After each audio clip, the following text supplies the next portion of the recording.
I don't want to scare them too bad. No.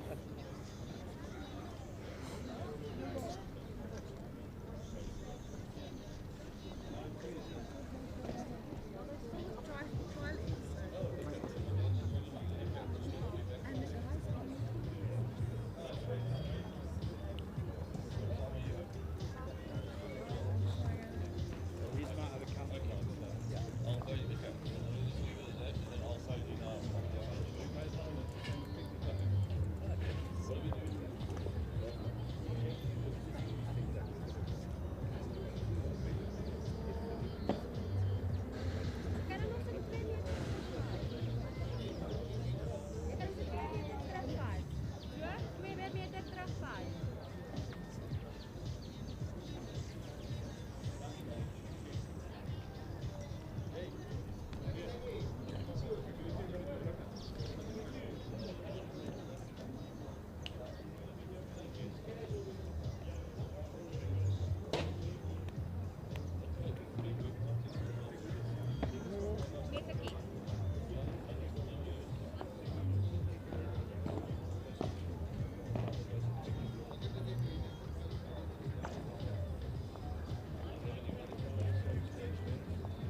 Good morning, everybody. Welcome to Wingate Saturday morning, day 2, Bsa Masters. We have the privilege of putting live out Wayne and Charles, Wayne Perry and Charles Mathewson. It's almost top of the table clash this morning.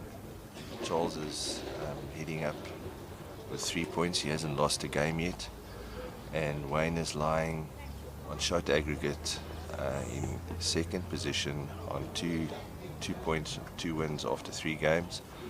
So if Wayne does manage a win today or this morning, then depending on the other results, there's going to be quite a bunch on the top of the log, and obviously if Charles wins, he remains at the top. So we're very excited about this prospect. Beautiful day at Wingate. It's going to be a scorcher, slightly warmer than yesterday, and yesterday was quite a heated day as well. So welcome, and we're looking forward to a fabulous day.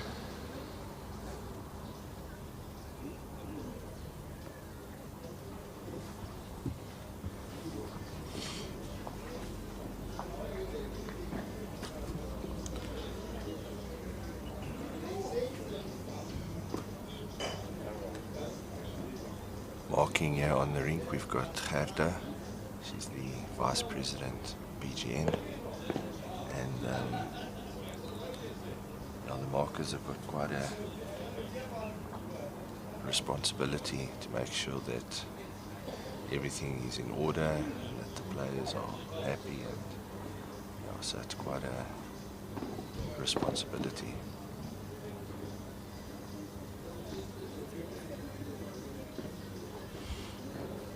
Yesterday we found the ditch hand was finishing very nicely, and most of the players were preferring to stick on the ditch hand both away from us and towards us.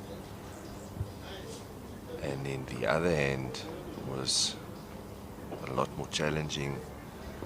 It was a lot more sticky, and most of the players were playing the ditch hand, preferring to play the ditch hand versus the other hand. But as we all know, there are times that you unfortunately can't play on the one hand, and that caused quite a bit of challenges.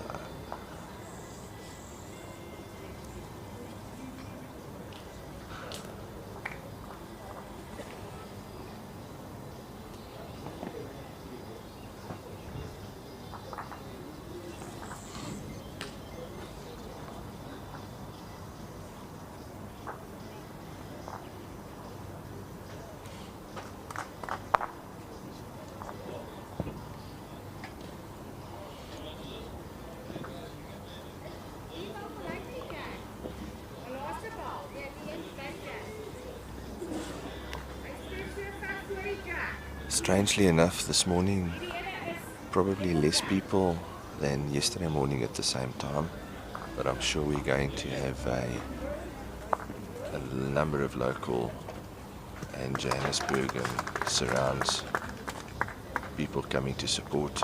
Those of you out there that have not yet decided what you're going to do on a Saturday morning, please come out and support, and you will certainly be entertained with some spectacular bowls and the best players in the country on display here at Wingate this morning. Just busy with the trial ends. I think this is the last bowl of the trial end, and yeah, the formalities will now commence. Good luck to both the players.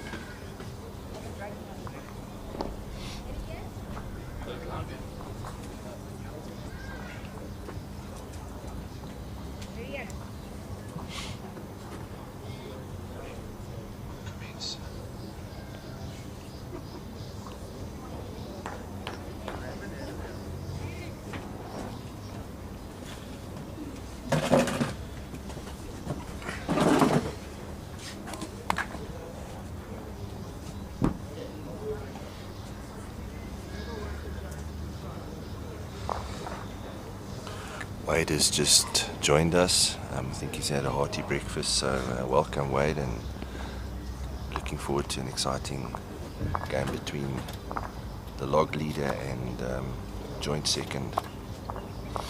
Yeah, it's going to be a good game, a good tussle. Sepia's obviously started off like a house on fire, but another 3 sessions to go today, so a lot of chats afterwards yesterday, guys, sub stories and things like that, and a lot of guys quietly confident of trying to replicate it. And Sepia's off to a very good start, but obviously Wayne Perry back in the scene and has set himself some big goals. Former South African star bowler, and he's looking to get all the way back to the top. His form at the SA Open last year was tremendous, winning the fours. He's just absolute dynamite, but he won the fours with Sepia, so it's a teammate, and now they're going up against each other. I think Wayne also lost in the final to Brendan in the singles. He did, and if you can go back on the streaming and just watch the caliber of how Wayne played throughout the tournament is just absolutely phenomenal. So it's got that unique delivery, but he really does just have excellent weight control. It's obviously going to be interesting to see how the players go, because obviously this rink has been spoken about over and over again. We watch the players come on and they're full of high spirits, and only one of them leaves in good spirits because the ditch hand is the hand to play and to stay on. As Sean Thomas suggested, it's a left-hander's rink, so because he quite enjoyed it. Yeah, Wayne Roberts wasn't a happy camper yesterday afternoon, and as Wade alluded to, that Sean certainly took advantage of the opportunity and had a great win yesterday afternoon. Yeah, Sean is the type of player when he's on, he's very, very tough to beat. He just, if he finds it once, he'll just find it 100 times. So you can't let him give him an inch. And this is a great ball here. He switched his hand and he's drawn number. Fantastic ball on that slower forehand. So maybe Wayne wasn't watching too much of the broadcast and he's playing it as he sees it. It's actually very interesting because he opened up with the forehand, and he's actually been very good in terms of weight control, which most of the players battled with yesterday.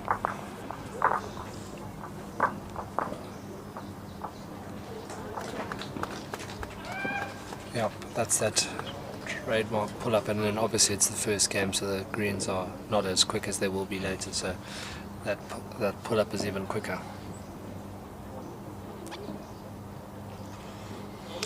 Angela has just asked about the live stream from Wingate.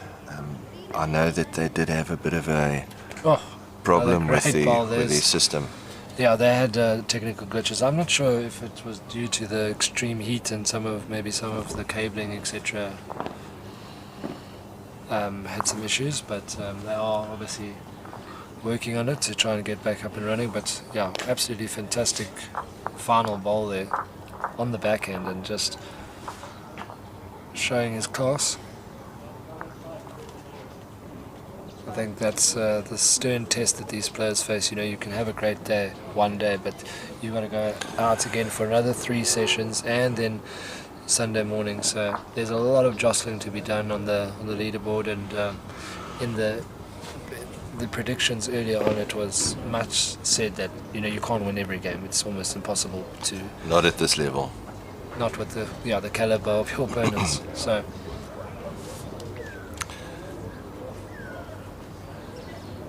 Yeah, I think this would be almost referred to as moving day. Yeah, it's quite nice if you've had a bit of a rough day. You can beat the players that are above you on the log, which always helps. So Wayne has come out firing. Very cool, calm and collected customer. He doesn't give much away. Not a lot of emotion. He's a very relaxed guy. I suppose he's been there and done that. He's got that determined look in his eye there. And one thing we do know about Siapa is that he does enjoy a running shot. So his weight has been very good, but we will see a few drives. Yeah, I've played a bit of local bowls against Wayne and some pairs against Wayne and Niksha, and really they are dynamite, specifically here at Wingate. Wayne is just slightly wide on the ditch hand and come through probably about a meter and a bit through.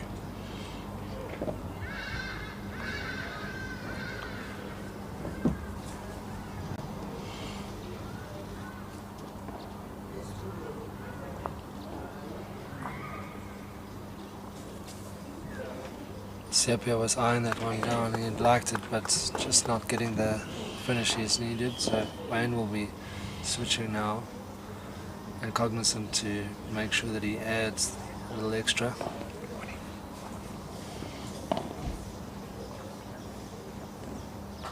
That's a very good ball. Or at least look how quickly. I thought that was going to run in for shot. Pulling up very, very quickly once again. It almost looks as if that inside hand is slightly quicker going away from us as coming towards, but we'll see as it develops this morning. Yeah, some of the feedback was that all 4 hands have different speeds. So, although the winners suggested that it was decent enough, so Wayne will need to put another one in here. Sepia has 2 seconds now, and exposed jack, so Wayne will be wary of only having one in the head. Looks like this time he's added the extra, but you'll see how quickly it pulls up. Certainly going to have a little nuisance value there if Sepia does decide to go on the run. Yeah, but do I have 2 seconds? As a ball. What do you got? This is 50 seconds, but then it's a measure between these two. So the marker giving CP all the information you need there, and he just wants to go and have a look on that measure. Because if he's got 2 seconds, he's definitely going to play a weighted shot and try and take that ball, the shot ball clean out. So doing the right thing when, the marker suggests a measure, you've got to go down and have a good look yourself. Our CP's got a nice look at Wayne's wood on the ditch end, so I would be very surprised if he didn't have a go at it. He's got the best back as well, so this one should be full steam.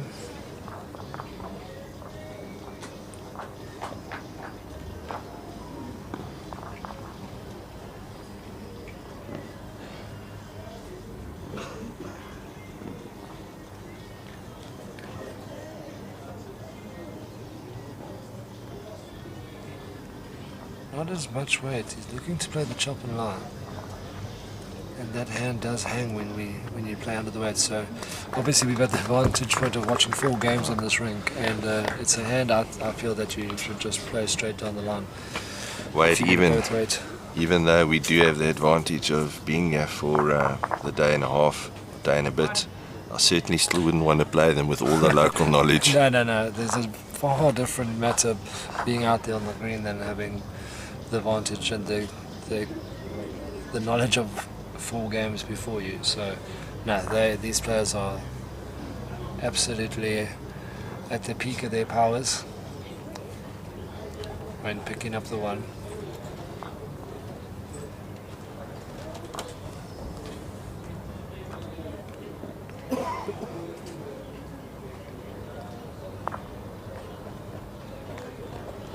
And we should see a lot more activity on the live stream, being a Saturday. A lot more people, so although there were a good few workers on Friday still watching all the balls, but keep the comments coming in, questions, comments, your opinions. We love to read them out, and keeps the broadcast interactive as we watch the best South African bowls has to offer, vying for the prestigious title of the Masters champion.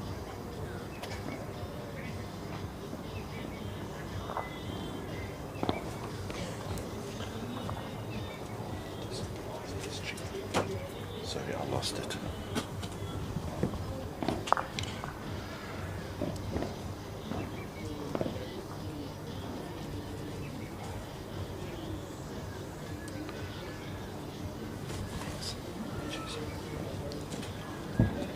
See, Wayne is going back on the inside hand and played a perler. Yeah, he is, as you mentioned, being a Wingate Park bowler, he'll know the rinks. He would have seen the draw and seen where he's going to play, so he's done his homework.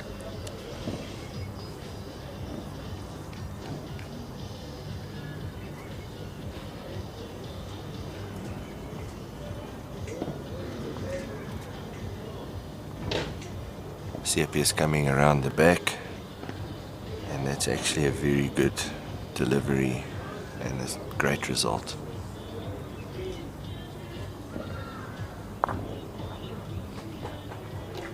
When eyeing this one down, I think he's good again, yeah. Yeah, he's got superb weight control. Sepia's looks like he's going to move to the forehand.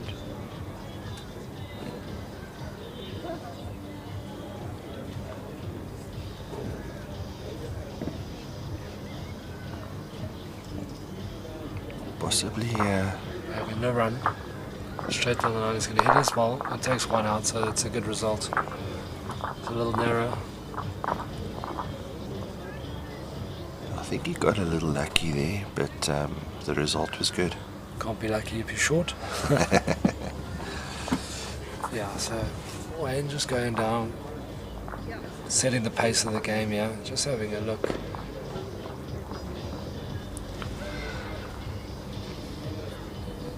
He's Going to be another sweltering day here at Wingate Park. Again, no real wind to speak of, and the players really felt it yesterday. A lot of water.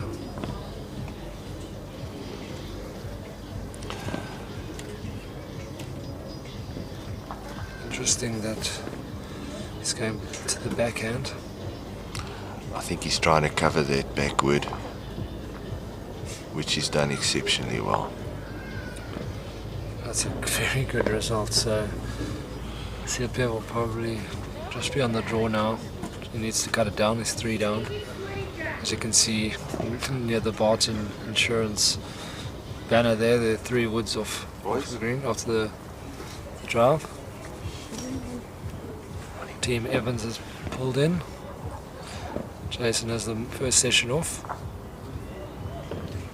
Didn't have to do it all his own way yesterday, 1 out of 3, so he's got his job to do. A lot of very interesting results yesterday afternoon. In fact, the whole day yesterday. Siapia's just pulling up short. I think it's enough. Was it enough to get second shot there? I think so, yes.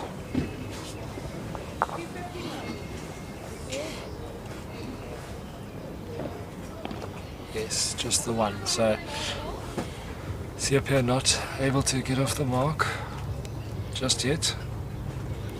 Very, very good weight control. Early doors here from Wayne Perry. He's playing both hands well as well. So he's the first player we've seen in 4 sessions of bowls to navigate this rink. I see Siapia's moved right off the green. I think he's just gathering his thoughts.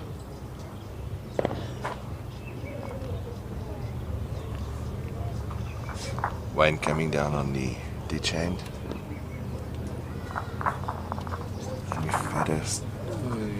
So apologies for that. A few spectators moving behind the head. Just putting Wayne off.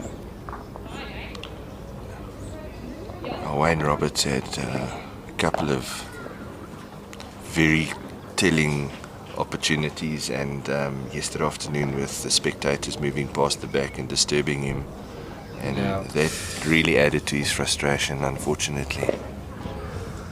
And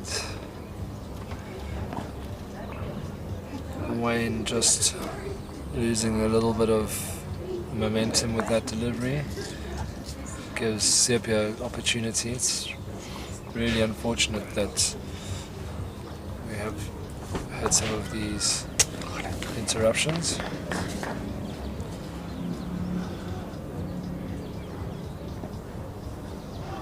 Yeah, it's actually quite a problem, and I know that the spectators are so in their own little worlds, but we need to just ask you, if you are going to come around, just take note of specifically when the bowlers are playing towards you, just to not move behind the not head. move. So Siapia didn't get the little kiss off of his front bowl, but he's got 2 in the head now, so he's building.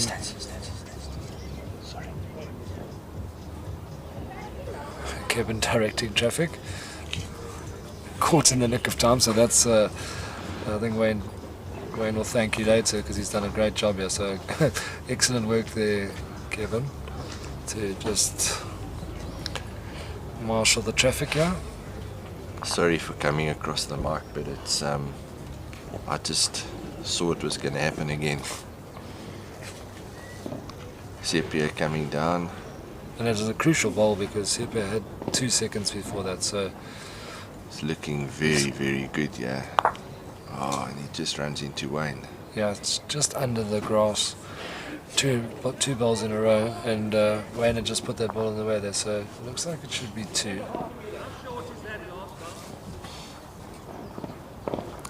The marker here is Gerda, and she was speaking to me this morning early, and she said it's so ironic that if you want to play good bowls in South Africa, you got to have the name of Wayne or Esme. Wayne Perry, Wayne Roberts, Wayne Rittmiller. Wayne Rittmiller, Esme Haley, Esme Greer. Greer, and there's another one I forget now. This is Murphy. Esme Murphy. I was so close. Wade is so close to Wayne. Just You're gonna need to change it. yeah. Sepia might be wanting to slip his front wood and just rest onto Wayne, and he's gonna be he's actually just drawing it. Yeah, fantastic well weight, and he bowled, just added that little bit of grass and he gets the shot, so he's off the mark. Very good, that'll please him. Excellent draw there, just a little narrow with his third wood, but making that adjustment. Picks up the one. And now he has the choice of where to place the mat. Andre Olivier has just asked us to possibly consider 2 officials to stop the people from walking across in front, but unfortunately, Andre, there's just too many officials that you're going to need to cover the 6 rinks that they're playing on. So well, you've got four greens, you've got umpires, markers, but Cape Town Talking Heads production is going to make a plan here. Although the plan is only then ready for our streaming rink, because they've got 5 other rinks with people walking behind, because you have players as well who aren't playing in the session, so there's a lot of people around.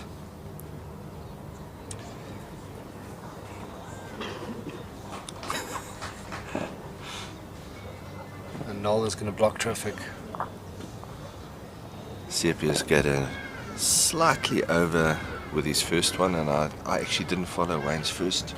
No, Sepia won the end, so this is Wayne's first now into the forehand.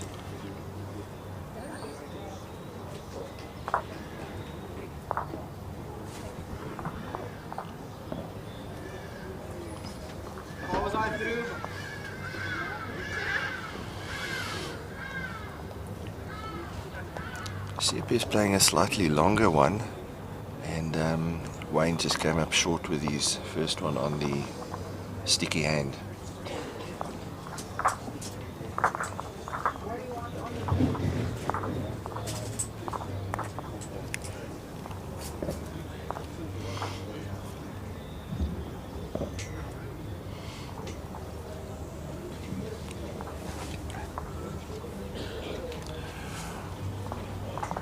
Wayne is playing the forehand, and it looks like he's going to try and nudge himself or just slip it, and he's just falling short once again.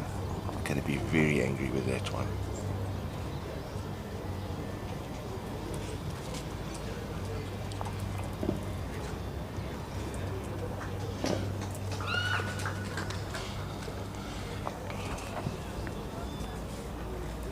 So Sepia in control of this end now. A little bit of a momentum shift as he got past, he doesn't, so he's afforded Wayne the opportunity to correct now. For those of you that have joined after the start, we've got a top of the table clash here with Sepia that hasn't lost a game in day one. He's leading the pack, or leading the section, with 3 points.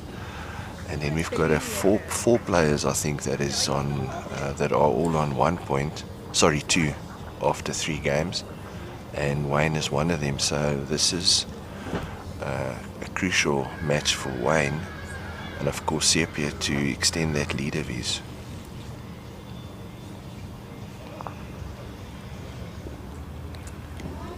Sepia's taking a nice line here, and he's not happy. I think he's going to be short. Wants it to get there, he knows. Ah, pity, man. So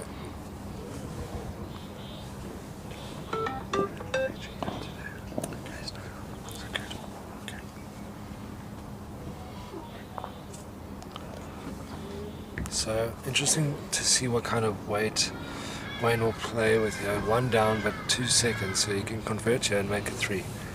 He has played the forehand predominantly this morning.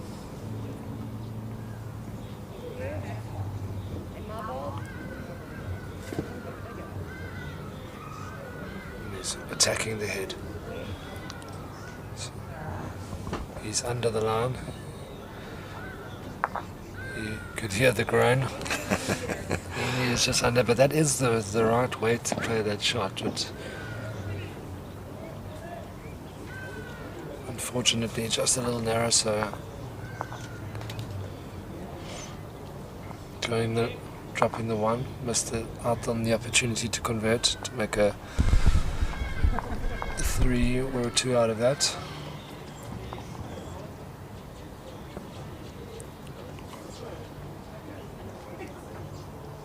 There's the two of the 4 of the current national fours champions do battle here at Wingate Park, and after this we'll have a very interesting match. Paul White against Josh Turner. Josh on a bit of a, could be the last major competition for a while, with his wife Shannon expecting their first child, a little boy. There you go, 2 youngsters, definitely bright futures for both of them. Paul obviously in the gold squad, and Josh, after some real good form, a bronze medalist here last year, has played really well so far, so that's going to be a very exciting match. Yeah, I watched Josh play against Brendan Ferns yesterday afternoon, and he really turned up the heat and beat Brendan quite comprehensively. I think Josh needs to not be underestimated. I think he's done enough now over the last 2 to 3 years to prove that he's now also very, very well accustomed at this level. He's no longer new to this elite level. I think he's played his way in, and as you say, he's performing well. Beating the reigning SA Open singles champion at his home club is no small feat, so it should be a very, very good game. I don't want to make too much comment on Gerrit's last comment on the chat, but I don't think it's about the calves, it's about the bowls today. Wayne just pushing Sepia through, and I think it's still Sepia holding the shot, possibly even 2.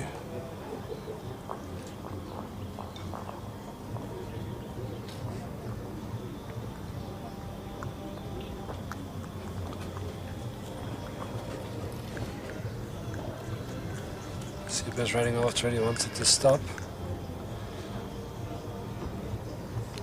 It's a very good spot, it should be counting. Yep, it is. That's 3.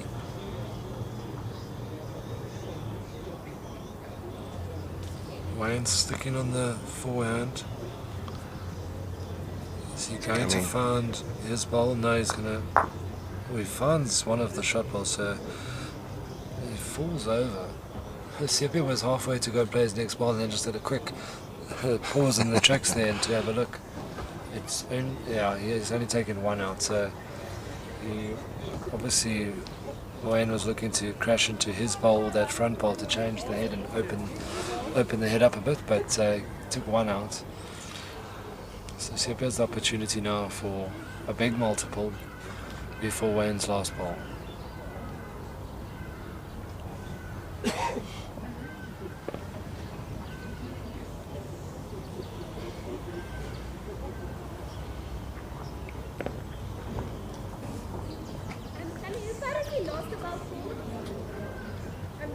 Sepia's coming down on a very aggressive line here and draws number 1, so back to 3. Excellent ball. Great weight, kisses off his front ball and doesn't make the target any bigger, so Wayne's on the drive. Look how it made grass there. He's taken his own ball out. Do you see how it made grass there? Did I? Look at this action replay here. Look how that ball really just kicks out. He doesn't find even the inside edge of the front ball.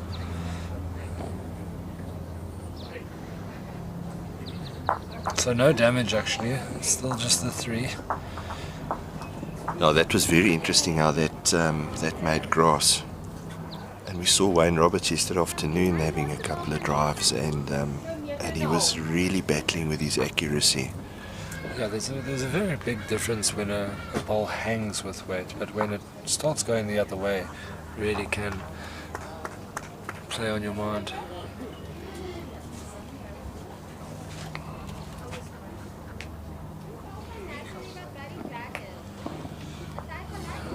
Well, Kevin, I think you can take that, that Yeah, question. Andy's just asked about the very hot and humid conditions and which would be the most popular bowl being played at the moment. Is it Aero, Drake's Pride?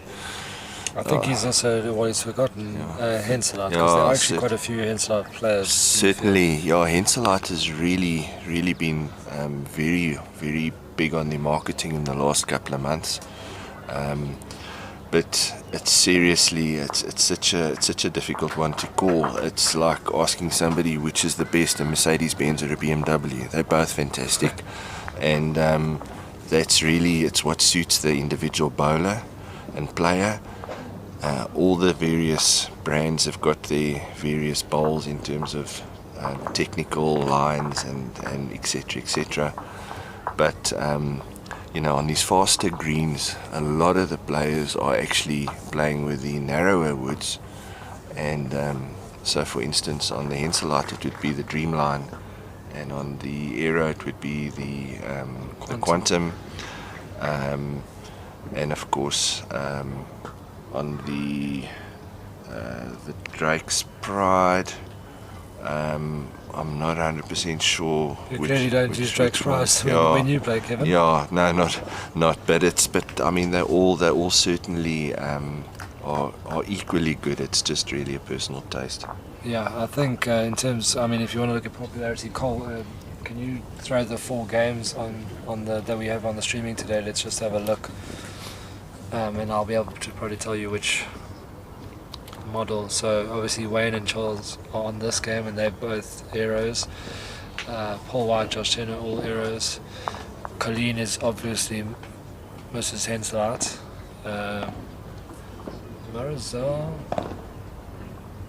Marizelle plays Henselite as well. Henselite too, and Elma I know plays with Drake's Prize, and Maggie van Zyl from Durbanville.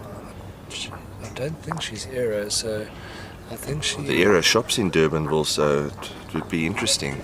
I don't think she's. The PBA store where they stock all the brands. I don't think. I think Maggie's Drake's Pride. So a bit of a split. Well, not in the men. All 4 of those are. And then obviously it's all the different kinds of grips these days, and interestingly, a lot of bowlers are moving away from the Z scoop in the Aero players, and they're going to the zigzag that Seopia has there now. And I always say that the better bowlers can play with the zigzag with their feel, but bowlers, the mere mortals out there, the Z scoop allows you to have a little bit more control, as you can get your finger and your thumb in the scoop. Yeah, I think one can debate the various bowls, grips, the various models for hours on end. He's got the jack here. Oh, he's sliced it. I think he's made it only 1 now, so very unfortunate there. That's the kind of bowls that Seopia likes to play. So interestingly, when he was touring with South Africa, Neil Burkett, the legendary Neil Burkett, was the team sort of manager. The phrase "no more cowboy shots" came into mind. So I know Burkett rates Seopia very highly, and at that level it's all about selecting the right shot. It's not to say that you can't play with weight. You just got to, like in the gambler, you got to know when to hold them and know when to fold them. So I'm not sure if we did a great job of answering Andy's question, but at this level all the brands are out there.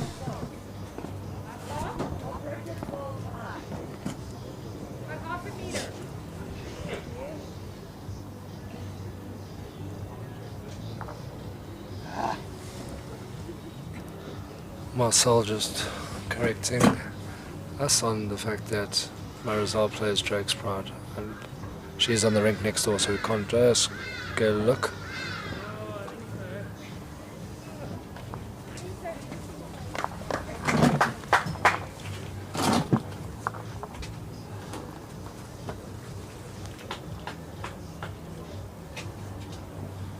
Marizelle's playing next door against Tara Janssen van Rensburg. You can see a little bit of that head. And I'll give you the score. It is 7-5 to Marizelle, and Marizelle's picked up a 1 there, so 8-5.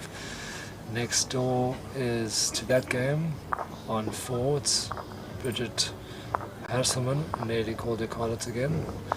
Bridget Hasselman, she is 4-5 down against Natalie Buerta, and then on 3, Lara York is 8-3 up on Esme Haley. On 7, Daisy Rosenblatt is 7-2 up against Louw. And on 1, Niksha Bengarek is 11-6 up on Clinton Ritz. So Niksha, in his first game, was 28 down against his good mate Wayne Perry, came back to 21-20. He went on to win both of his next games. It shows that fighting spirit has played himself right back into contention, as we see up here drawing shot. So he'll be very, very pleased with 85% of his day yesterday. Just the first 12 ends or so didn't go his way. Very interesting, Wade. We, the BGN guys, were talking about that first game between Wayne and Niksha. Wayne just coming through about a meter and a bit. But yesterday's game between Wayne and Niksha is, we were actually, the banter was that they must have made a call up front and said, well, first half is yours, Niksha, and second half is mine, Wayne, and then we'll start playing when we're at 20 all.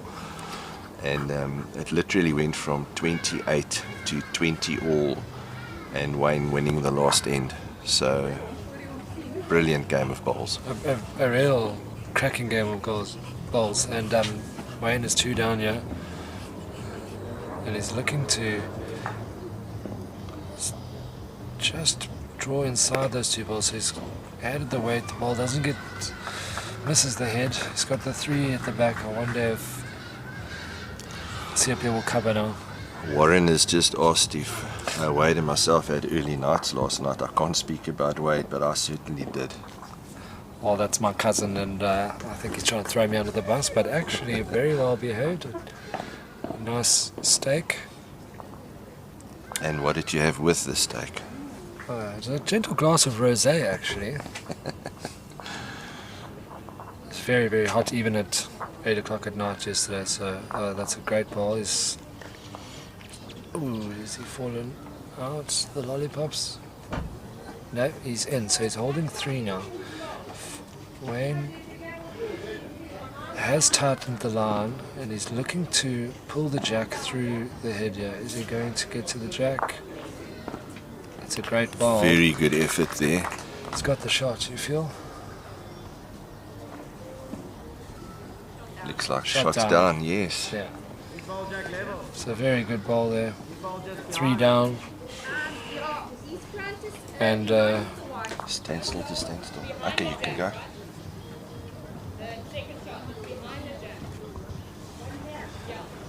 and one person in the interested spectator, Wayne's young son Parker Perry, knows a thing or two about bowls himself. He's actually a very good salesman, so if you head down to the Aero store, Parker Perry might upsell you. I bought a pair of shoes, I ended up with the shoes and a cap and a monkey grip, so be careful. Oh, he's on a good track. He's got the bowl. That's a fantastic shot there. Oh, well done, CP. Played for. He's back to 3 up, so that's a cracking shot. On that tricky hand, he's played with perfect weight. He's rolled the shot ball through the head. And he's picked up the 3, so absolutely brilliant conversion shot there from CPL.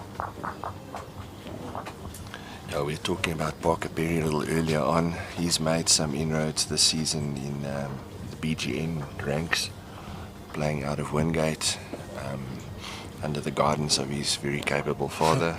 Yeah, I mean, how's that for a mentor? Yeah. And he's made a couple of eyebrows raise in the last season, and some very, very good wins by him and his little partner, MJ. And yeah, they've really stamped their approval, and we were talking amongst ourselves and saying, can you imagine what they're going to be like in 10 years' time? after being playing 10 years at this level. So yeah, looking at Parker is certainly going to be a name for the future.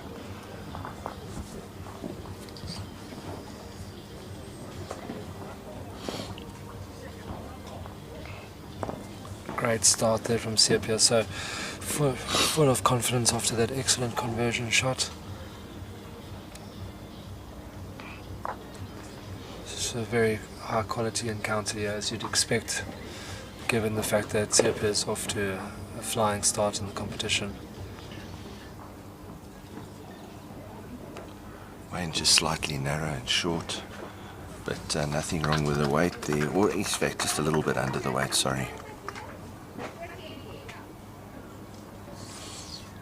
Yeah, we nearly broke the Facebook, the Aero Bowls Facebook page when we put a picture of Parker Perry top to toe in all his Aero gear. You just love to see the youth getting so passionate into the game. I think it's wonderful. I mean, we always say that bowls, it's a sport for everybody, young, old. We have a real strong, differently abled section, the visually impaired. In fact, I was reminiscing with Neil Burkett and Bobby Donnelly a couple of years ago. They played against Nicholas and his dad and lost. So you had two former champions playing against Nicholas, who's visually impaired, and his dad, and lost. And Neil Burkett said he wanted to jump off a bridge, and Bobby said he wanted to make it front page news. So different aspects of the same result.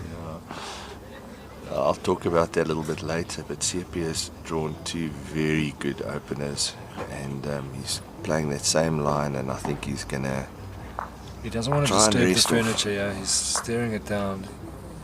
Yeah. You can just see at this level they know when they've let it go, either too heavy or too short. You didn't want to disturb the furniture there. Wayne looks like he might be up for a run, yeah. He is.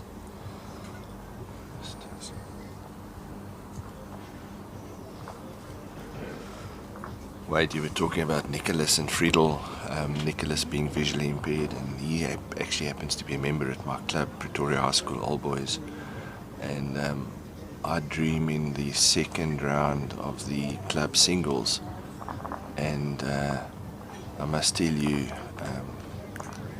not a great result for me, but Nicholas really played a magnificent game of bowls, and eventually went through to losing to Kenny Kiriaka in the semi-finals. It's a terrible club to be at with all those cupolas. So Nicholas, I've got a very soft spot for Nicholas, and really played well. And Turns on the drive again. He's going to take one bowl out. So as you can see there, Sepia holding a grade 2.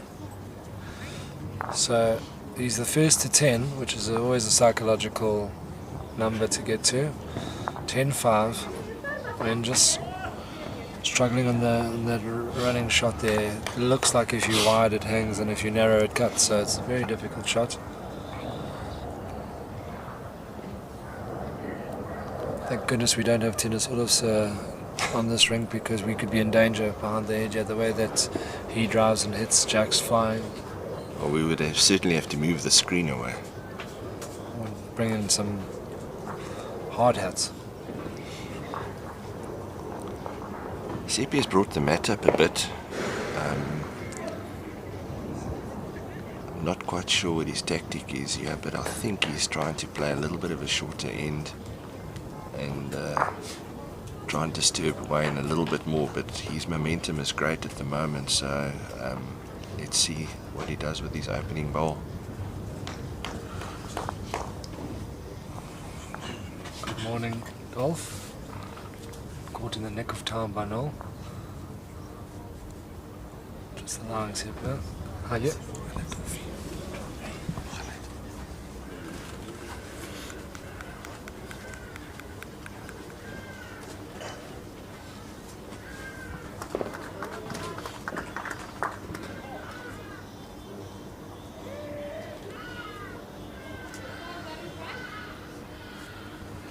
So Sepia opening with an absolute gem, and Wayne just over the weight as he looks to free the jack up. So Sepia's certainly got the upper hand. It was Wayne that was off to a fast start, leading 4-0, and he was holding a 2 when Sepia managed to draw the shot.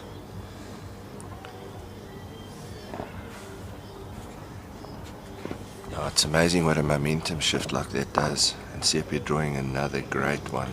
Jack high, made a bit of a target. I think the only thing there is that hand. Yeah, you can now get onto that ball. It does swing.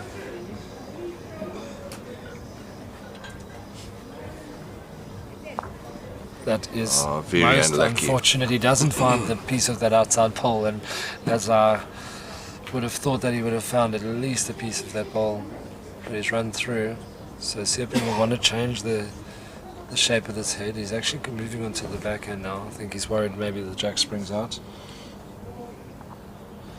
Good morning, Peter Hufke, I'm not going to say old friend, I'm going to say my friend who I've had for a very long time out of Eastern Province. Nice to see you, Brian Kutsia. Sepia coming to the back to just cover up on Wayne's backward. The one name I haven't seen on the comment section is Dion Audi. I wonder if Dion's run out of data that he's not commenting. So Dion, just give us a shout there. See, Wayne narrowly missing to move the white to the back. I think that Sepia will just draw another one. Yeah, he's back onto the forehand now, and he'll just want to pile on the pressure and hold a good 3. Wayne is just chasing it a bit now. Probably going to try and turn this one. Yeah, oh well, he's made it better and worse. He's holding the 3, but if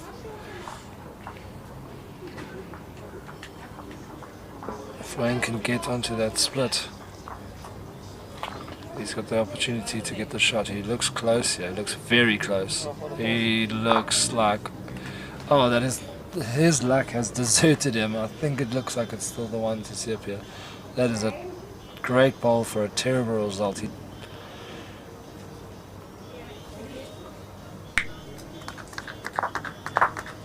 Wayne conceding the shot there. I'm going to step out quickly and have a refreshment break, and Claire's going to just jump in for a few ends here. You're welcome to Claire. Put a rose amongst the thorns here this morning, and the game's heating up. Sepia just picking up the 1 there and moving to 11-5. Good morning, Kevin. How are you doing this morning? Oh, good, thank you. No rough evening, so bright and chirpy this morning. It's just going to be very hot today, so welcome to the sauna. It's nice and cool under the shade here, I must admit. Yeah, I know, it's very hot out there, ready for the players. I was standing out in the green having a little look around, and it's already sweltering. So, conditions I think are definitely going to play a little bit of a toll today, especially with the heat that they had yesterday. So again, sort of 3 big games for the open players yesterday. It was really interesting. In one section, I think it was section 2 in the ladies, they were off the first game, and then they played session 2, 3 and 4, and they were saying that session 2, 3 and 4, especially if you had like those 26, 28 end games, it was starting to take a bit of a toll in that session 4. Claire, I saw you were attending to a medical situation yesterday afternoon. Was it as a result of the heat? No. I just think it was a little bit of everything sort of playing and all of that sort of thing. Players probably also maybe a little bit after the December, January, a little bit of a break, and sort of having to play those 3 games, just trying to get the body to loosen up and do what you want it to do. Sure. Sepia's off to another good start again, putting Wayne under pressure. And let's see what Wayne's going to do. Wayne has been favouring the forehand going away from us. It looks like he's on it again. Yeah, so he had a good day yesterday. Good quality wins. Watched a bit of his game against Tennis Rousseau. and he was behind in the game and really gutsy fight back and didn't let tennis get off that number 17. And Elders knew very, very well in that game. Some great bowls. Good morning to Sean Waters and Gerard Berg. Guys, join the stream. It's currently standing on 462 viewers. So let's try and get to the 700.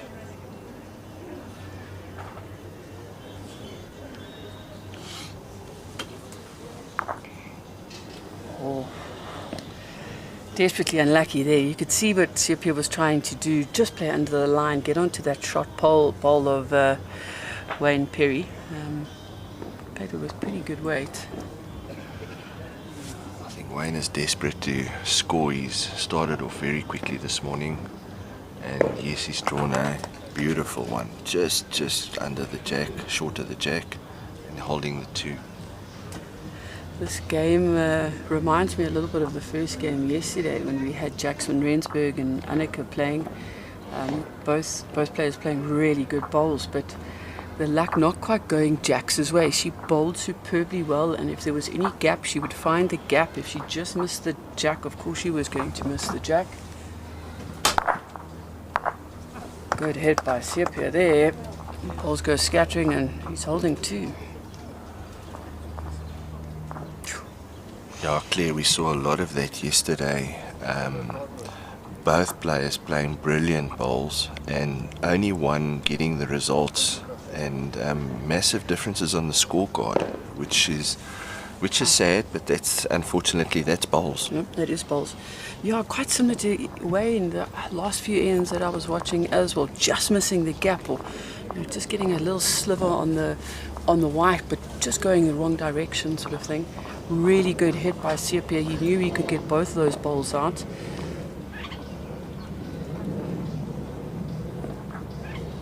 It's definitely been a sort of tale of 2 stories yesterday. Some big wins, but at the same time, some really narrow wins. I think in the ladies' side, there were 3 or 4 games that went to 21-20. Wayne trying to take out Seopia's shot wood there, and unfortunately missed it. Yeah, Claire, I was watching the junior ladies yesterday, and we had a game there between, it was Ilonka van Breda, and I think she was playing against the young lady from Natal Inland. Can't remember her name. But Ilonka was 18-9 up. And she eventually lost that game 21-20. So I think the heat certainly took the toll, and on a lot of the players, specifically in the late afternoon games.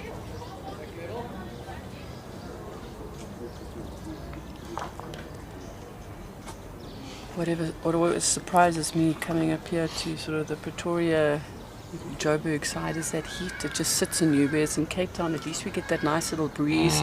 Sometimes it's a little bit more than a breeze, it's a gale force wind. It does cool it down a lot. At the moment the heat is sitting, and it's going to carry on sitting as the day progresses. Yeah, Claire, your breezes in Cape Town are gales for us up north here. Wayne just slipping a little narrow and nudging it towards Seopia's wood. Just an update on some of the scores across the green. Nixon McGuerick leading Clinton Roots 13-9. Desi Rosenblatt up 9-6 against Mo Louw. Lara York and Esme Haley, I've been watching some of that game, having a ding-dong battle. Lara York leading 9-6. Seopia just nudging his shot wood, and his last bowl is shot, and I think he's holding the 2. Oh, Wayne Perry's on a very good track to get the jack 2 hit. What was I saying just about that luck?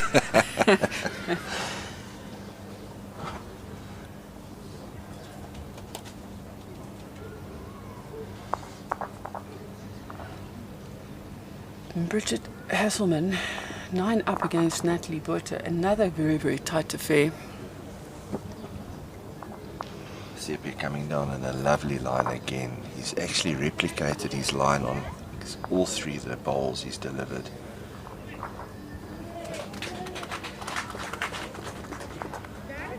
Wayne's a bit under pressure here.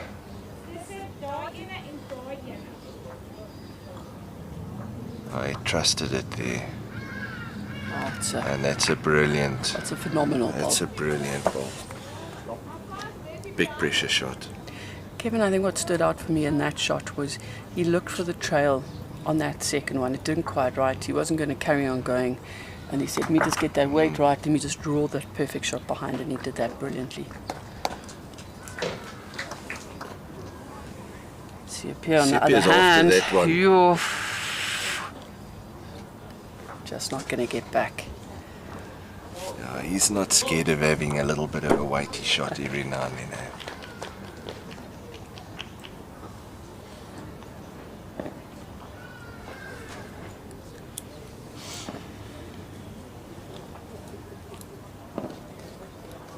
Wayne a little under the line here, but I think he's very relieved to get the scorecard rolling again, and that takes him to 6-13.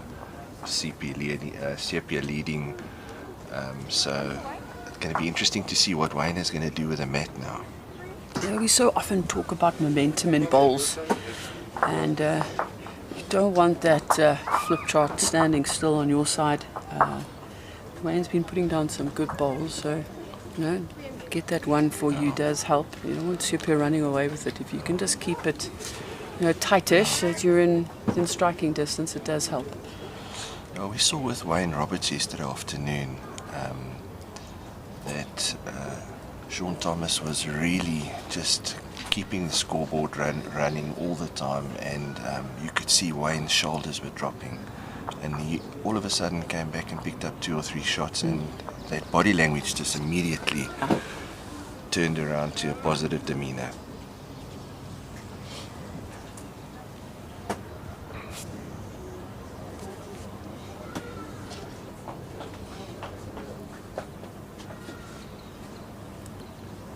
Wayne is almost jack high, at about 1.5 feet, 80-90 centimeters towards the left, and open draw for Sepia.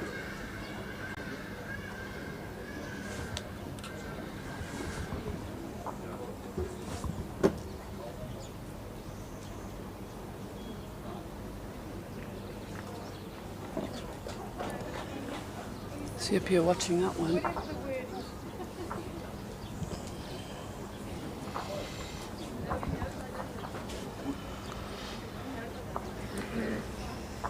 Tara Janssen van Rensburg leading 12-9 against Marizelle Rousseau.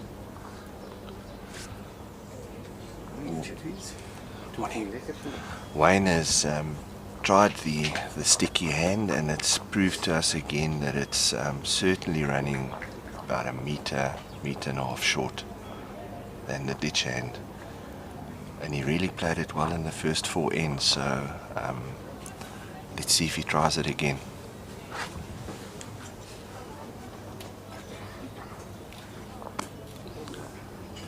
Pulling up a little bit there. Yeah, very similar to yesterday. Ditch hand definitely quicker than that inside hand. Yesterday in the morning I saw the ditch hand. The players were sometimes struggling to get that like really nice finish.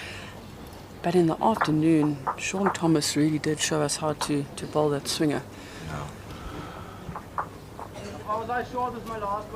So Sepe's holding the one. Wayne adjusted the weight very nicely, but just once again a little unlucky not to get any movement on the white there. And Sepe's holding the one, and he's playing the ditch hand. Good morning, Warren Hewitt. Morning, partner. Here's my mixed pairs partner up on a Saturday morning, probably enjoying some bowls and having a cup of coffee. Sorry. Yeah, Sepia is looking relaxed, you're right. Sepia's really looked like he's up for it, up for this weekend, to be very, very honest with you. He's just calm, but calm and confident every single time that he's walking, onto the rink against that opponent. I think it was 2 years ago, Claire, that he won the juniors. And if I look at him now versus then, he's really matured in his just his whole demeanor and his whole body language. He's, as you say, very positive and quietly confident. Wayne on that sticky hand again. And I think he's going to be a little under. And he nudges Sepia in there. 2 shots now.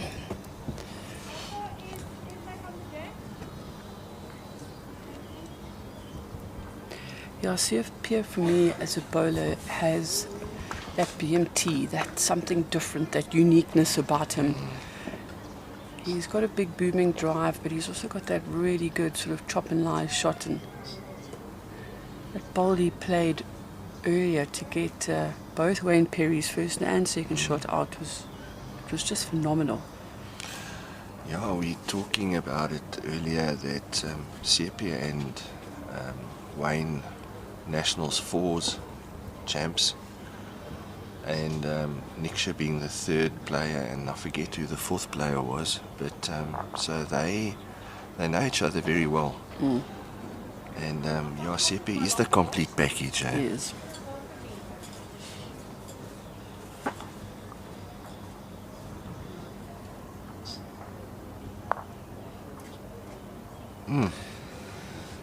No damage done. I think he was sort of trying to find that inside of Wayne Perry's outside bowl just to come across and potentially pick up a 3rd shot. Okay, only 1 out. Looks slightly different from where we're sitting. Yeah, 2. Interesting, those lollipops. At the angle I was sitting, this Gerda walking towards us, I actually couldn't see what was in her hands. It's brown lollipops in a brown background. And these markers have really, I see today, they've taken away the written scoreboards. And they really had their work cut out yesterday to try and get everything organised. The flip charts and the scorecards and the scoreboard, it's quite a responsibility, and then to make sure you get the jack placed, and I feel for them. I think the interesting thing with the lollipops is what people don't know, if you haven't been at Wingate before, there's a very, very dark hedge. And what a lot of the markers tend to do, and it makes so much sense, is they hold the lollipops up. But if you've got a black or a dark blue or even a brown, it kind of camouflages itself within the hedge. Sepia with a brilliant opener, the front toucher, and Wayne following him down and trying to just make a little change there, which I think he's going to do. This is a very good opener from both. Brilliant bowls. Poor markers don't quite know if they must lift the lollipops up or hold them in front of their stripy bibs that they've got on. It's quite a job, I won't lie. Yeah. David, thanks for echoing our comment, and obviously you haven't muted your stream, so yeah, Sepia the complete package. Really playing well today and yesterday. Look at this one. Oh, it's such a good ball. Oh. And has just pushed his first ball just behind the jack into an ideal position. So Wayne is now playing that sticky hand, and I think what he's going to try and do, in fact, he's proven me wrong. Playing the ditch hand, try and nudge Sepia out. Correct. Oh. Once again, an interesting result. Let's see what Gerda says. Shot down. So okay. Wayne has actually got the shot out of it. It worked, yeah. I think he was disappointed. You heard that sort of breath of frustration out of it, because once again, probably didn't get the perfect result he was looking for. He hasn't been getting the results. So, yeah.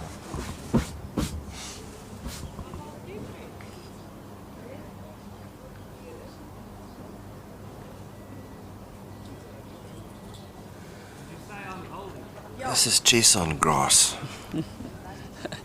A lovely way to describe it.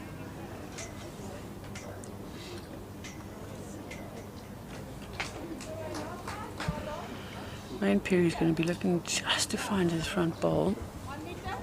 Make sure his second, this other ball comes through. That's a very, very good ball. That is a brilliant shot. Obviously the danger for him is that little trail from Sepia, but that does make it slightly better for Wayne Perry in the position that that shot ball is sitting.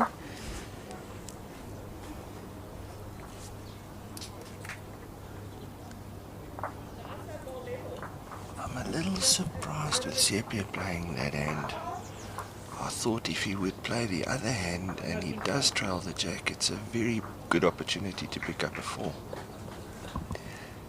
He's come down with a bit more weight.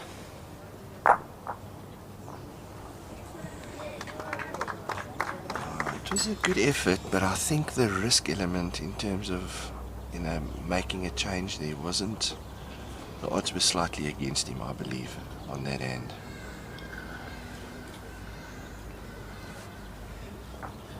Wayne Perry got an opportunity here, holding 2. This is where we say sort of the great players make you count. If you can draw a third shot in here, it does make a little bit of a change on the scoreboard.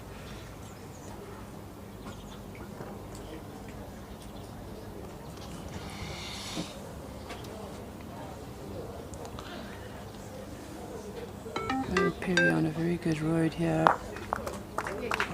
Very well done. Good effort. Yeah. Probably not ideal that his ball sort of fell out and didn't fall in towards the jack.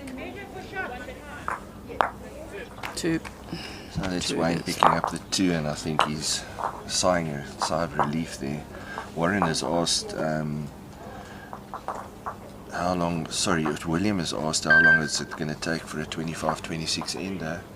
And it's very difficult to say because, but I would say in excess of 2.25 hours, maybe slightly even longer. Yeah, I would have said about sort of 2.5-ish. You're probably looking at that.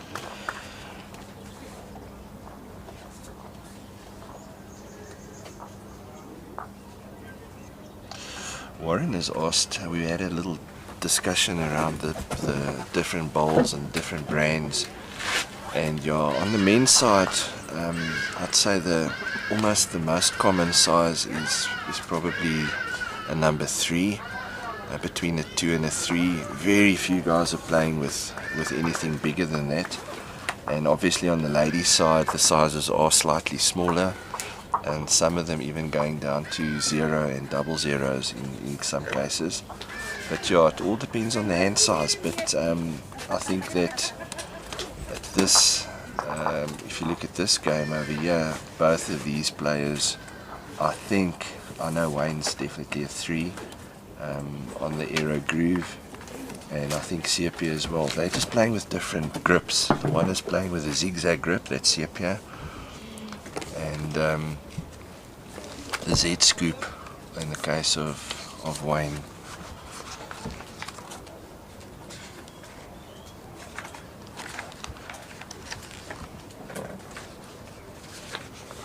Wayne opening with a nice one, and Sepia just slipping through, but in a very good position.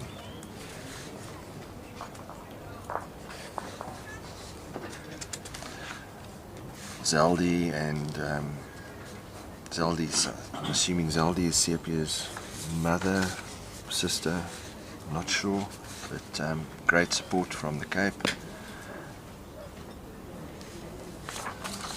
Roy Peters predicting that Sepia is going to win the Masters. Well, he's actually on a very good start, so Roy, you may be right. He is on a very good start, and he's just looking so confident, so relaxed. He's made the change there now, but I think the shot is still down, but slightly more open.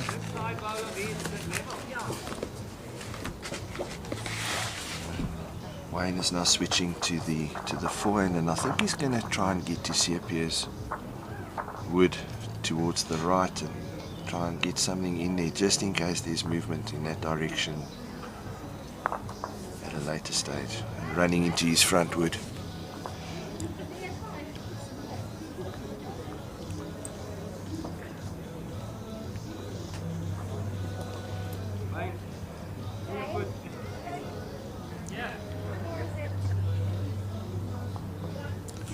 interesting to see the different speeds in terms of the game pace. I see Niksha and them on 17th end already versus Lara and Esme only on 11, so they're 6 ends ahead and they kind of started at the same time. It just shows you the different pace that the players are playing at. I think also sometimes just the clarity of thought. So Esme and Lara York had some tight heads, and Lara's also got her coach here, her hubby Wayne, in one or two sort of discussions and shot selection, and some of those discussions have really paid off with some very good results for Lara in terms of her shot selection. I generally find also that the men just tend to play a bit quicker than the ladies often.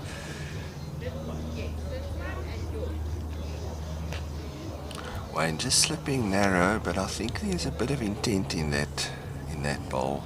And Sepia asking, and the marker's indicating 2.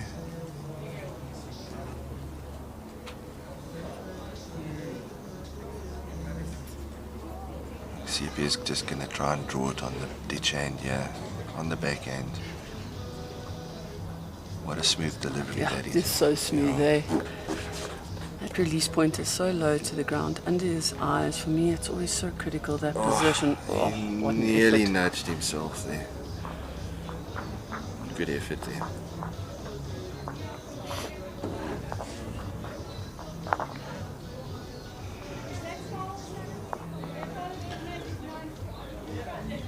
Albert Vilakazi thanking us for the stream.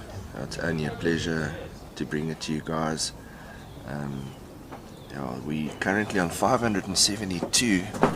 I asked for 700 earlier on, and we're heading in that direction, and it's still early days. Grab your cup of coffee, guys, and get it up on your mobile device or your TV at home. There's no better way to enjoy a Saturday morning. Shopping can wait. And all those local guys that are streaming, keep the streaming going, but come across to Wingate and spend some time here. It's a great atmosphere. There is still a bit of shade left, so the earlier you come, the better chances you have.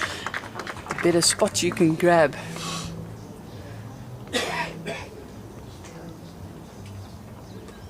The setup at Wingate is so good. Sharon Wiley is encouraging Tara from Neba and Sharon. Sharon's from Howick, I apologise. So the local support from the Midlands. Yeah, we can tell you Tara's leading 15-11 at the moment against Marizelle. Another Natal lady on the Nice green at the opener there. moment. Sorry. No. Nice opener there by Wayne. Just moving the jack off the centre line. Yeah, Natalie put a 15-10 down against Bridget. Yeah, Wayne's definitely finding his groove here. Some of that bad luck he had, maybe some of that luck's going his way, but a very good reply from Sepia.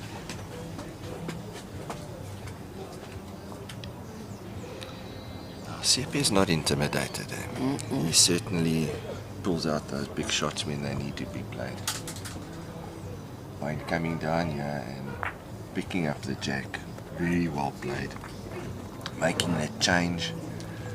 And for those non-bowlers, the marker's not trying to spray paint the woods. It's just a toucher to indicate the wood. If it does end up in the ditch, it stays alive, and that you can see it's been marked. Look at this.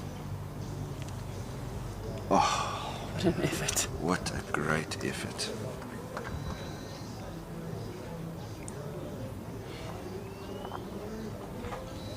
When the whites move to the back, specifically where it currently is situated between the 2 metre mark and the ditch, Sepia has actually got a very good ball with his last wood, and Wayne coming up short.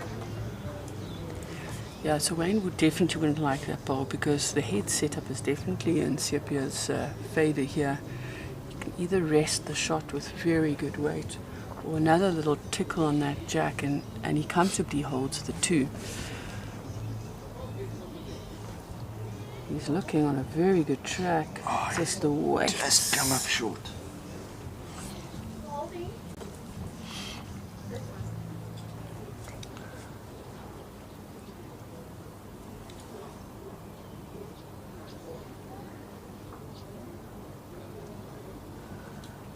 Wayne is going to try and find that port. Coming on a beautiful line here. Just running into a bit of traffic in the front. Wayne definitely taking a little bit more grass there. He was trying to, as Kevin very correctly said, try to find that port. He didn't want to find Sepia's front ball. Touch on that would have given the shot away. But he trusted that to come back slightly more than what it actually did. Probably more because of the weight. Look, those grooves are bending. They were bending yesterday afternoon. Was really when the green started speeding up. It's quite a big bend. Sepia having a run. Oof. He puts that down with quite some force. I was actually worried about our screen for a moment. No change in the head, and it looks like 1 to Perry. We spoke earlier about that momentum and sort of Perry picking up two of the last ends and doing very, very well. Yeah, you're right. It is good to watch the pros, guys. Yeah, they kind of make you feel inferior, don't they? This is a really intriguing game happening at the moment. Oh, the scoreline is now starting to change. Wayne he's gone on a little bit of a trot and he's moved it now to 11:15 after having a good start, and then Sepia just came to light after the 3rd end and put a lot of pressure on Wayne, and Wayne is now, you can see his body language is a little bit better and he's now quietly confident. In fact, they're not too boisterous bowlers. They're very reserved and what a start there by Wayne. Beautiful opener from Wayne Perry.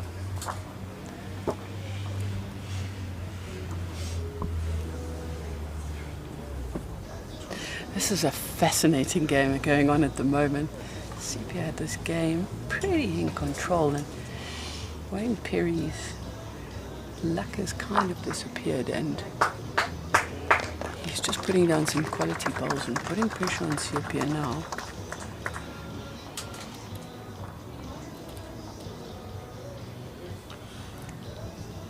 It's not that Sepia's not bowling well, it's just that Wayne's sort of a little fractionally more consistent, and the heads are getting really tight. There are lots of movements on the jack the whole time.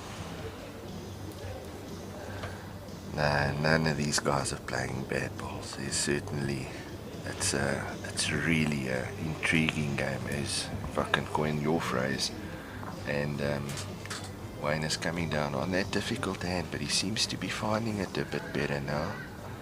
And pulling up short, unfortunately.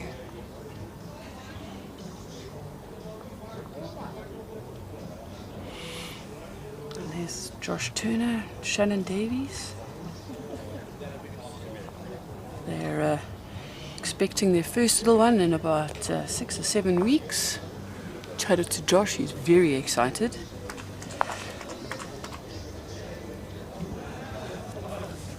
Sepia just nudging Wayne across the head, and I think that's a second shot now, but it's not really going to be in play after the next couple of balls.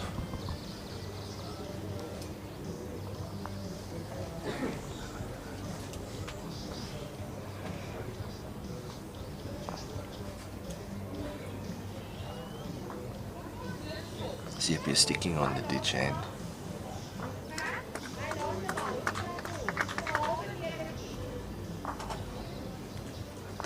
delivery looked like he was playing with a little bit more direct weight.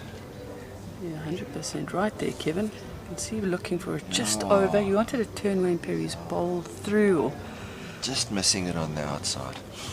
find Wayne's bowl onto the jack for to where his bowl is sitting.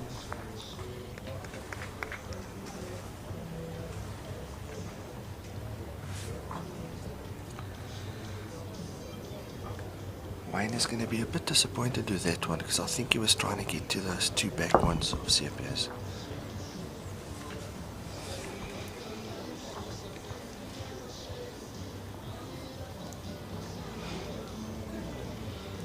It's a big ball here. Sepia finds it. Pick up 3 shots. Is that going to come back? Running a little wide. I think Wayne is relieved because he only had that one there. I think you're 100% there was right. risk, yeah.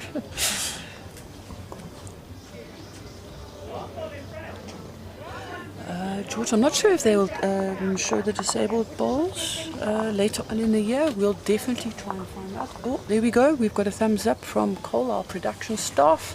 They will be showing the disability bowl, so that's very exciting. And when Perry picks up 3,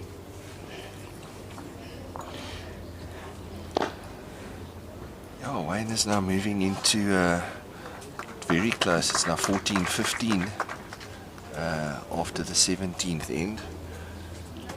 And Mr. Perry is certainly the slow assassin coming from a good couple of shots down, and it's actually been an interesting game this, with Wayne starting well, Sepia taking over, and then Wayne coming back again, and he was really a bit under pressure, and opener's gone through about half a meter.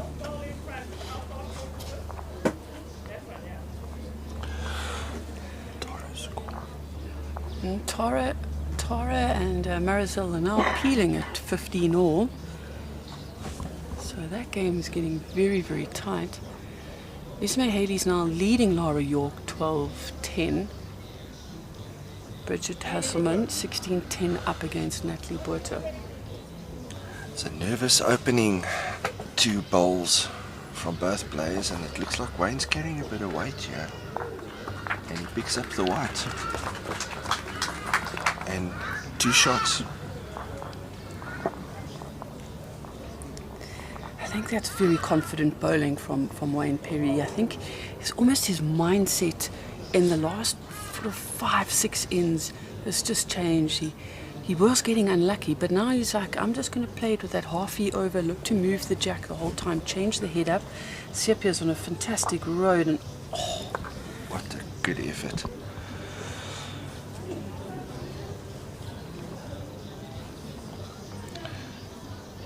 Yeah, Claire, we were seeing a little bit of a grunt there from Wayne. I think he's pushed it a bit too hard and wide, and not quite sure why he wanted to play that type of weight. Maybe it was just a little bit of a rush slip. of blood. Yeah. A little bit of excitement. I wouldn't be surprised. Sepia, he's coming down with that weight now, and he's very close.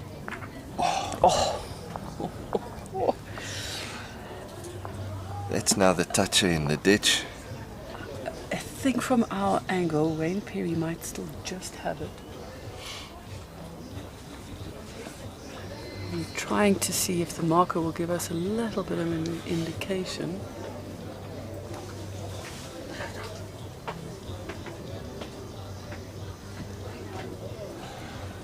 Marcus just indicated that Wayne is holding the shot, and Sepia is in the ditch, and it's very close, but the marker indicating that Wayne is holding the shot with the last ball.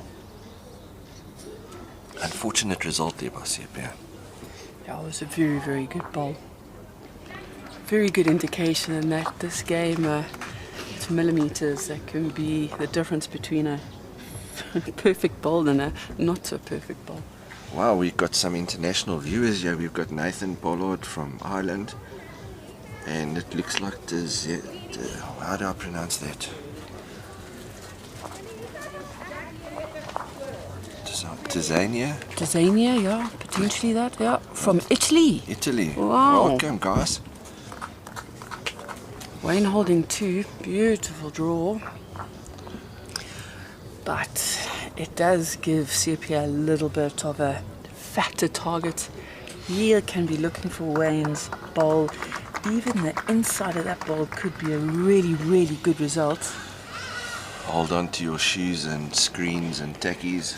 Something's going to happen, yeah. Kevin, what's your catching skills like? Yes, you're the cricket commentator. Let's see what can happen here.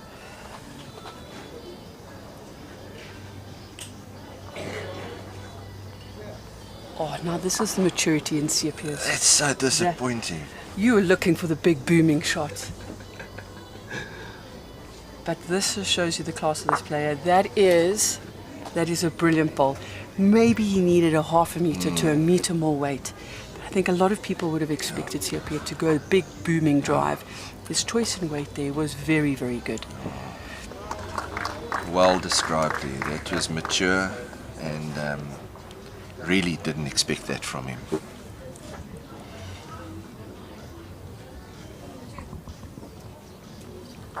So Mark has indicated 2. So Wayne Perry now slips into the lead, 16-15. This is becoming a humdinger. 18 ends. I wouldn't surprise that if we're going to be ending up here for another 7 or 8 ends.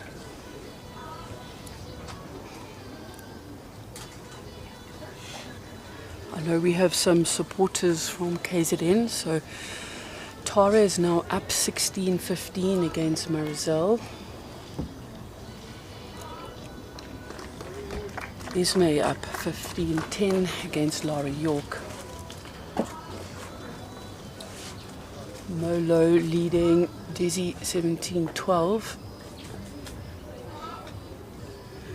And let's not forget the other men's game on this rink that's got Nixa Mengwerk playing against Clinton Rhodes. Nixa was in a comfortable lead, but it's now 18-15 to Nixa.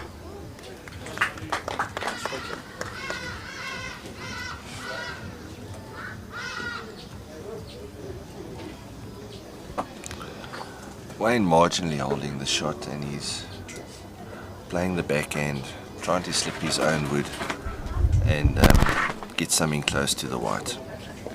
Coming in on a very nice track, just running through a bit. As most bowlers will say, there's no loss for a wood that's through the head, always in play. Clay Pollard, welcome, go Mo. She's going. She's now 20-12 up against Dizzy. I'm going to have a cup of tea, and Wade is going to take the hot seat. Cheers, Claire. Cheers, Kevin. Thank you very much. Let's see up here. Drawing a really good shot there. Welcome, Wade.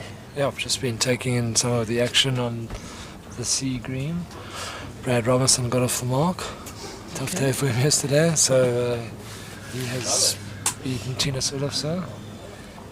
Jerry Baker's down on Wayne Rittmiller.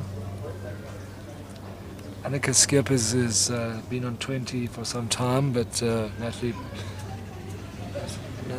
Boyd, it must be Michelle Gerber. Michelle Gerber, Sorry, that's it, yeah. Michelle Gerber. It seems like there are a lot of Port Natal and folk around, and Annika's trying to get over the line there. Maggie van Zyl was up on Esme Kruger, and Layla Snyman and Colleen Piketh are having a real ding-dong battle. I can imagine. As for this ding-dong battle, compare this to the score next door, both of the games 16-15, so very, very tough start to the day, yeah, Saturday, moving day. I love it, moving day. Siepia is looking to... He's got 2 shots. Well, 1 in a measure, but this should be in for another. Yeah, it looks like 2. Yesterday on commentary we mentioned that at this level you can't afford to have one bad end. You have one bad end, you drop 3 or 4 and you're in a little bit of trouble. And that's what Wayne has done here. After he fought back so well.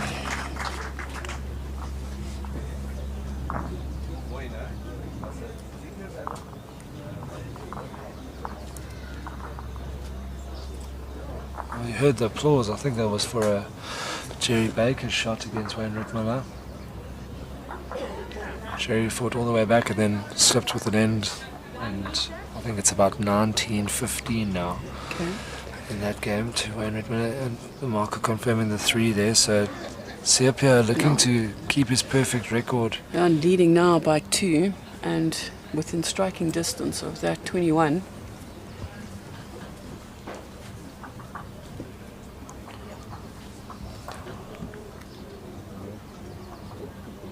So we've got, I might have missed it, but we've got Italy, Ireland. Yeah, Italy and Ireland. Lots of a little shout out there for Kevin Campbell as well. Got some foreign flavour to the mix. Siepia will be looking to make this a really good opener. He's got a little tickle on the jack. But, not quite as fast as he would have liked to put some serious pressure on Wayne Perry.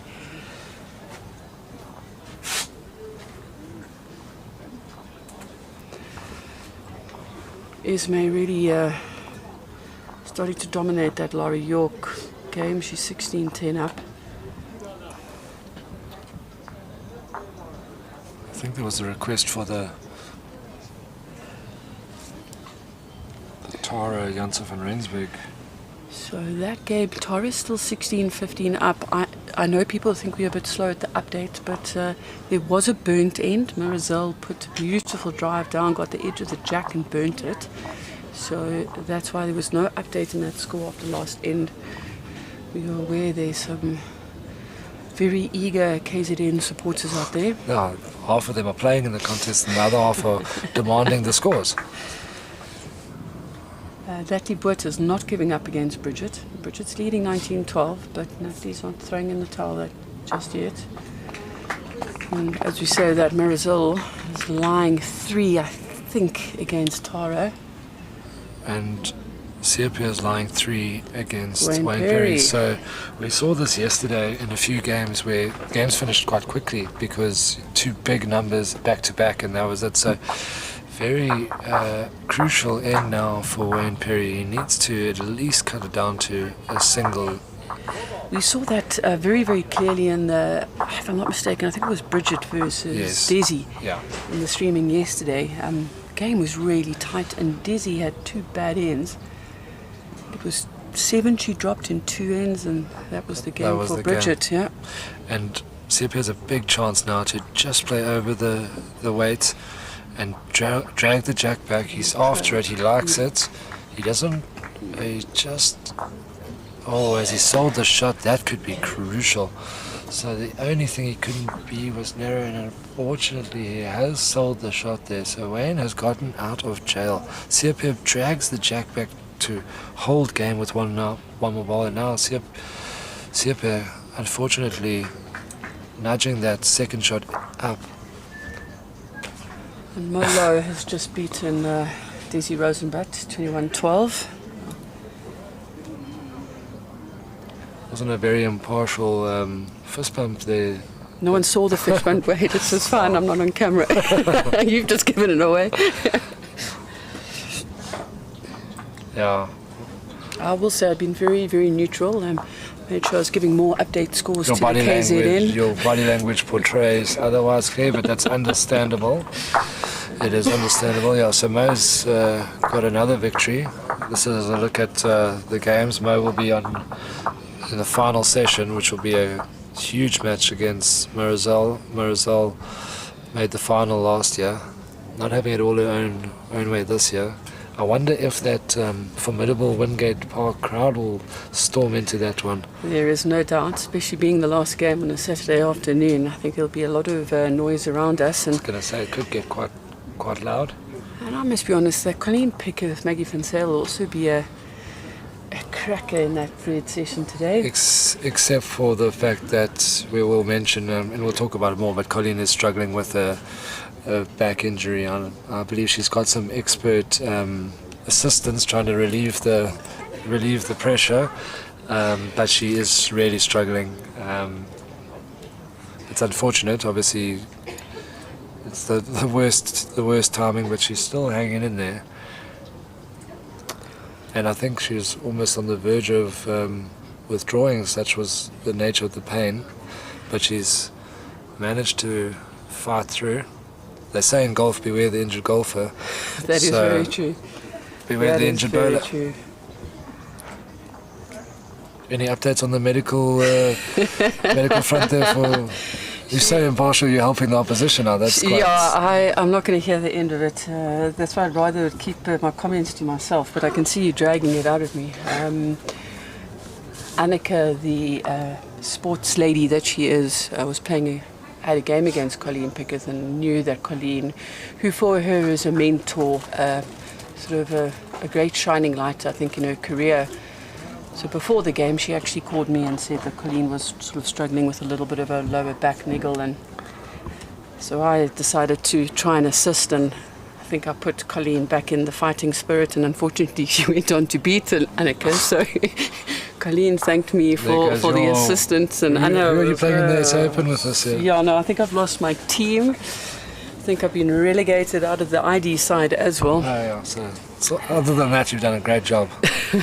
Let's just get back to the comments here. So Sid Siebert's on the live stream says James Evertson's finally woken up in New Zealand, and you guys will be pleased to know that your well, I was going to call him a thoroughbred horse, but Brad Robertson finally got a win. He's very relieved. A tough day for him yesterday, but he's looking to roar back with he'll be planning on 3 wins, so he's got the one, beat Tina Solipsa.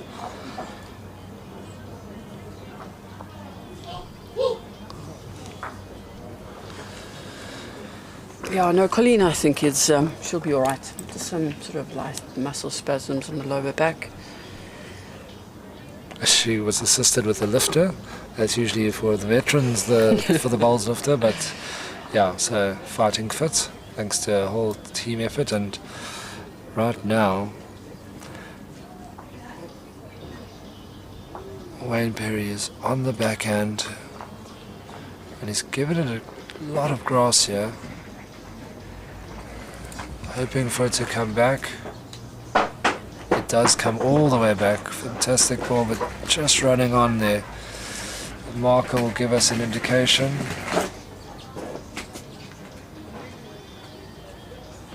Having a fair look at it.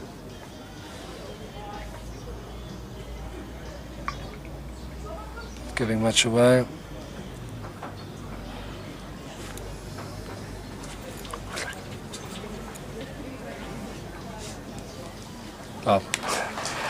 Bowls, there's always a winner and a loser, so Mo walks past, gets the high five, and then Daisy walks past a minute later and gets the commiserations. That's the nature of the game. It is the nature of the game.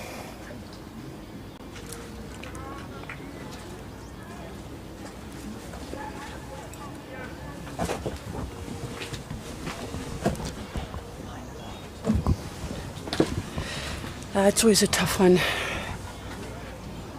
Because in singles you can't have a draw, unfortunately. Someone's always going to get to that 21. Sepia's ball getting back to the centre line, but he's just a little bit over the weight. I was chatting to Michelle Gaber yesterday. Her and Lila Sneeman had an epic battle. And Michelle lost that narrowly. I'm not sure exactly what the score was, but it was 21-17, somewhere around there.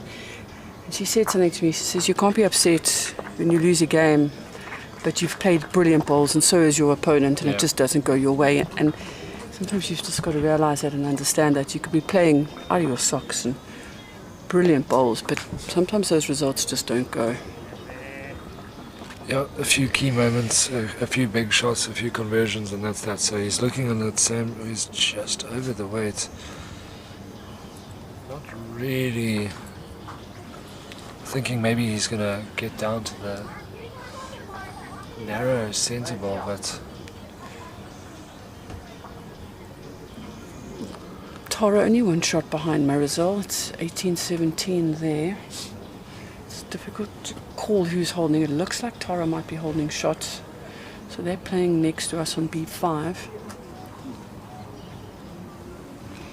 Tara and Brad Robinson got silver in the mixed open championship. I think he's short here. And we might have to get the measure out. Yeah, that's a look at the game next door. We have obviously the marker now standing in the way. Great advert for Pro Brand and their marker bibs. They are very handy at this level. There's so much that you need to carry, so well done to the Pro Brand group. There's school cards, there are lollipops, there's measures, there's sprays, there's gums, there's you name it. I hope there's some suntan lotion in there too, because Oh, that must be on a bag on the side. I don't know if there's another pocket for that. there's a sweltering heat here. Don't forget the pen. And one to Seopia. So moves to within 2. Close measure all round, but you did feel that that ball was the shot throughout. So perhaps while Wayne was a little heavy with his last ball, knowing that he needed to change the head. So Seopia looking for his 4th win. He is 19-17 up now on a lot of people's top 2 favourite to actually lift the trophy. So it's gone with a shortish length there. I know there was a little bit of a bet going between Neil Burkett and Seopia.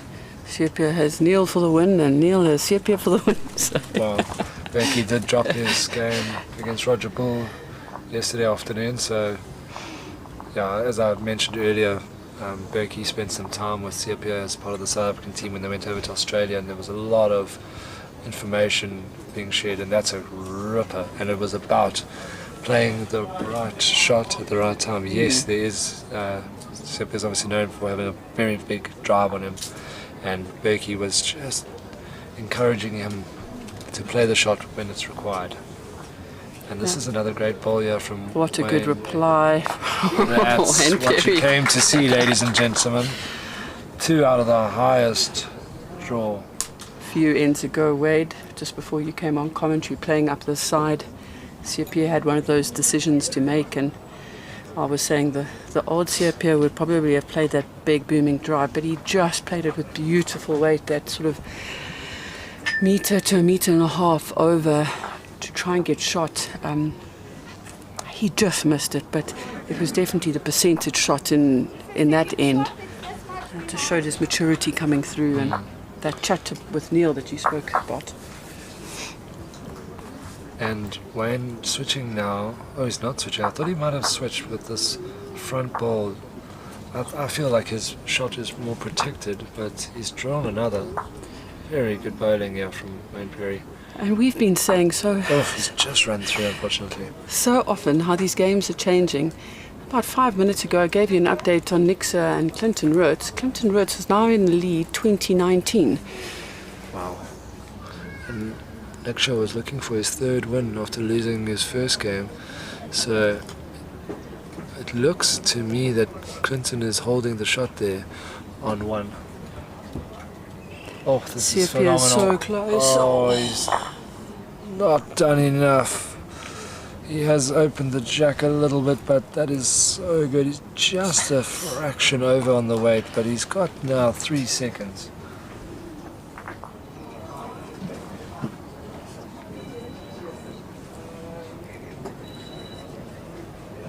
And that's 1 to Nixa, and it's 20 all. 20 all. Oh, my word. He's asking it for it to swing. It just doesn't get back to that ball. If he had rested on that ball, he probably would have been in for another. So, what a tight head this has been. And just as another game concludes, Isma Haley's beaten Laurie York 21-10. Should pick up a 4 in the last end to win that game. It looks like it, I think so. Wow. Bridget coming up to have a look because she's folks, 20-13 sorry, up. I had to interrupt you, Claire, go. but Nick said it looks like he's pulled the jack the mat all the way up, and I think he's going to try and sink the white. I'm just going to have a quick look. Where'd you go and have a look? 20 all. Is he looking for Jack in the box? He's trying to put the jack in the box. Wade's upstanding, I'm sitting. Oh, he's just missed. That sounded like it was very close. It was very close, but how exciting, folks. 20 all, and he's trying to put the jack in the box. I will just let you know if Clinton's going to try and do the same thing.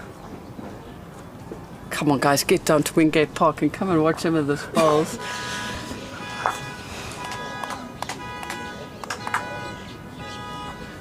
As we have a car horn, just super composing himself. Bridget had a run. It's all action all over the show, yeah. I don't know where to look at the moment. Okay, well, let's focus now on Sipa trying to get the shot back here. On the forehand, he's had a couple of good efforts. Even if he finds his front ball, he can roll it up. And he's definitely narrow. I think he's definitely looking for his bowl. Oh, he's not done enough. I'm going to have a look quickly who's holding shot in that Ben Gurick-Roots game.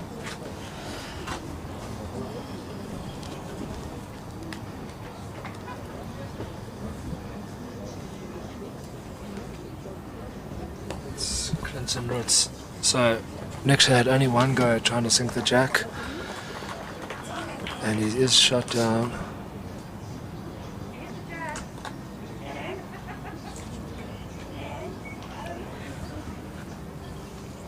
$20 all in that game.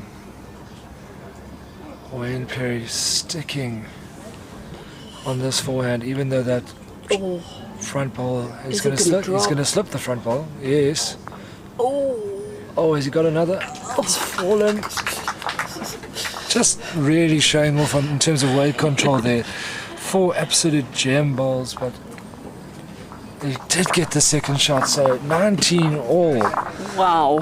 Fantastic bowling here on display, and that was amazing weight control. So he's just trusting that he's not going to hit the ball of Sipa that Sipa had just moved across. So great bowling, and I think Niksha has now got his last bowl. That's the 26th end.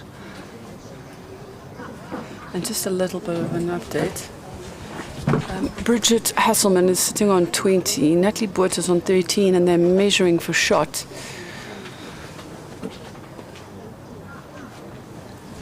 Wade's up. He's going to try and give us an update on what's happening in Ben Gurick and Roots. Well, on the screen you can see Wayne Perry putting down his first bowl. So important in this end that it's a solid opener and you're getting a nice close shot. That group is being thrown open there. Clinton Roots has won. Niksha just running through with his last, so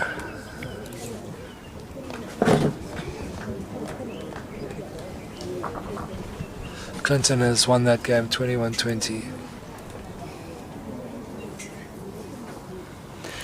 Natalie Boert got the shot there, so 14-20 to Bridget. She's keeping that game alive.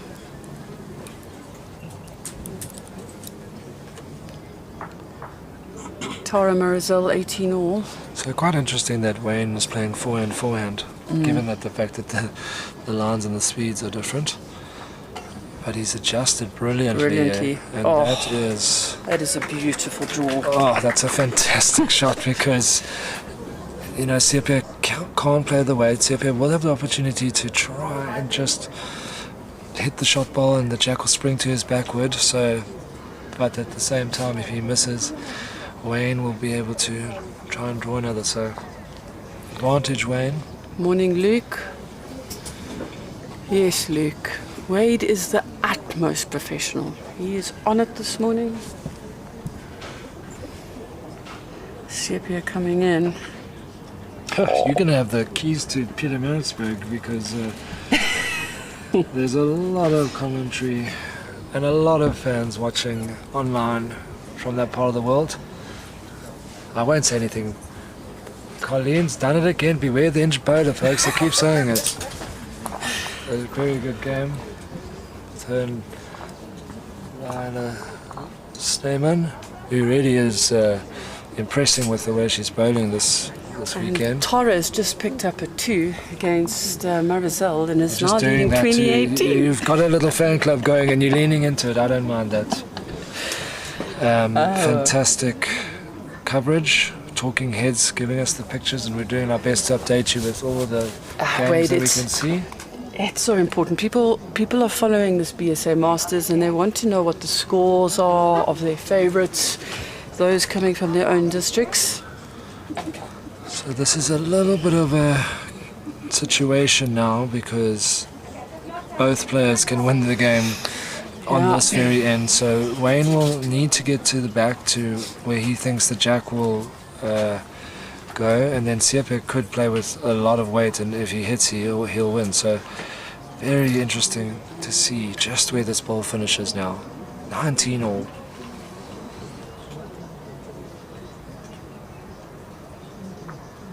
It's on the forehand, and he's looking after it. He's looking after it, and you know why? Because he's drawn it, and he hasn't made... Oh, folks, that's an absolute bomb from Wayne Perry. One of his absolute specials. He has drawn it, and he's left his opponent with no option but to have a huge hit, because he needs this to burn. If the jack goes forward, he loses. One of Wayne's bowls will run on, so Wayne Perry with an absolute gem. The only thing I'm very grateful is they're playing away for us, so we don't need to duck behind the screen, right? Because that setup means a definite burn and a pop up over the bank potentially. Yep, off he runs. Oh, he's close, he's got it. Oh, and he's won the game. What a drive. How did he do that? The jack doesn't burn. It stays. Both of Perry's balls go out the head. It actually blocked on his backward, and he wins the contest 21-19. What a drive. What a game. You won't see a better drive in your life. Wow. Unbelievable. Absolutely phenomenal bowls. Wayne Perry cannot be disappointed in the way he bowled. He set that head up perfectly. There was nothing more that he could do. And guys, that is, I think for me, I've got goosebumps. I'm speechless. When am I speechless? Never. I think that is the maturity of Mathewson that has just come through. A couple of ends ago, he had the ability and he had potentially the setup to put a booming drive. He didn't do it, and this time he pulled it out, nailed it to perfection, and pick up the 2 to win the game. Unbelievable shot. One of the best drives you'll ever see, given the context. He made 2 out of it. The jack didn't burn. It caught on his backward, but the accuracy. What a phenomenal shot. And hard luck and hard lines to Wayne Perry after an absolute 2 out of the top draw. Phenomenal. So just a little update next to us now. Marizelle is holding, difficult to say, it's 2, potentially 3, and 3 gets her the game. She's coming to have a look because she's still got the last bowl. Tara will be desperately disappointed if she, and that's 3 to Marizelle. Marizelle wins the game 21-20. Tara very, very well bowled. That was a phenomenal game of bowls. It was incredibly tight on both sides. So I'm just going to call Siapia in. Siapia, you have so far got the honor of the absolute shot of the tournament. How are you feeling after that drive? I saw it could happen, but I knew it was a long shot, but after it worked, I was like, ecstatic.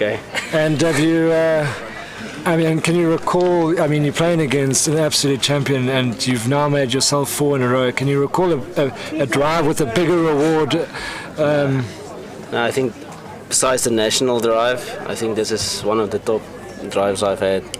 And we've been talking because Neil Burkett spent a lot of time with you in some mentorship, and sometimes he says cowboy shots. So you're going to send him a little clip and show him the. I mean, it was the only shot you had on. Yeah. There was no other shot. But yeah, he always says no cowboy shots, but I think he'll be proud of that. Well, I'm going to let you go and get a rest, and good luck for the rest of the tournament. Thank you. So that is an unbelievable shot from Sieped. No burn, gets the 2, wins the game 4 in a row. And folks, we're going to give a little break, catch our breath while we watch the trial ends. And hopefully these 2 boners can put on a display like we've just seen, because that was an absolute stunning game of bowls.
Folks, we're back, ready, session 2, Paul White, Josh Turner.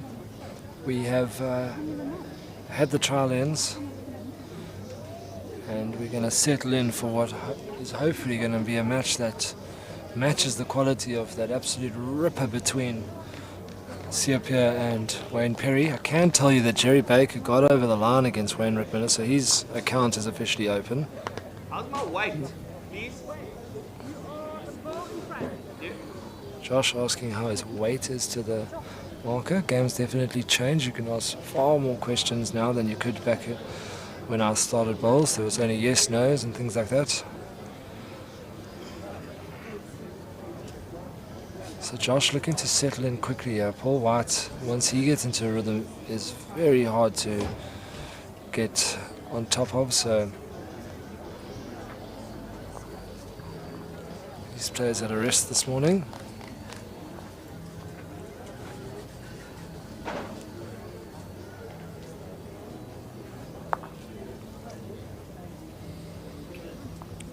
Might have even got the shot out of that.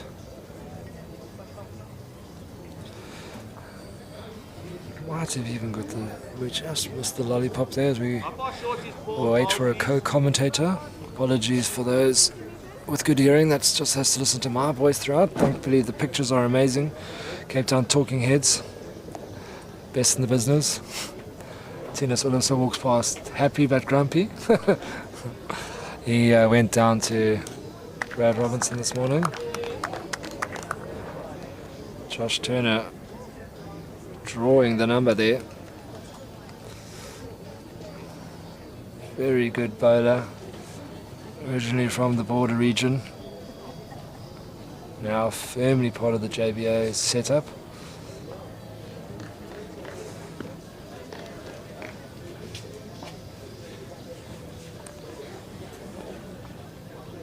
A lot of movement as we get stuck in with our second session of the day. A lot of players, their supporters, all walking around. I can tell you that the Wingate stream is being worked on. They had a huge technical error, the laptop crashing and things like that. So we unfortunately aren't able to watch the Matthews Perry Wayne Roberts match, which is on B1. But we will give you some score updates. Sharon Wiley asking what the speeds are running at. The speeds are running at about 13 and a half. Although the hand that is, well, the ditch hand is slightly quicker than that, and the other hand is, the rink hand is slightly slower. So it's around about the speed.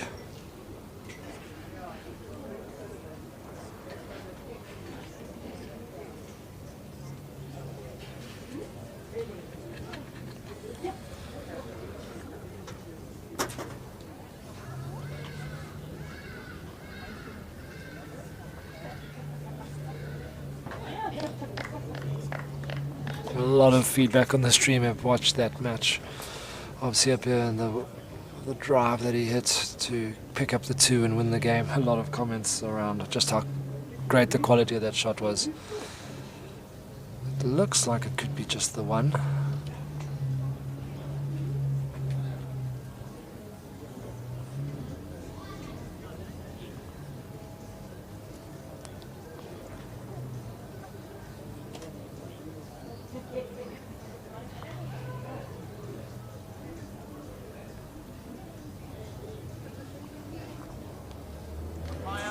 Thought that we might be calling the umpire. It looks very, very close.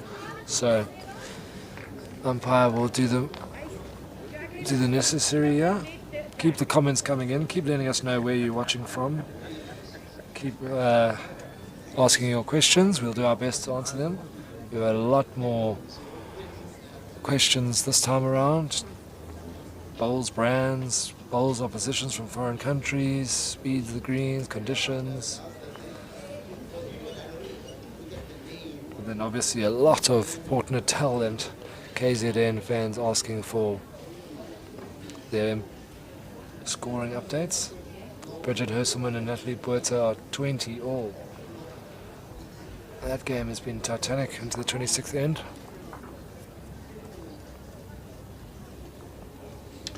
Luke Ellis, you know better than to listen to the commentary with the audio on. Mutes your friend, yeah? Claire Cowan has done her chiropractic updates. Had a few patients to take a break, sorry.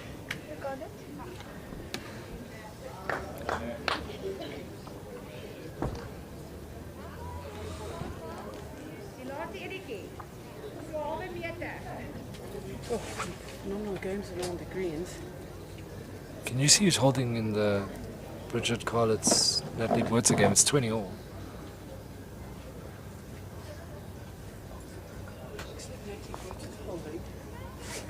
Bridget was up.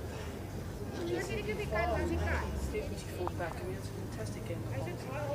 We had Annika Skippers beating Michelle Gerber 21-20. Did Michelle Gerber come all the way back? She came all Wow. the way back. She came all the way back. Just unbelievable. Jackson Rensburg and Nicole Hervé, I'm not sure what the final score was, but there was only about 2 in that game as well. And it's just action all over the greens at the moment.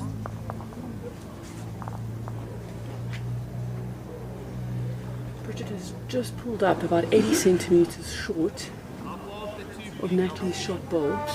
Both of them have still got a bowl to come.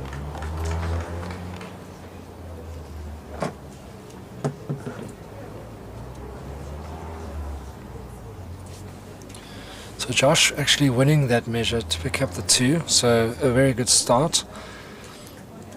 He looks like he might be under on this road, but he's got very good weight. So slightly under on the grass, but a great opener there from Josh Turner. That's what you need to do against Paul White. You need to just be relentless with your weight and not allow him too many open draws.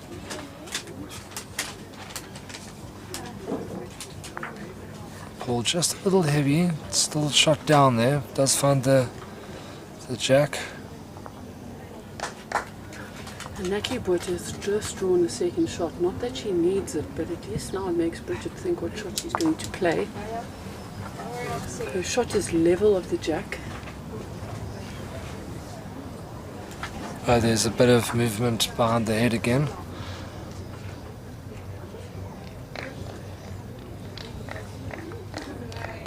Josh resetting.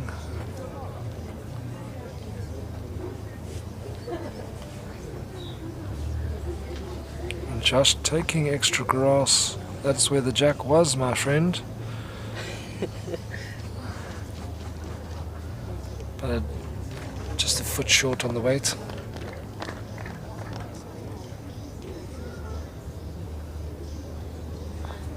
Paul, first time changing to that hand. Guess what? Pulls up. It is just the hand that has tricked everyone up constantly and consistently. I'll wait on the last That one. hand most definitely is sort of at least 2 meters heavier than the other hand. And even though we know as bowlers, when you change your hands, add that little bit of weight to make sure you're not short. I think the mindset needs to be you need to add even a little bit more because it's just that much heavier. Well done, Annika. It was tough, yes. I think it's because her coach tipped early. So there'll be a discussion about that in the... and the coach being her husband. And he says he got a bad look. Natalie Boertse has just beaten Bridget 21-20. It's only about the 3rd or 4th 21-20 of the morning, so... I can't even keep up. Stop.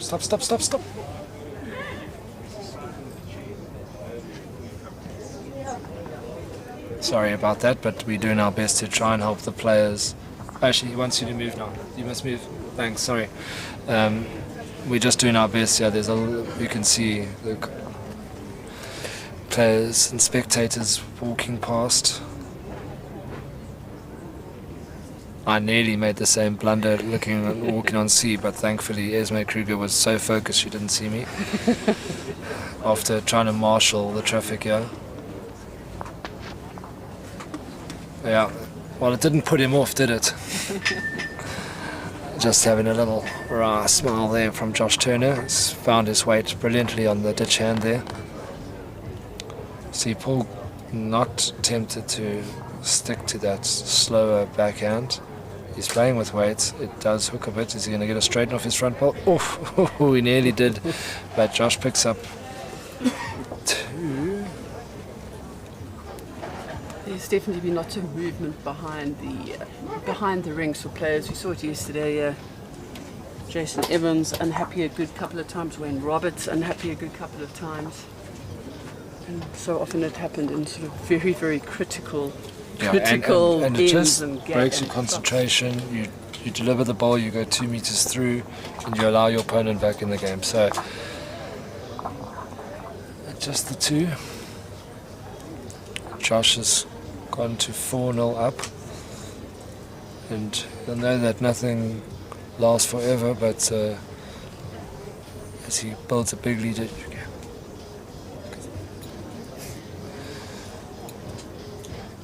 Joyce Filippini coming to watch. Support the JBA contingent.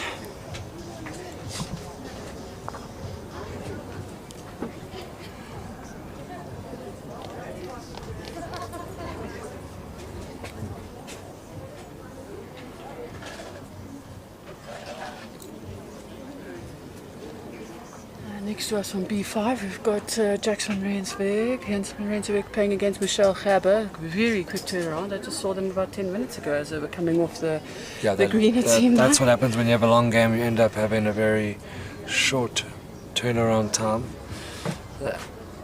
especially when you're playing in back-to-back sessions. Josh Turner a little heavy with his opener there. Allowing Paul White with the free draw. Paul White not impressed over on the weights. You about 1.2 meters. 2 meters. 1.2. Jared watching from New Zealand. Really been lucky. We've had Italy, New Zealand, Ireland this morning. Up to 542 viewers. So guys, spread the link far and wide. Jared Spriggs. Hello, my mate down in Tauranga in New Zealand. Jared Spriggs, former PE Waiki, is now plying his trade in New Zealand. Son of Paul Spriggs, a man that knows how to hit a big drive, that's for sure. Something like we just saw earlier.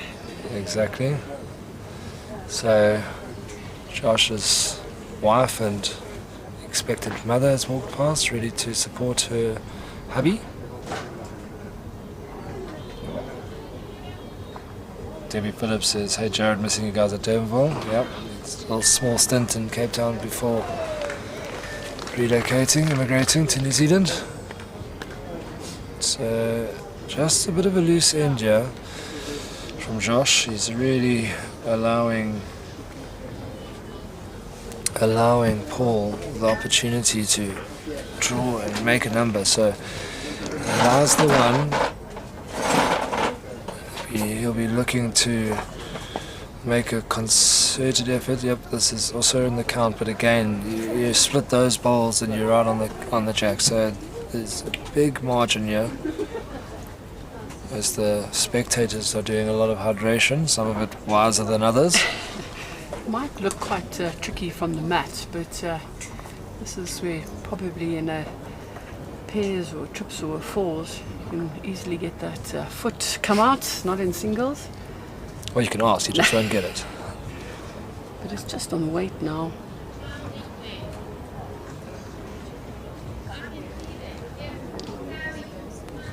Did he just check his bias there? I think he did. Well, you'd love it when a player does that, just a quick little... So has he split these two bowls? I think he has. It's going to pull up.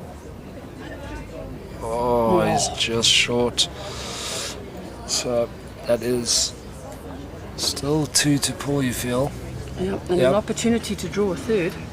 Big missed opportunity there from Josh. He needed to split those 2 balls. He would have been on the jack.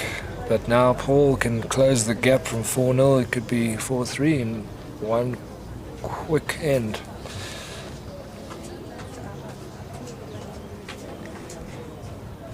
Just some score updates. Matthew Perry leading Wayne Roberts at the moment, 5-0. I had a little quick chat with Matthew Perry earlier. He was he was very disappointed in his day 1 performance. A win and 2 losses, but he was very excited for today and sort of said, now it's, new day, let's start it over again. As Paul White seems to draw a third shot. I think that's probably the worst thing for the field is a motivated Matthew Perry. He's such a quality bowler. He's got a great draw. He's also not afraid to play the weighted shot when it's required. So it's really tough field, and a player like Matthew Perry will be looking to bounce back. It was the 3 there as we described. So Josh has opened the door and Paul White said, I'll come on in. Picked up an easy 3. And that was an important third shot that Paul White got in there. So often you hold the 2, you've got the last bowl, or you only hold 1, or whatever the situation is, and you just don't make your last bowl count. Such a good example for young bowlers to, when you've got that free opportunity to draw another shot, you make sure you take it. Some really interesting matchups on this B green. Got the young Layla Snowman, first time in the Open Ladies after winning the juniors last year against the defending champion Ismay Kruger. Ismay suffering a loss in her first game today against Maggie van Zyl. And then the game that the Western Province supporters will have their eye on.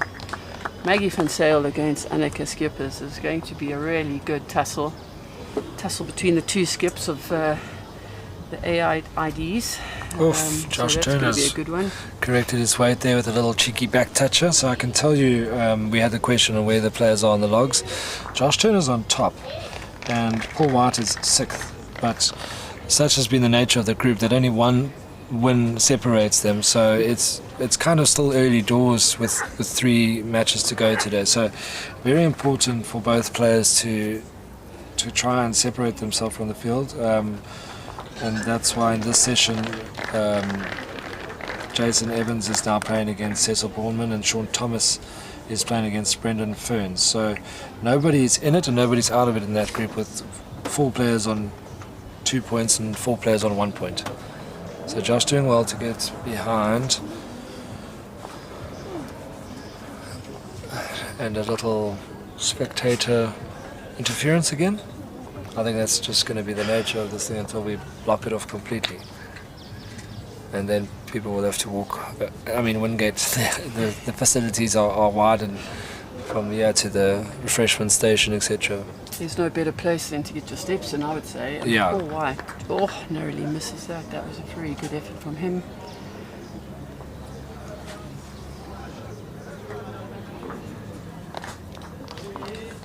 So session 2 has offered up a great battle here. Paul White, Josh Turner.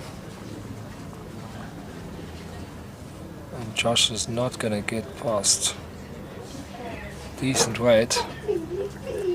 Both players with the zigzag grip on their arrow balls. It's been all arrow this morning, but we will see some different brands We will, represented a little bit later. with the ladies coming on. Colleen Piketh, Mrs. Henselite, that's correct. And then after the last session, you're going to have Louw versus Marizelle Rousseau, so that'll be the clash of the Drake's Prides. Maggie's also Drake's Pride, isn't she? Maggie is also Drake's Pride, correct. Paul White on a He's having a little road. run down the middle. Yeah, he's got it. Oh, Is it bent? No, it looks like it might be on the line. probably still one And he's down. one down. As Josh Turner got one That goal. backward. Very good shot.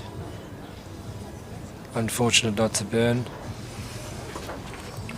So Josh has 2 meters of space to get the shot.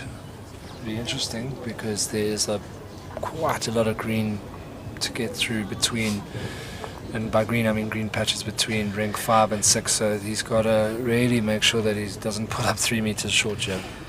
As you can see, oh no, that Bsa is... That's terrible. That's absolutely fantastic. horrific, right? I just got 12 times hungrier, so let's see. Josh, he's added the weights and he's bowled it brilliantly actually in the context, because a lot of players would have left that 2.5 meter short, so he's picked up the 2.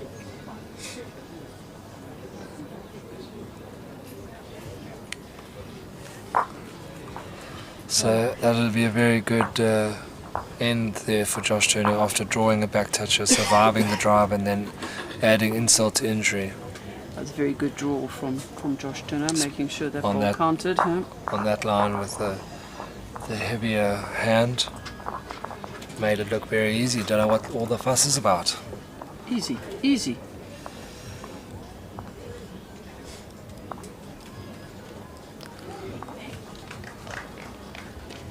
So a few more games gonna get started soon. Annika Skeepers and Maggie van Zyl due to begin, and Colleen Piketh and Nicole Ervier are also going to start shortly. Players do a phenomenal job of making sure that they're not being called onto the green. You know, it's a lot of movement. They get thirsty, they get hungry, but the action happens thick and fast. 4 sessions feels like sometimes it can roll into 1. Yeah, I couldn't quite believe it when we finished off that session 4 yesterday. I was sort of like, where did the entire day go to? And these guys, I think, feel the same way. You can't just go from game to game. You need to have very strong That's all. mental ability. Yeah, it's fine when you're winning, but when you're losing and you have to get back on the green so quickly, it can be. You really have to settle and find your calm. In a big game that goes 20-21 can, take you 2.5, 3 hours. Maybe been playing 27, 28, even 30 ends.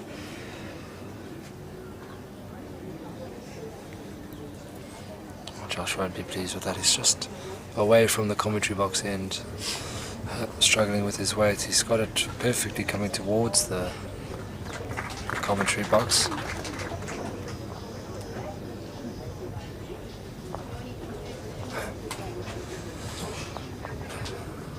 A young fan grabbing a chair directly on the basically peg view for Paul White.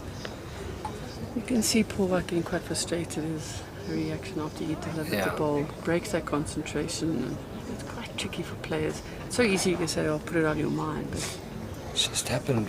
I can't think of an event where it's happened more than this one. It's just 3 or 4 breaks in one game. Josh looking nervously on at this one. Is it going to stop? No, he's just not able to find the weight. He's allowing Paul the freedom of Wingate Park here to draw in another one. he'll be disappointed because his lines are so good on all 3 of those balls. He's got the perfect line. I think, as Sean Thomas suggested, it's a left-hander's rink. Yesterday afternoon he couldn't hardly put a ball wrong. He found that Don't outside worry, hand. he told us about it all evening, so it was an impressive display, that's for sure. But it's only the one, and he's sort of blocked the backhand, so Josh has the change now. He's got a great delivery, Josh, for a big man. He really gets it away low and smooth. And no kiss off that front ball, but just not the weight. Yeah.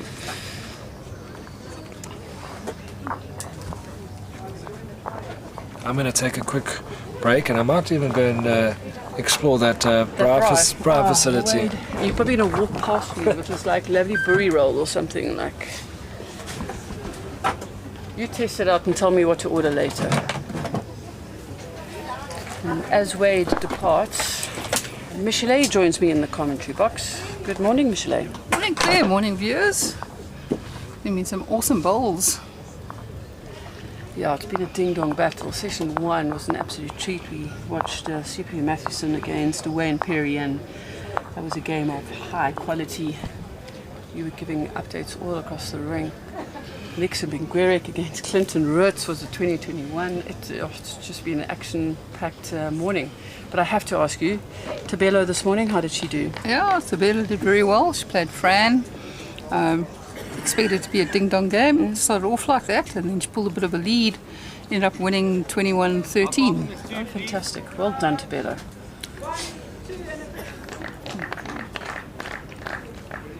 The men are also off in the under-30s there, some big matchups. Aiden's playing Michael. Mikus, yes. Mikus yes, Gresh. Mikus, that's it. Both of them are unbeaten, so that's another ding-dong game. Another big game there. Yeah, I was telling the viewers across B and C this morning, we've had some incredible games and incredible results. Bridget Hasselman losing narrowly to Natalie Botha 21-20. Annika Skeepers beating Michelle Gerber 21-20. Wow. It's been... you don't know where to look anymore, I think. That's what you want to do, is get up in the morning and play the best in the country. Yeah, we're very privileged to have front row seats to some exceptional bowls.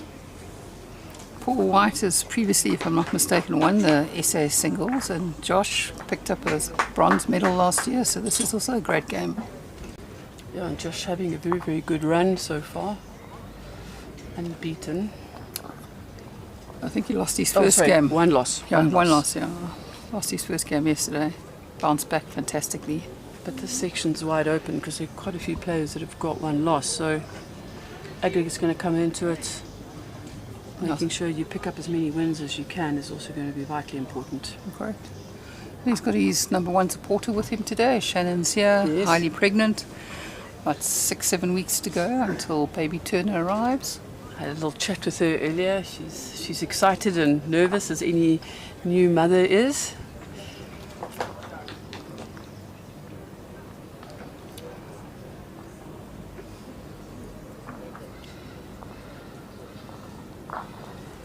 Josh playing with a little bit more weight.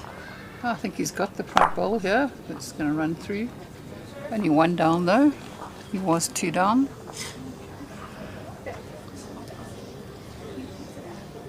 Paul White's trying to figure out where he can get in to get another shot. He's done that really well, where he's had the opportunity with his last bowl to make a count. But where the head setup's slightly trickier for him this time round. But there's still an opportunity. Potentially he finds his front bowl, comes across the head, something like that. Well, he can play either his bowl or cross the head onto Josh's. Absolutely. And pushes Josh's through. Absolutely. Nice channel there for him to play in. 649 views now, so Michelle, it must be you and me, the two ladies in the commentary box. Oh, he's on a very good road. And he picks it up. Oh, that is a Holds phenomenal 2. bowl. Well bowled, Paul White. Shake of the head. Not quite sure if he's actually still got, well, if he's made a second shot. The lollipop says it's 2. Put the pressure back on Josh. A great example to viewers that are not used to playing at this level is to play the shot before your opponent does. You know, often when you're holding one, you kind of draw short, how to protect it, but you play the shot, you end up changing the position. You don't give the other player the same shot twice. Michelle, it's such good advice. Probably one of the things that I learned sort of 2 years ago. Don't try and defend the shot. It can often get you into a little bit of trouble if you try to defend. A lucky result there. Get second shot out of it. That's the other thing with singles, is always only drop one. Josh apologising, putting his hand up, saying it wasn't quite Intended. what he wanted. No. But that's also bold, so you also have to take it. And if you can't keep your cool in those situations, then I don't know, maybe you need to look for another game, because in the game of bowls you get those lucky wicks. It happens. Correct. Look here, it's the same as rugby, right? You get the bounce Yeah, of the ball. Absolutely. There's quite a few sports where there's a bit of luck involved.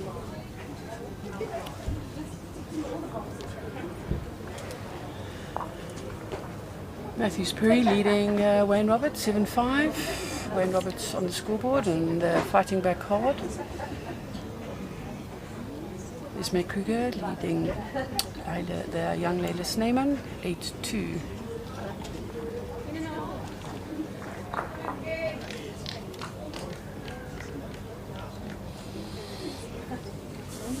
How did Mo do this morning? Mo had a nice win against Dizzy. 4 out of 4. Remember the exact score, I think it was 21-13, 21-14. Yes, she's on 4 out of 4. So she's doing Very well. good. There's so much great bowls to watch. You can't keep in touch of awful disciplines. The vets, the juniors and the open. And then you've got all the different genders across the two, so it's really, really tricky trying to keep up with everything. Colleen Piketh and Nicole Avia. Nicole leading 3-0. I'll try to get the logs out and tell everybody what's happening in the You sections. can definitely do that.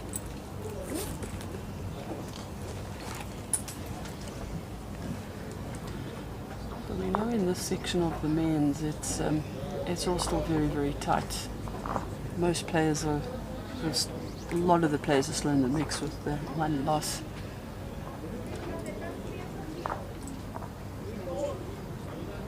I know in section 2 of the Ladies Open, it's going to be a ding-dong battle, probably between Louw and Ismay Haley, and that might even come down to the last game, sectional game, and that'll be tomorrow morning. And once again, we see a spectator walking across Paul White's view. Spectators, if I can just ask you, if you do come down to Wingate, please respect the players. Please make sure you're not walking across when they're trying to bowl. We've had very many interruptions, and that's the second time it's happened to Paul White. And again, second time he is not happy with the bowl he's put down. Right, so Claire, I've got the section, ladies open sections here. So as you said, in the first section, we've got Ismay Haley leading with 4 points, 4 wins, with plus 41. She is closely followed by Mo, also with 4 plus 17. They play each other in the last game. Last game, it's going to be a very... So that could actually be a semi-final. It could be, 100% right. Right, and then in third in that section is Natalie Buerta with 3 wins plus 18. She still has to play Ismay Haley, so going to be very interesting to see how that section ends up. In the other section on top we've got Colleen Piketh, and interesting, she's already lost 1, so everybody in that section's lost 1. Has lost 1, correct. So she's lying first with plus 24, and in second we have got Maggie van Zyl from your neck of the woods on 3 plus 12. Yes. There's still everything to play. Lots of permutations that still could play out. And Correct. you know, you think about it. There's still 3 games to come.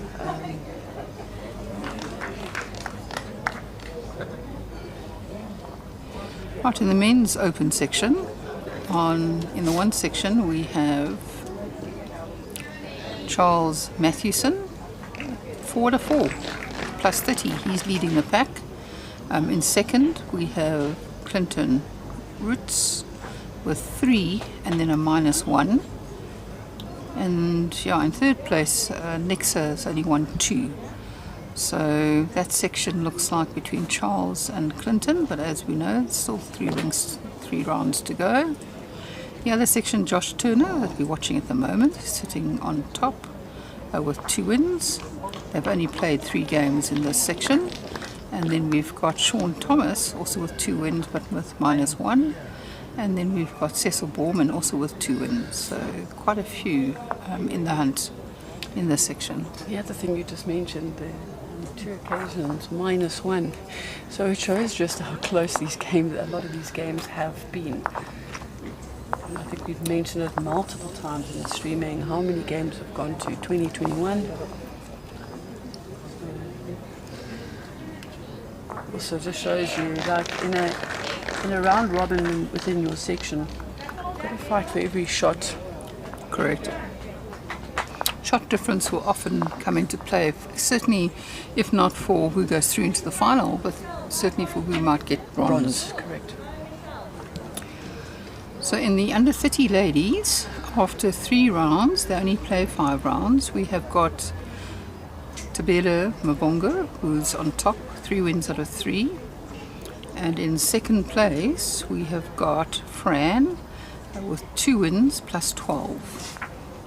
Josh with the beautiful opener. In the other section, on top, we've got Zandre. I think she won it not last year, the year before? Or did she win it last year?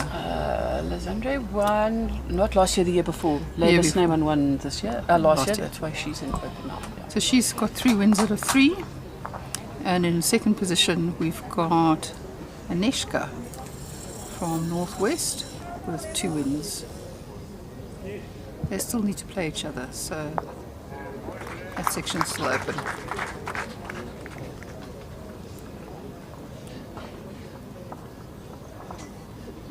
Josh was taking his time on the mat.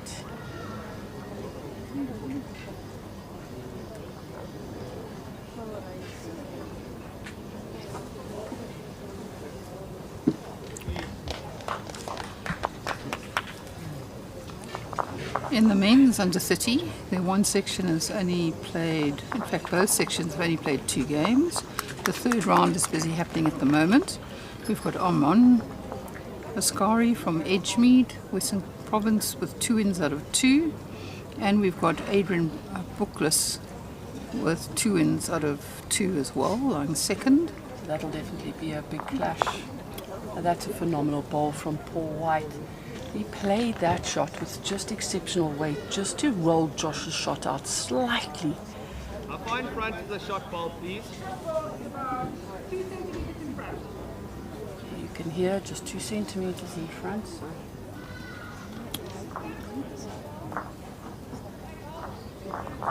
Interesting to see the weight that Josh plays this ball with. He's got the base back. He's Little got good touch on weight it. here. It's just going to be a touch narrow. I love the weight he played there. So just a little touch on that shot ball would rock and roll it and punch the jack through, and that's what he's looking for.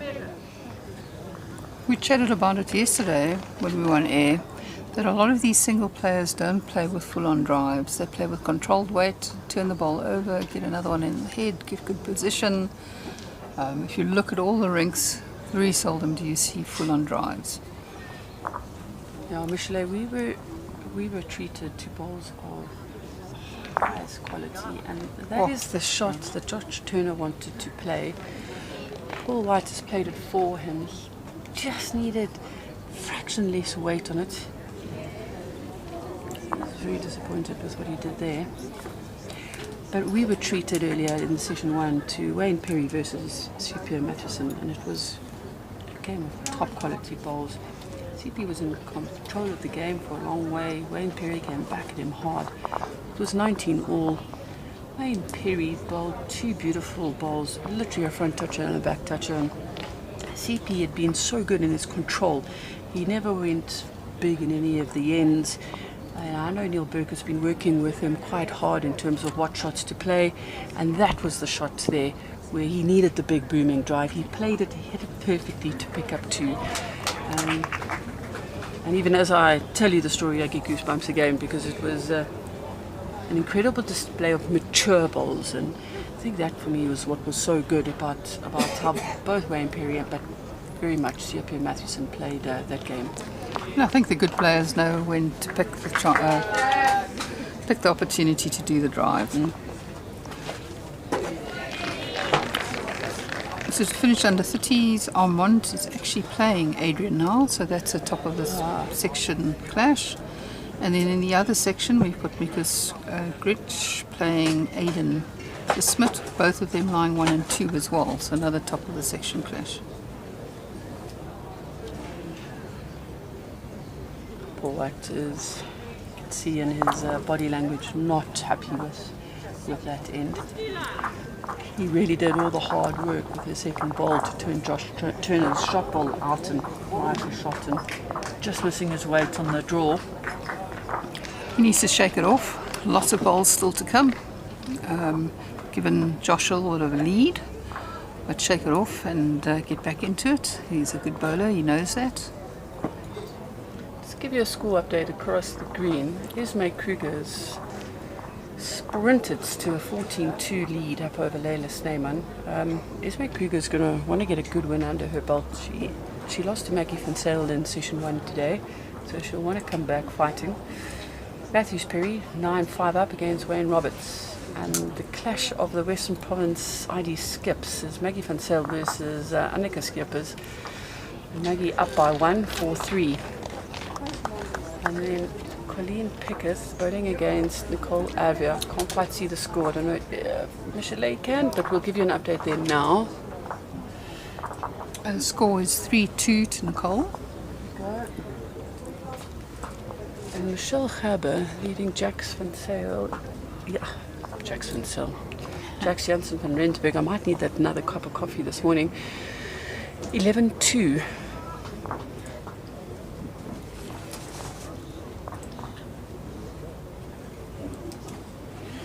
Well, it's in the vets. Men, they've played 3 rounds. In the one section, we've got Roger Boulay from Westville, Port Natal. He's unbeaten, 3 out of 3. Lying first, and second we have Neil Burkett from Mowbray, Western Province, with 2 out of 3 wins. Neil, I remember Neil in the 1990s playing out of Western Province for Millwall. Record he has. Yeah, there was the All Western Province final clash for the vets men last year. Kevin Smith versus Neil Burkett, and Kevin Smith came out on top in that competition. If I remember correctly, that was an incredibly hard-fought battle, very, very tight. So far, I might be a little tad biased. Western Province showing their colours so far on the logs. So in the other vet section, we've got Arnie Muscat with 3 out of 3, also from Port Natal. And he is on top of Kevin Smith, who's got 2 wins. So Kevin's lying second at the moment. Okay.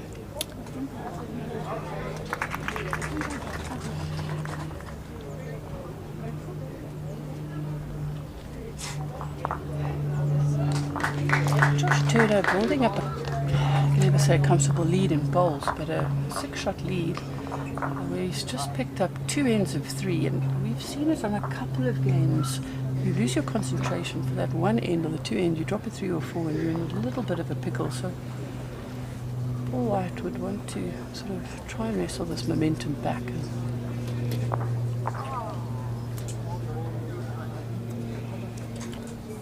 Paul's been in this situation before. He'll know to dig deep, put some bowls close, change the momentum around. It was on a reasonable track, just his weight let him down on that last bowl. Looks like Josh might pick up 1 or 2 again. Yeah.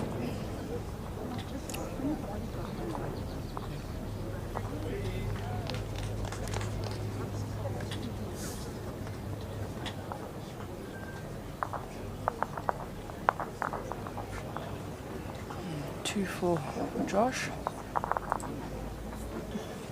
Goes into a 14-6 lead. 8 shots at this level is quite a bit. Paul dig deep and see if he can't pick up on this end and close the gap.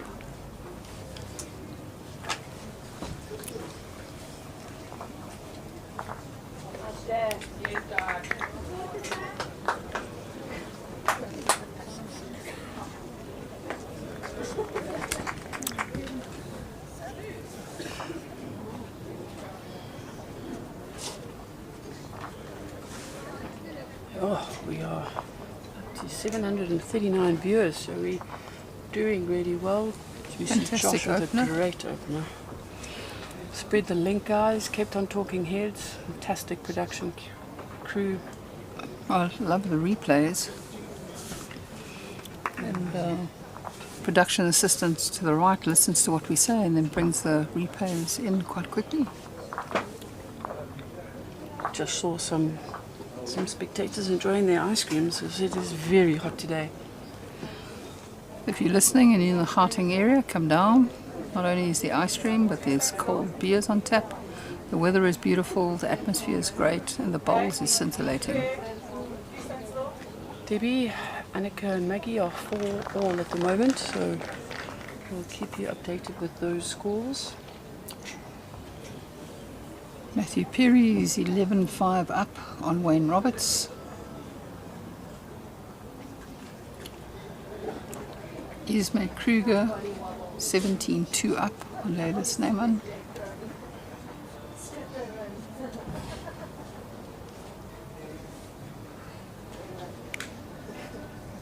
Josh really looking like he's feeling really settled on this green.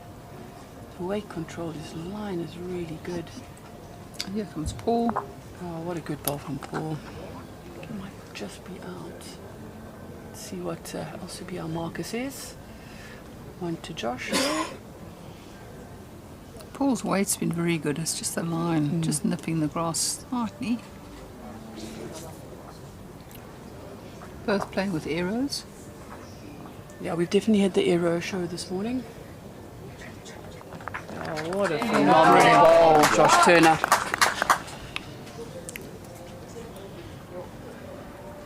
Okay, we need to watch here, Michelle. I can tell you this is not going to be short. Definitely not. Oh.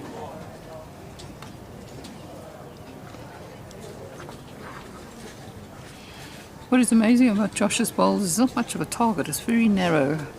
So, you know, to get the port. So Josh is having a proper think about this because he's trying to figure out, does he draw a fourth in here and hope that Paul White misses again, or does he come to the back somewhere? Is there an opportunity where he could drop a number? The way the head's set up, I can't really see him dropping a number. If it burns, it's a replay. Paul's got one bowl on the bank already, so, and he's got one short of the jack, and he's got one to the left, so I don't know that there's a number, but what would you do? I'll be very honest here, I would try and draw a fourth one, just add the pressure to Paul White. Josh Turner's got all the support on the scoreboard at the moment.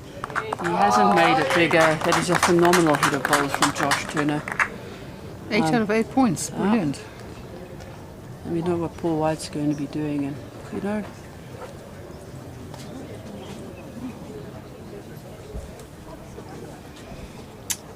Kim asking, Wingate Stream MIA. I don't have an exact technical update for you, but we do know that the Wingate Stream has had some issues, some technical issues, and they've tried a whole lot of troubleshooting. Last night, James Rushton was doing such a good job of trying to sort it all out. Here comes a great ball. Oh, what a good hit. All right, so we're waiting to see whether that is... I'm not sure if it's burnt or what's happened here. No, it hasn't burnt. It hasn't burnt. That was the last bowl, so I'm not sure why they're mocking. Having a look at which one is Josh's touches. So having a look at who holds here. Poor Mark is having to do a whole lot of work here because there were balls that shattered everywhere. It's a good hit from Paul White. He had to have a proper go, and he was 4 down, so anything better than that you'd see it as a win. 1 to Josh Turner. Paul White will be happy with that That's outcome. an amazing save, and that's again a great example of putting out the drive in the right situation. Absolutely.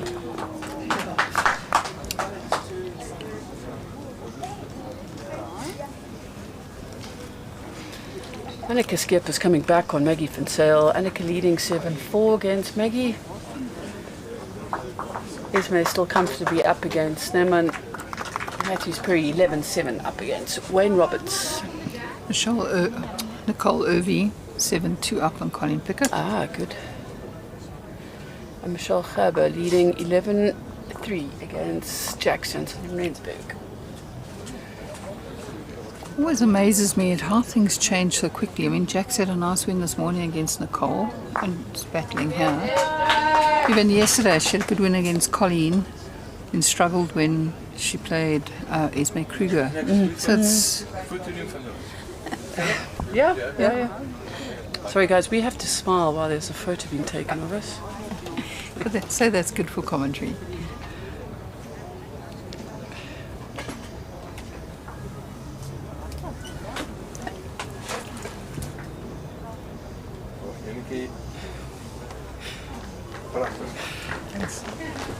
so you have to, sometimes you have a face for radio. You got a voice for miming. Oh, great bowls again for Josh. Tucks the white behind his previous bowl. He seems to be finding that hand beautifully. The ditch hand. So we saw Sean Thomas yesterday finding that hand really well. A couple of players in the morning sessions yesterday were just saying that the ball just wasn't sort of coming back, but it's been a lot hotter today, a lot earlier, and I think that it's dried out and you're really getting a beautiful finish on that ditch hand. Now it's not hanging or sort of struggling to come back to the centre line. Players often ask, what do you do when one player is dominating like this and the other one's struggling a little bit? What advice would you give? You've got to change something, and you kind of see Paul White digging in his bag off screen here and getting another cap. And I will tell people that's one of my tricks that I do, is change something, get rid of the one cap and put the other cap on. They don't have the boards at the moment, so I know a lot of people who will draw little crosses or dots on the board to try and change something up. Could be a fact to slow the game down. There are lots of different things that you can do as a player to change things up. Looks like Josh is holding 3 again. Paul's got the back bowls. Just to unpack the pressure that Paul White's been under, Josh has literally picked up a 3-3. He was holding 4, and a booming Paul White drive managed to break that up, and Josh picked up a 1. So that's in 3 ends at 7 shots. Well, the score was 6-all. Yeah. Right, it's now 15-6, 9 shots. So it's been a big swing, and we've seen that a lot. 2-3 ends goes badly for one player, and another player just totally dominates after quite a tight game up till that point. So I was wondering, if I was Paul, whether I wouldn't start playing Josh's hand. Is that going to come back enough? No. Not.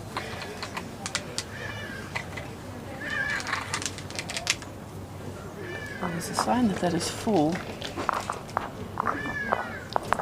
So we've seen 3-3, 1-4.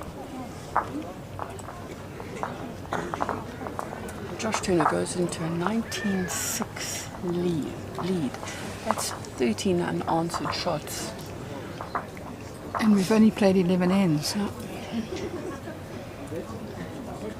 Michele, something you just said I think is really, really important.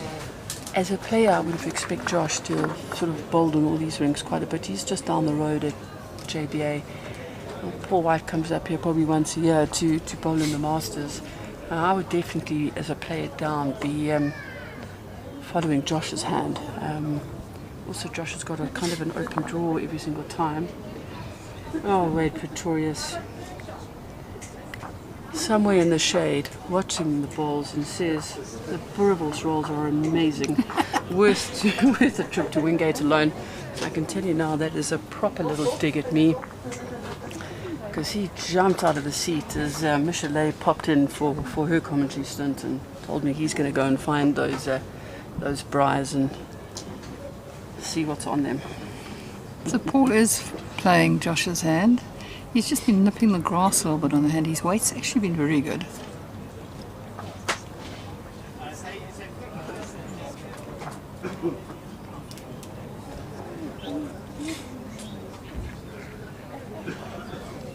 Josh going through, but a good positional bowl for him. He needs 2, so I think he's trying to pick up the white, make it difficult for Paul. It's better grass for Good Paul. grass from Paul.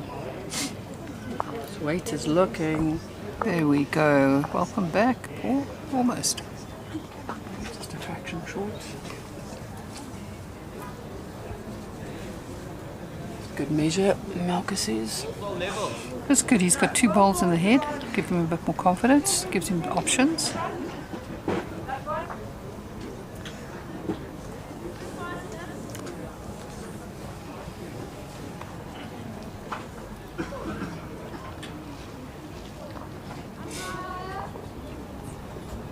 Matthews Perry on a roll there against Wayne Roberts. 13-7. Here's McKruger, 20, 3 up.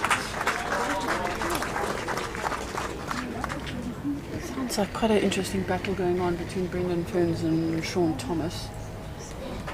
On the other green, but just next to us. That's on C1. Here comes Josh again. Josh is really drawing well. Got his drawing juice today, that's for sure.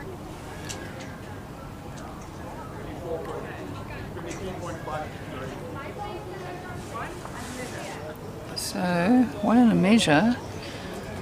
If I was Paul, I'd come and have a look. I know you're only meant to have a look after the third bowl, but one in a measure, if it's measure not in his favour, is actually game. Yeah. So he needs to make sure that he knows what the situation is. He's changed his hand. Oh, it's coming back. It's going to come back at all. Just short.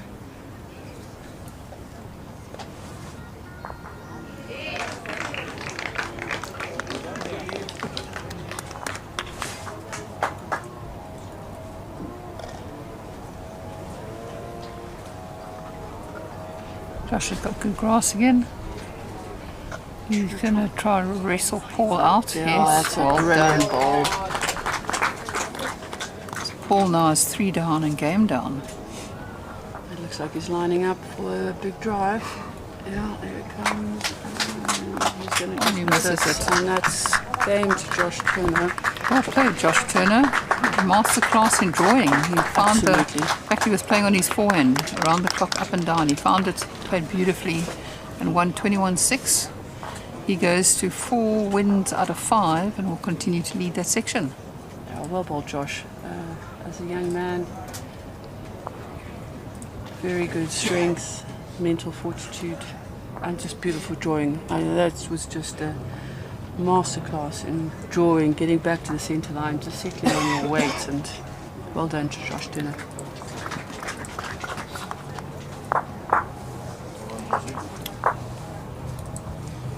We'll see if we can maybe get Josh Turner just to come and have a little word with us.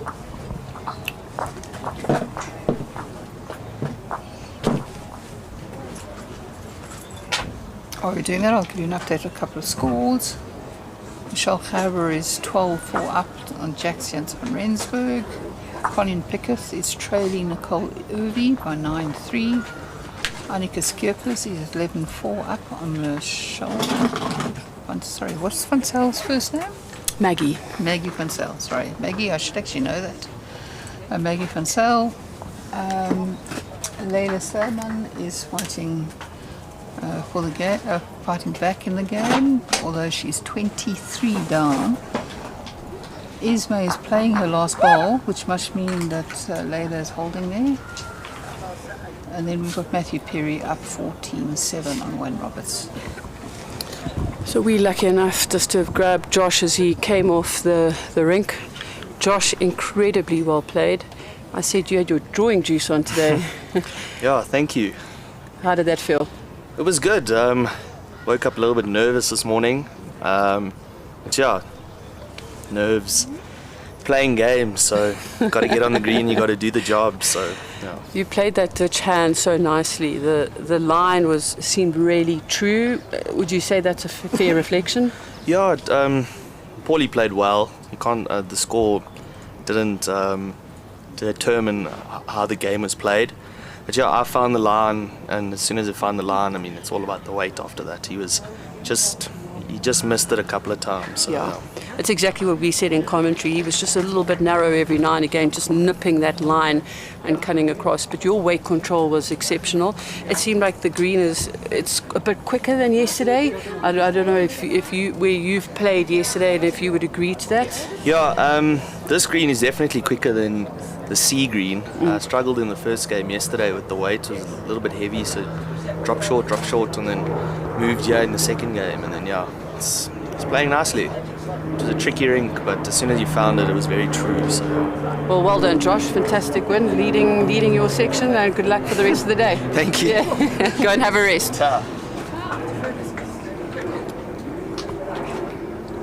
All right, guys, we'll take a little bit of a break.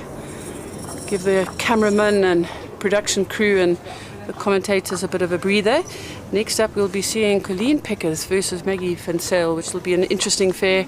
And then the last game today, Marizelle Rousseau versus Elma Louw. So stay tuned, spread that link, and let's support our beautiful game of bowls. Thank you. Thanks.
Right, there was a request for bonus content, and asking you shall receive when it comes to bonus content from Cape Town Talking Heads. Colleen Piketh and Maggie van Zyl are due onto the streaming Rink 6, but on B5, done with their trial ends, Jerry Baker plays Wayne Perry, and I thought we'd give you a bit of that action while we wait. Colleen has just finished. She lost to Nicole Ovia, and I'm sure she'll take a little bit of a break. So we thought we'd give you some extra content. Wayne Perry going down this morning 21-20 to Bsa Mathewson. Obviously the shot of the tournament being played there by Bsa, and now it's a case of getting straight back into it. As Wayne loses the jack. Marcus showing excellent jack throwing technique there, straight down the line. Jerry's just pulled the mat up a bit. Jerry getting his first win of the event in his first game this morning. A fight back against Wayne Rittmiller.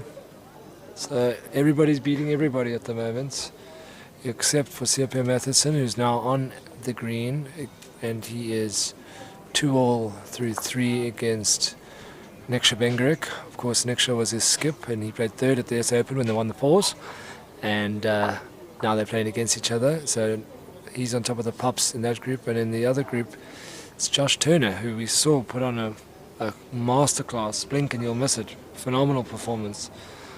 Found his weight brilliantly and cruised to victory against Paul White. So we'll see if it's an advantage that Wayne was on this B green in the first game because Jerry was on C. So we'll see who adjusts quickest. Session 3 of the Bsa Masters. And in the background you can see the perfect delivery banner, and in the chair there, seated in some shade, is Geese Swanepoel, owner of Bart Insurance, and through their product Perfect Delivery, very good sponsors of bowls in South Africa. As Jerry draws the shot, his famous Picassos with the Bakerman logo. He's even got a Bakerman cap custom made by his team manager this week, Greg Raggers Ecoat. Wayne looks to have got the measure. Okay, so it looks like it was just in his favour. If it falls over, it's definitely in his favour. No easy games, just best of the best the whole weekend. Jerry looks to be on a great road, yeah. No doubt now. He did just touch the jack there, so one wonders if that perhaps brought in a second shot. I think Wayne is going to have a look if he's 1 or 2 down. Incredibly hot here at Wingate Park.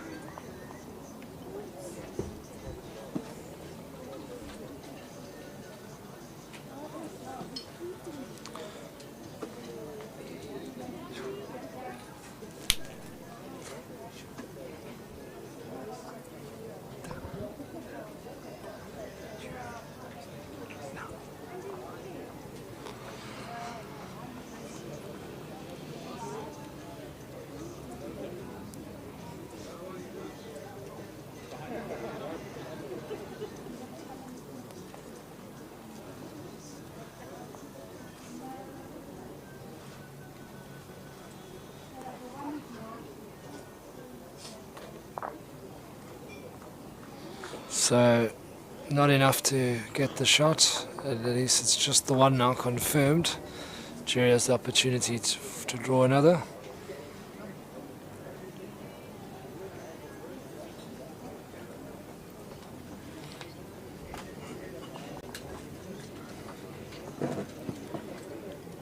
Keep the comments and questions coming.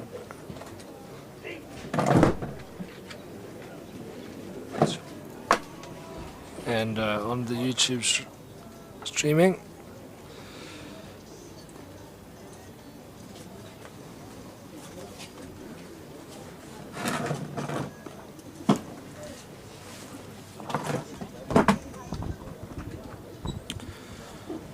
Don't think Jerry did enough to make it 2 there.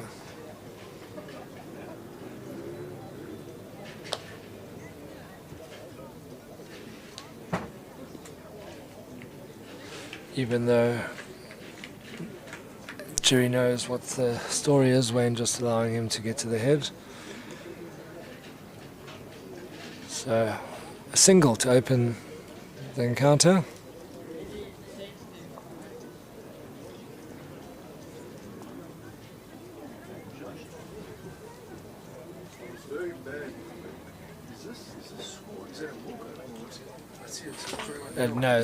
No, it hasn't started yet.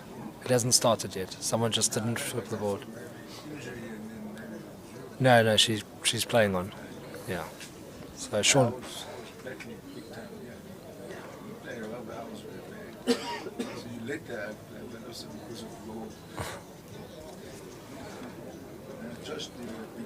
He was phenomenal. Weight control. You said it was a left-hander's Rink B6. Josh was correct.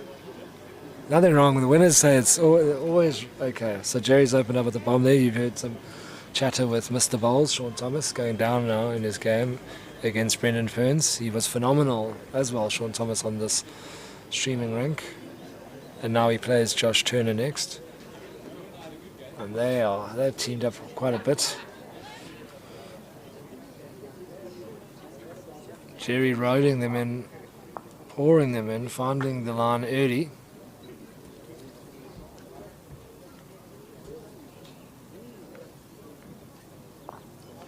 Christo is asking about the fair tree upping up there. No, there's no live scoring today, and there won't be for the remainder of the tournament.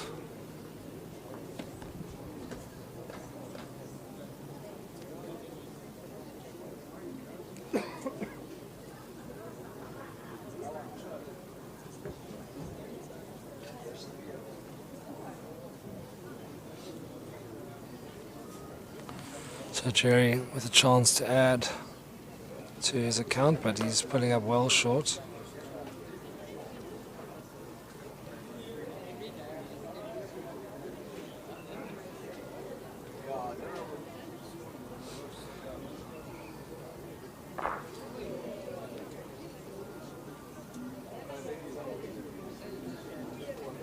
Great effort from Wayne as there was a burn. Tina Sulusa, I think it was.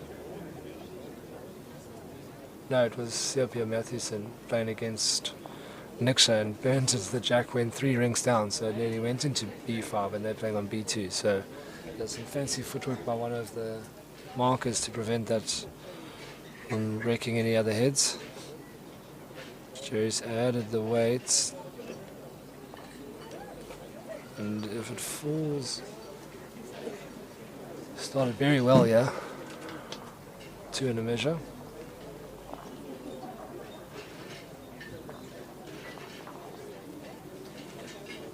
Wayne attacking the head. Walker getting out of the way. Missing.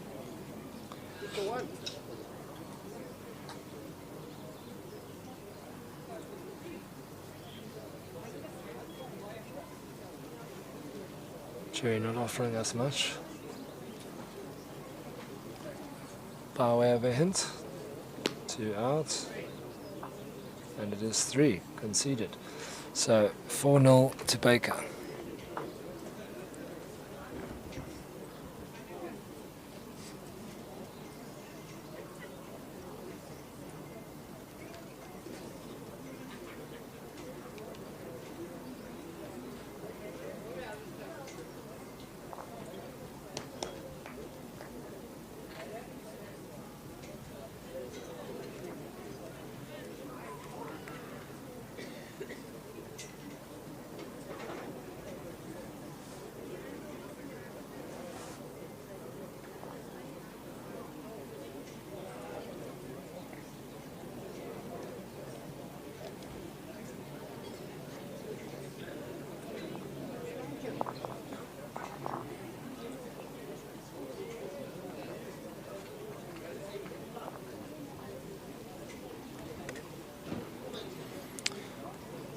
So Jerry just opening the door somewhat for Wayne, who's onto the forehand.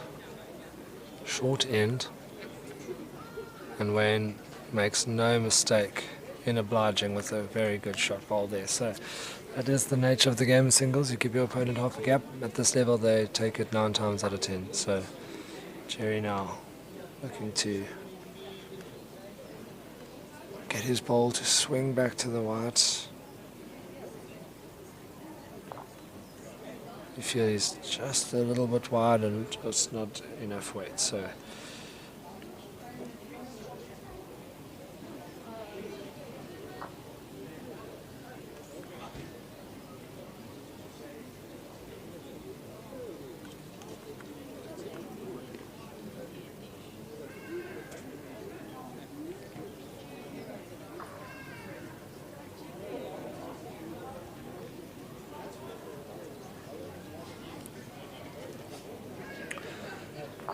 better with everything here, folks.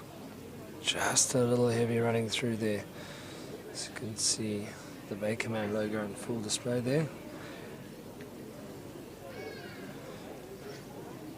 One ball left to rescue this end. As Wayne Perry turns away in disgust. Only one, huh?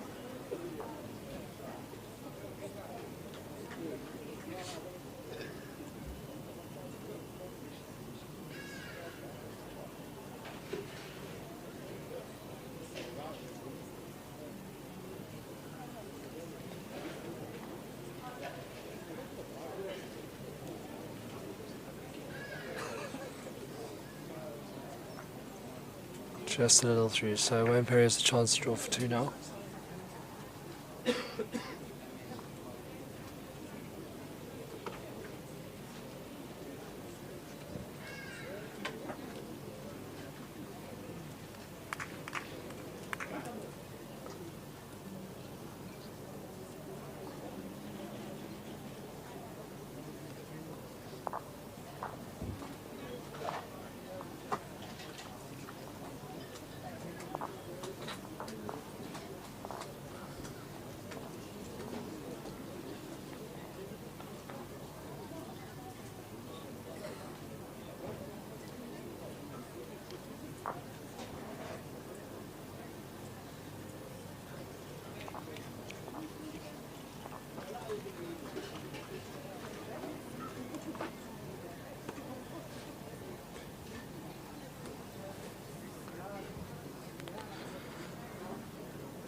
So Wayne getting just running on. It's just a bit dry there, you feel, so just running on a bit. Jerry knows he just needs to beat his last ball for a good shot. Wayne opting for a long end, Jerry opting for shorter ends. Always the cat and mouse game. Jerry just pulling up short. Obviously the player's just playing for perfection every bowl in terms of the dead draw, and that is obviously the mistake that you can make. Marcus signaling that looked like she signaled that Wayne Perry's holding. And is this one going to slow down on the patch? It does slow down, so that's definitely the shot. Now 2. So the camera angles can be a bit deceiving. Jerry's ball does look a bit closer. As Jerry tries for his life here, he might have just drawn number. He has drawn number. So 2 down to 1 up. Claire, bonus content. Don't worry. Bonus content. While we wait for Colleen, who's obviously... Here we are. Yes. So while we wait for Colleen and Maggie van Zyl, who have both played in very long games in session 2. Oh, this is a ripper from Wayne Perry. Oh, don't fall out. Oh, you still holding shot even though it fell over. So, yes, while we wait for Colleen and Maggie to get ready, we thought why not give the people what they want? Yeah, absolutely. And what a game to stream as well. Wayne Perry had a really good fight back against Bsa Masters this morning. We all know the great Jerry Baker, so...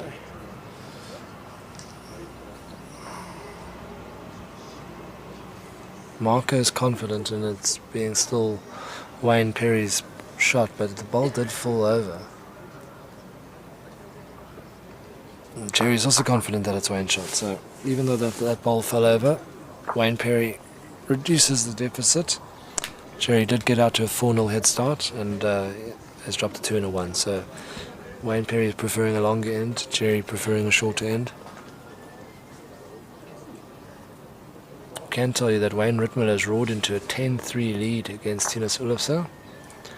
Nick Shabengerik is 5-4 up on his third from the SA Open, and they've committed to the same team as they look to defend their title. So Drian van Niekerk will be the lead, Wayne Perry second, Bsa Mathewson third, and Nick Shah fourth.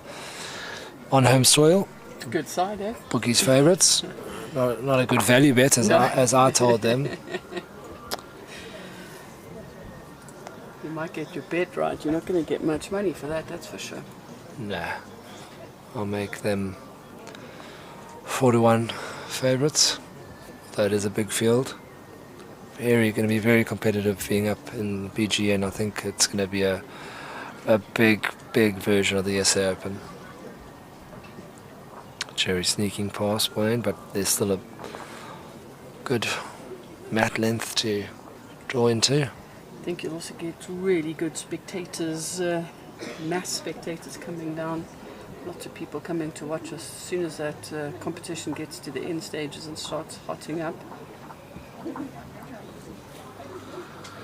Kiss of the jack there from Wayne Perry, but nothing more than that. He does not trail it. Very hot here, and I think that's also a reason why the spectators they're watching it on the TV at their bowls clubs, etc., on the streaming. In their swimming pools or on the couch with the aircon and the fan directly over you. Any hints around here? Help. I think we're going to only get hotter as this day continues. Hardly a breath of wind. At least in Cape Town you would have that little breeze coming through, and little breeze or a gale force wind. One of the two. You see, Fikida is doing our work there on the YouTube channel, just explaining to everyone that this is bonus content, and while we wait for the Colleen Piketh Maggie van Zyl game, which a lot of people are ready to tune in for, session 3. Thank you, Fiki Licks. Fik spelling out of Goodwood. Jerry drawing another, although you feel that there is room, but he has got it on such a good road.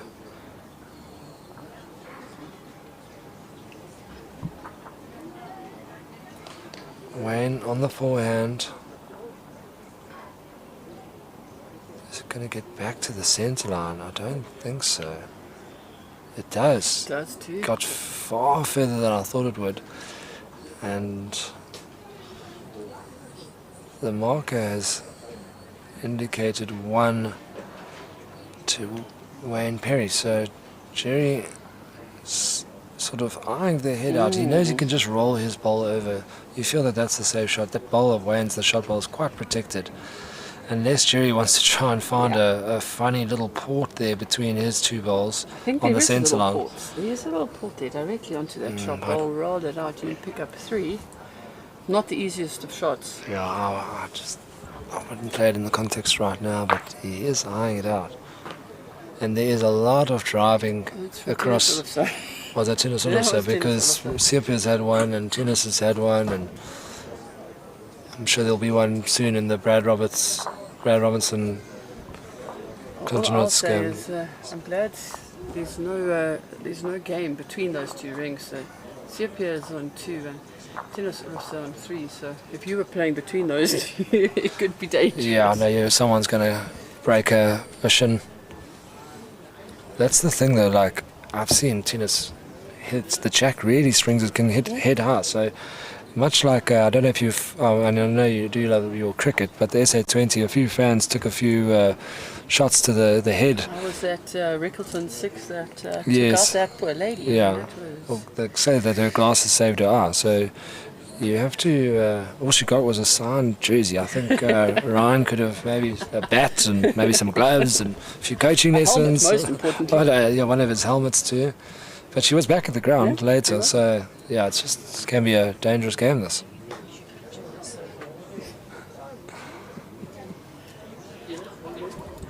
Sue Tar's decided to join us in commentary. Sue, maybe we can just get a little update from Sue Tar, just in terms of the vets and how's it going down there? Yeah, good so far. I'm hanging in there. Good. Top of the section, I see. Yeah. Good Trying, stuff, Sue. Good trying. stuff. Who's chasing hot on your heels? Gillian Booth is. Okay. Yeah, All right. she's in with a shot. She unfortunately just lost her heather now, so I think there's a few that are. Okay. So just have to hang in there. Okay, cool. And how many games you got left now? 2. I've got 2. Pam now this afternoon, and then Gillian tomorrow. Okay, cool. Well, best of luck. Thank you. Thank you so much. Come on, Sue. You know I back you all the way. Thanks, Kay. Good job. Thanks, Sue. Just having a little chat with Sue. It's always good to get the players' perspectives and see what's happening. And that vets, I can tell you now, that vet section, both sections are not easy. You've got a tough competitor like Sue Tar. You heard about Gillian Bingham, Pam Cole-Cook, previous winner of this competition, Glenda Matthews, Lydia Maritz from Western Province. It's just, all those players are just so fantastic, and anyone has a good opportunity to win it.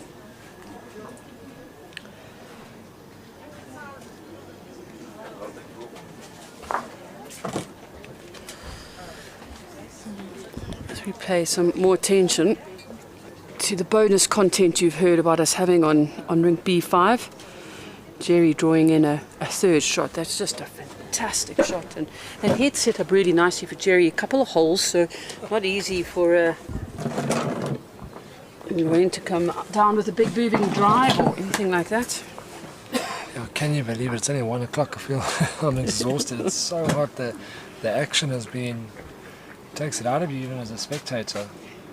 As I spoke about those gaps, you saw Wayne finding one of those gaps.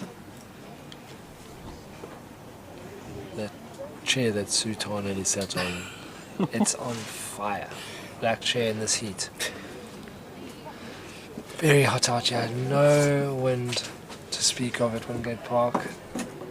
Every bit of shade has been taken up by spectators or players that are having a little bit of a rest at the moment. This delay is quite long.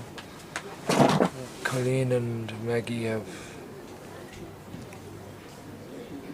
taken because Michelle Gerber's back on the green and she's gone back-to-back 21-20s. So Michelle Gerber is known for her 21-20s. I think last year at the Masters, I might be so wrong with this, so I'm happy to be pointed out, but she had, I think it was 3 games, and unfortunately she was on the losing side of all 3, losing 21-20. brutal. We can love this game and hate this game at the same time. Yeah, you've done really well if you get 60 shots for 0 log points. Hi there, we met online the other day. Hello, how are you? Are you good? Good. Good, man. Hans Schlesser introducing himself. Michelet's husband. Michelet and I did some commentary earlier. Heinz a bit of a commentator in his own right. So fine bowler in his own Yeah, right that too. is true. He's won plenty at JBO. Heinz is, Often plays third to Jerry. that's correct, and Heinz is coaching Aiden, helping him along, just being that. He actually prefers mentor, not coach. Oh, is it a mentor? Yeah, because I think Aiden's ability these days is so good. There's not a lot you can really coach into a player. Maybe help him with a few shot selection questions, but more about the mental. It is keeping about yourself focused, keeping yourself thinking positively. that. And also just assisting with a couple of things. Do you need some more water? Do you need some more ice? Those sort of things that can really just help a player feel a little bit more comfortable in these very hot conditions. Jerry's on a fine road here. And he's going to find his ball. He's going to make two of it. So Jerry started really well here. And putting Wayne under a little bit of pressure.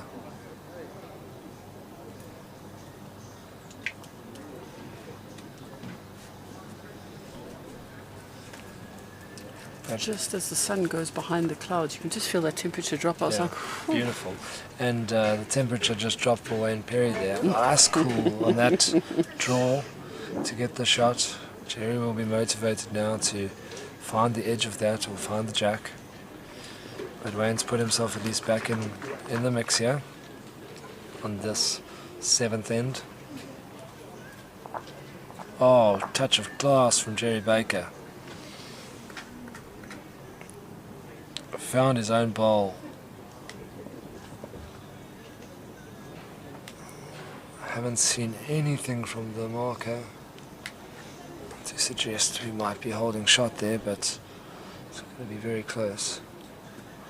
Wayne changing his hand. He's looking to find the edge of his ball. But now can Jerry Baker play a conversion shot? Sure. Same ball 3 times in a row. Pop that through. He could lie full. So Jerry's going to have a look. It's very, actually, I quite like it from the marker. Yeah, we're not quite sure what's happening in the head. Looks like Wayne might just be holding shot there. But no, lots of movement and lollipops going all over the place. Marker's very calm and cool there. Jerry coming in to have a look and figure out what he is going to do. I mean, Wade, I totally agree with the shot that you've called. I mean, you can zoom in all you like. Geez, to me that looks like Baker, but You think it's Baker? to me, but I'm biased. Oh, no, that's a Manchester United ball. Hang on a second, it's clearly the United ball. And when they beat Spurs today, I'll be even happier. Yeah, so there's What'll that be? 4 in a row, no? 4 in a row. For the feels like the first time in 14 years.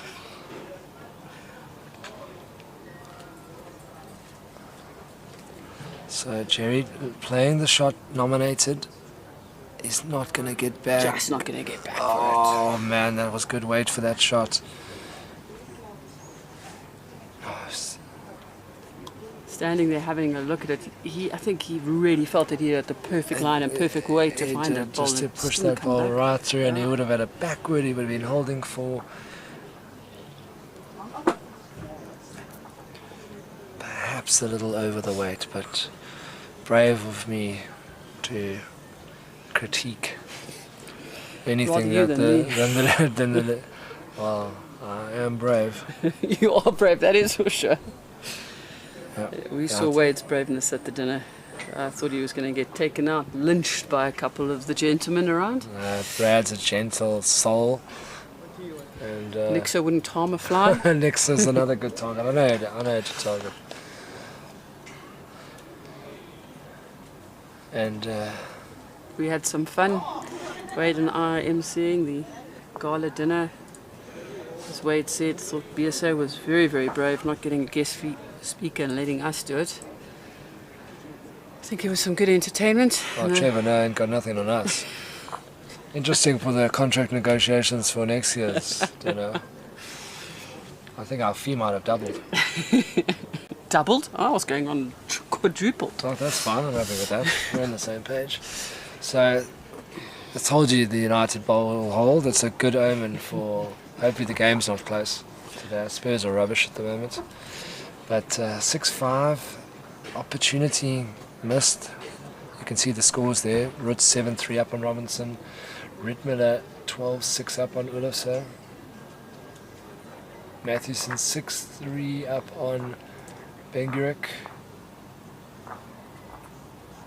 And we've got some trial ends on the go with Annika Skeepers and Nicole Arabia.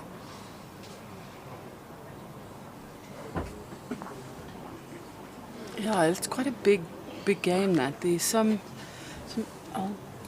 when the Colleen Piketh, the Maggie van Zyl game starts, I'll get the logs out to make sure they've been updated. I hope that Colleen hasn't conceded, because I think then she would be, doesn't she get scratched from the whole competition? So I wonder, because this is an unusually long break now, with another session after this.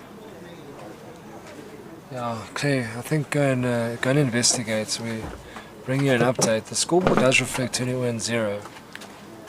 And Colleen, as we've mentioned all day, has been battling, so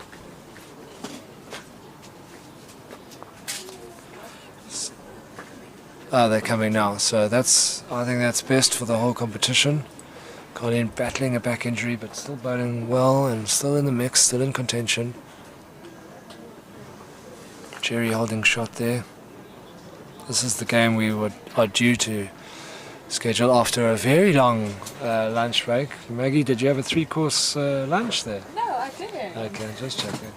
So you've got a lot of your Durbanville clubmates and Cape Town teammates all tuned into the live stream. They're asking us when this game is going to start, so they'll be very pleased to know that their favourite, you definitely got the online support.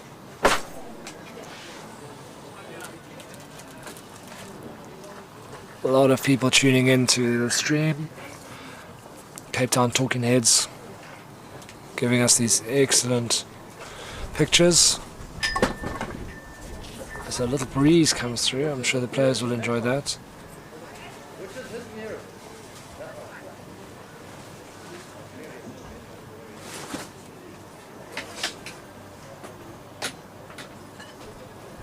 So unfortunately this game will be swapped over to the streaming rink. Bonus content, of course. Jerry Baker taking a break from the sun. He's seated while Wayne Perry takes a little stroll down to the head. I think Jerry's bowl's fallen over.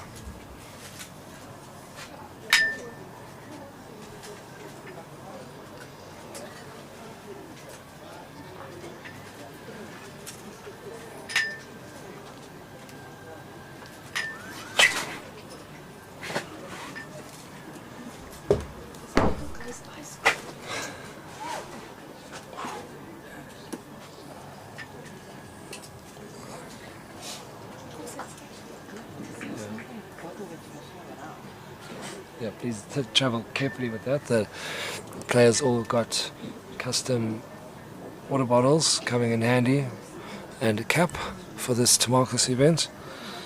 Jerry holding the shot and he's rolling in another. That's world class from Jerry Baker.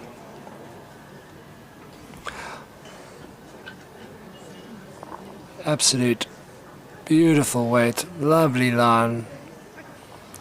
The goat moves onto 8.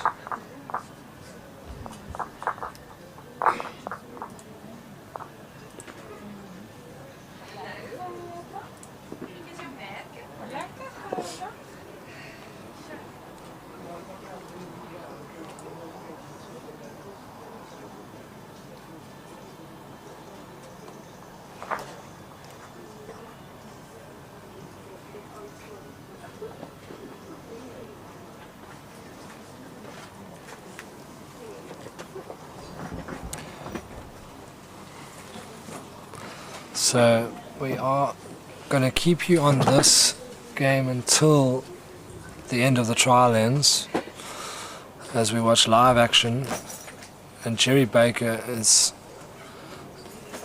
found his rhythm, his groove.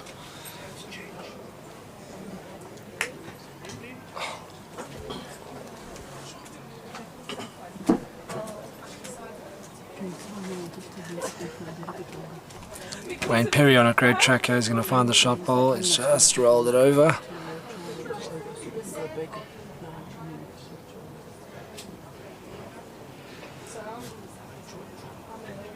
Yeah, so we were a little bit worried why the players were taking so long, but actually both of them wanted to go have a little bit to eat.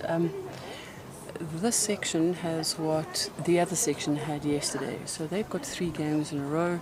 First session, second session, third session. And just having a little chat to Colleen now, saying like she just wanted to sit down and have a little bit of something to eat. You can't have too much to eat, but just try and get something in the stomach.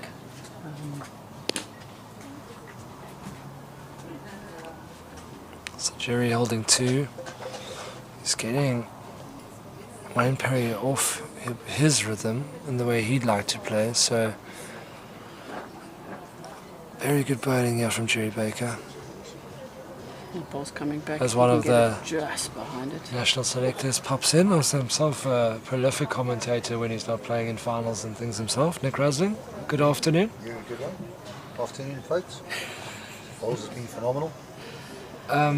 Nick, the conditions are tough in the heat. Are you sort of impressed by the players? No one's really struggling to keep themselves, you know. It's your master tournament, so players are really playing well. What's interesting, there hasn't really been runaway scores. Players adapting to the conditions, shows the quality and the skill levels. You're impressed with the skill levels, given that some of the greens, the speeds can be a bit tricky? Yes. I tell you, it's a pity they're not live streaming some of the juniors because there's a better surface down there and there's been some fantastic bowls down there. So if you're in Pretoria, come watch some good bowls. Yep. And the juniors green is on the D green, or the E green, I think it is, down at the bottom. It's closer. It's closer to the car park, so just don't waste your time coming up here. You can watch this on streaming while you watch the juniors live. So Jerry picking up at least 2 there.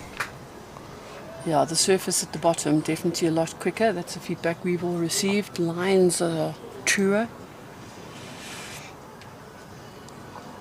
I see the players at this level. They know it's no tricks, no skullduggery. Only 2 there. And that puts Baker to 10 first. So they have been, this has been the day of comebacks though. Jax van Rensburg, maybe the heat's getting to me. Jax van Rensburg was 16-4 down and won the game 21-20. And there's been quite a few comebacks. So Annika Sneeuwen was 7-20 up against Michelle Gerber, and Michelle unfortunately lost, but 21-20. Exactly. Nick's game against Clinton Roots went 21-20, so there's been quite a few 21-20s. As I think this will be just about the final end of this game, so 10 ends of bonus content for you, ladies and gentlemen. We hope you enjoy it, and I know that there's an army of Western Province bowlers supporting Maggie. Don't worry, we won't miss a minute. We're just letting them get through their trial ends as we bring you the feature game for this 3rd session.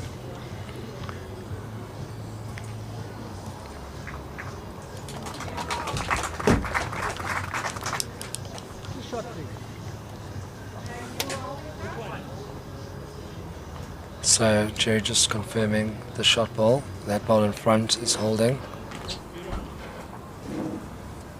We're going to have a new voice in commentary soon.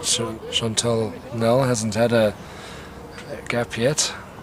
She's going to be in the hot seat and exciting and lively. One of the best seats in the house as far as shade and a monitor and close to the green. So what's best if you're not bowling? Pretty good place to come and enjoy the action. And Jerry just draws a second and I knew that was going to happen. Just a spectator walking past. He kind of stopped on 6 and walked into 5. The spectator stops in front of us, says sorry, but we're not even players are bowling away from us, and then walks across Wayne Jerry Baker. Straight into Wayne Perry's forehand. And then stands there instead of just, once you've done your damage, I found it best to leave the get out of there quick. Scene. Get out quick. Don't hang around. Yeah, and Wayne doing very well to reset there. So maybe you should thank the marker for, not the marker, that spectators for making him really concentrate. We haven't seen too many good shots after these interruptions that we've been having. No, I mean, it affected Paul White quite badly in that previous game. And unfortunately, he was the one who was bearing the brunt of it. It was every single time he was on the mat. We had a spectator running across on the back. Well, maybe running is a bit of an exaggeration, but you know It's what I mean. very few runs happening here. So Wayne Perry's Manchester United ball holding shot. Nobody put him off on this ball, and he might be running through a little bit. Is it going to pull up? It pulls up. Very good. Excellent weight control there. That patch can be a little bit deceiving. It is drier, but it's excellent weight there. So he's holding 2. Jerry will do well now to reach the head. If he can get with good weight onto that split, he'll do well. Doesn't want to move the jack. He's watching it. He should like it because it's number 1 from Jerry Baker. Well drawn. He's still not 100% sure. You see That him must be the eyeing. shot. I do think it is the shot. I Wayne think, Perry still with the ball to come. and the Rice smile there from the Baker man, because he knows that any movement on that jack, he could drop a big number here. So Jerry missed his one opportunity early in the game for a good conversion shot, and Wayne Perry has the opportunity now to play the forehand, to find the jack, move it a meter, pick up a 4. So let's see if he has the weight. We do know that the bowls with weight don't really get back to the centre line, so he'll need to play with just a mat of weight. Find the shot bowl, find the jack. Probably the last bowl we're going to show you of this game, and he's close, but again, just as I mentioned, you see just a little bit too much weight. It doesn't come back. Jerry kicks it out, takes his shot, moves to 11. He's on top of this contest, and that's it. Oh no, it was Wayne's ball. We saw nothing from the marker, so Jerry didn't have enough. So Wayne does get a little bit lucky there. 1 is good as we switch over to the last 2 bowls of this trial end. Maggie van Zyl versus Colleen Piketh. You really feel like this is a clash between 2 of the long-time greats out of Western Province and the Eden District. Colleen Piketh, we do not need to explain her success. 7 times Bsa Masters champion. Maggie van Zyl, a true Western Province bowler who has produced fantastic results over many years in Western Province, skipping the A-sides for many years. And as Wade departs, I welcome Chantel Nell into the commentary box. Good afternoon, Chantel. Hi, Claire. Are you well? Yeah, very well. How are you doing? Hot. Talk about it. Flippin' hell. Only a mere 34 degrees outside. Is this the weather you guys decide to dish up in Pretoria? I do believe that the players would rather play in this than in drenching rain, so it's good to see you. That is very true. Were you, when I say downstairs, you know where I mean, downstairs watching some of the vets? And yeah, some good bowls there. I tell you what, most of the men are nearing the finish now, so the women will come on. And then obviously walking around down to the juniors, they've been, a lot more driving with the juniors, but a lot more drawing with the veterans. But it's really been good bowls to watch. Yeah, we had Nick Rustling pop his head in, and he was also down there for a little bit, and he was just saying how well those greens are running. Yes. The speed is really good, lines coming back and nicely. It's finishing. It's finishing a lot. You don't take that little bit of extra grass, it punishes you. Yes. But I'm watching Tiens Fraser and them, that's old and gold. Can't go wrong there. There must be some fantastic bowls to watch. Colleen Piketh gets us underway here, choosing a fairly long end. Matt's probably on about the 4 meter and Jack on the 2. And Maggie van Zyl will not be disappointed with this length, bowling with her and against her. Western Province, I tell you, she really does like this kind of length.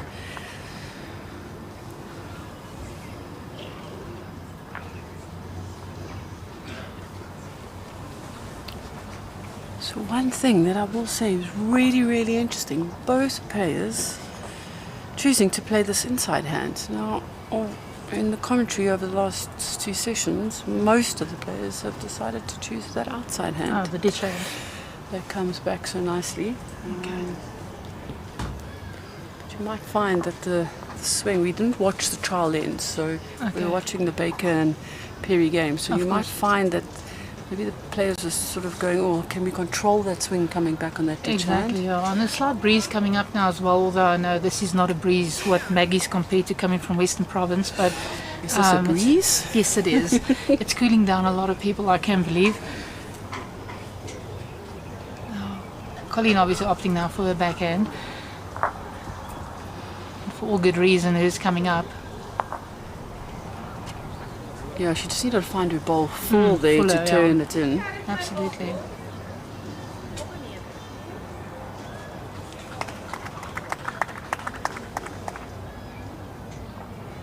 Spectators have come in droves today, which has been good to see. Seeing a lot of old faces that are not really involved with bowls anymore in the sense of the Masters level, but nice to see everyone still supporting their favourites. Yeah, Leonora, thank you for joining us on the live streaming, bringing bowls to the doorsteps. Absolutely. Leonora playing out of Goodwood in Western Province, so she's supporting Maggie van Zyl.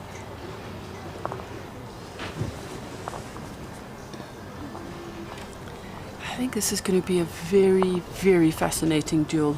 Yeah, we're in for a show, I'm sure.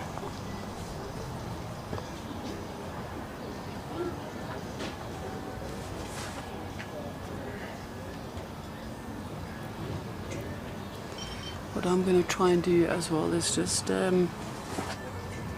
bring up the logs, and we can have in between ends, maybe have a little chit chat around that. Can, for because sure. Both sections, we can highlight the ladies as we sort of on the ladies, and then we'll touch on the men. But cool.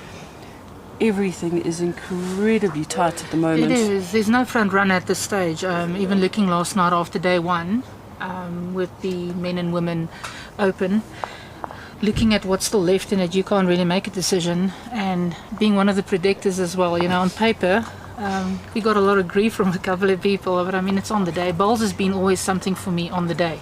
It's a very humbling sport. And looking at running into what is the third session, well, actually second session, is it? So this will be the third session for today. Third session for today. Yeah, a couple of unpredictable results, but I think also looking at the level we're playing at, I think only by the end of today we will be able to see actually who's doing what. It's not cut and dry, as they say. No, definitely not. Sorry, I'm having technical issues here getting onto bowls draw, but I will get it up and running. No. Getting a bit distracted between watching bowls as well as we see Jerry Baker draw 2 shots.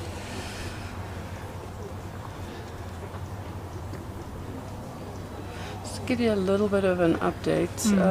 Nicole Avia, it's early days there, but leading Annika Skeepers 2-1. Wayne Rittman, no, it's not Wayne Rittman, I'm talking rubbish. Nixa Bengirek against Sepia Mathewson. Very, very tight game there. 7-8 to Sepia. Sepia playing really, really good bowls. Wayne Rittmiller versus Tennis Olofse. Wayne leading 13-10. I think going back to our game that we're streaming, Colleen opening up with a great bowl, just about bowl in the half's length in front of the jack and putting a great bowl to back, say about a yard. Maggie being known for playing with a little bit of aggression when it's needed. And she won't be shy in trying that if she needs to. Lovely bend coming back. Yeah, Maggie's had a decent run up to Bsa Masters as well. She played Annika Skeepers in the semi-finals of the Western Province singles. It was a epic game between the two of them. Great. She narrowly lost 21-19. Oh, wow, that's a great game.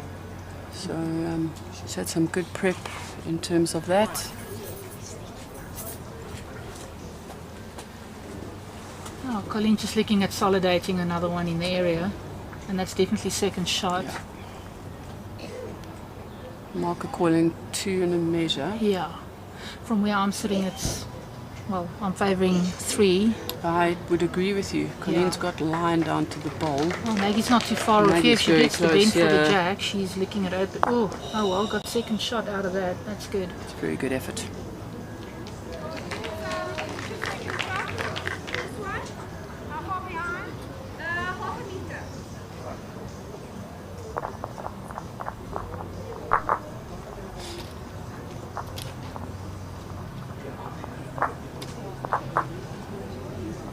I spoke to Colleen a little bit earlier on. See, she's playing with a pickup stick. I got a little bit of a pinched nerve there. Yeah, And I went around greeting her with a slap on the butt, and she didn't quite appreciate that, but she did say it's put her alignment in now, so yeah, she's it was walking a a bit big quicker slap. now.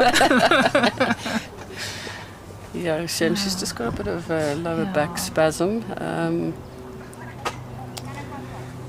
So I've tried to help her a little bit. Okay. I think I'm going to be really in big trouble until when I get back to Western Province. So Annika Skippers yesterday called me before her game against Colleen Piketh and said, Claire, can you please come and help Colleen? wow. She's got a sore back. And so I did a few stretches and a bit of a rub, and Colleen went on to beat Annika. So. Well, you know what? It's got to be called unbiased at the end of the day. You're offering a service. So it was, and then obviously I just checked on Colleen now before she gets on to her game against Maggie, and Maggie did give me a little bit of a look out of the corner of her eye. But we're here to serve and help and assist. We are. Oh, Colleen putting down, I think, pulling the mat about 4 meters up, so it's very close to nearly a full end. And opting for the backhand.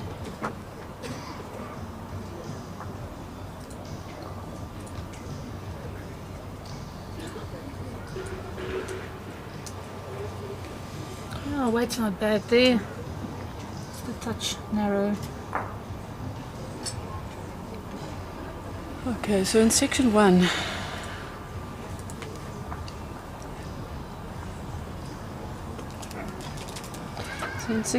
of the men's at the moment, so Sepia is leading the charge with 4 hasn't wins. lost a game. Hasn't lost a game. And second in that section is Clinton Roots. Clinton in a bit of a battle at the moment, down 8-10 to Brad Robinson. Yeah. And Nick's in third spot with 2 wins. So there's still lots of permutations in there. Sepia definitely the front runner. Yeah, at this stage definitely, and he's showing dominance. I watched a bit of his game this morning as well, and drawing really well. Oh, it was a cracker of a game, that game. It was. And then if we have a look in the other section, Josh Turner doing exceptionally well. Yes, he is. He's doing very well. He had a lovely win against Paul White earlier today. Josh Turner drank his drawing juice this morning because he was on it. If he was doing his 2020s, I think he would have been running at about 75-80%. No one could have beaten him. He was absolutely superb. And Jason Evans in second spot. So there's lots to play for you. That's open, really. Jason losing 2. Josh Turner only losing 1. But it's still 3 games to go, so anything can happen. Anything can happen there. So very, very true. I was at the office yesterday watching Jason again. Sorry, where were you at the office watching? Is that what you just said? Yeah, but you get an Alt Tab key that totally changes it back to where you should be. So when the boss comes walking in, but the game between Jason, I think it was Wayne Roberts. Yes, that was a humdinger of note. Yeah, that was some of our bonus content again. And yeah, you're 100% right. It was a phenomenal game. It could have gone anywhere. Jason was slightly disappointed that he didn't get the win there. Of course, it came down to the wire. And you know, at the end of the day, there has to be a winner. And yeah, Wayne just had that one up on him, and it just worked in his favour. Watching Sean Thomas, wow, against Wayne. I mean, like a total opposite of everything. And I mean, Sean was like a rash over that jack. He played so well. So yeah, the men have really, really shown a lot of great bowls that we could all watch. Yeah, so it looks like it's one in the look to Colleen. Yeah, Maggie running. Yeah, she's taking two out. Yeah, and that's it. And that takes it up to 3-2 in in Colleen's favour, sorry.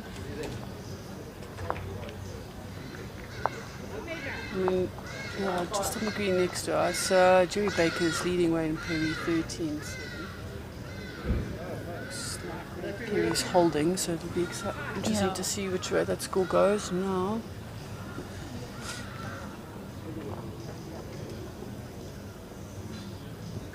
And I see we have the Vice President of Gauteng North marking this game between Colleen and Maggie.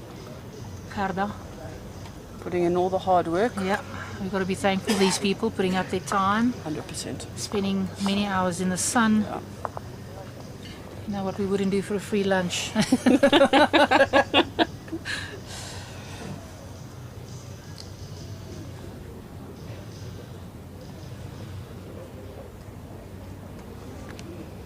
Clippy saying, come on Maggie, lots of Western Province support. Yep. No, give us a shout out. Ja, Tell Jolandi us who you Peterson, wanna hallo hear. Chantel. Welkom lekker om jou stem te hoor. Ah, Jolandi all the way from Jeffreys. The daughter of Marius Petersen. He's a very prominent, well, I wouldn't say he plays bowls as much actively anymore, but involved with BGN, manager of many open sides. Hello Yoli, thanks for joining us. We're on 707 viewers, so guys, spread the link. Yes, please do. Get your friends to watch and support. It's always good to show the numbers, and Cape Town Talking Heads does such a brilliant job with their production. I remember being exposed for the first time with Talking Heads in Cape Town last year with the Nationals, or the year before, sorry, my apologies. And what a great setup. I mean, professional to the word, and great coverage all over. Unluckily, Colleen pushed Maggie closer. I think she quite liked the weight she played that with. Just it looked like a little bit tight on that hand.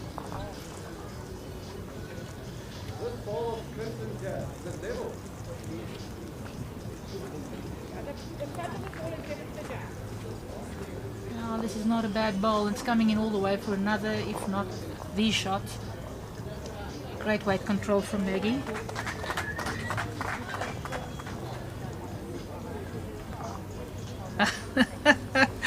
Marshall, thank you for the comment. Yes, I'm a Swiftie. Sad to admit, but there we are. And our friend and colleague Michelle just passing our tables here.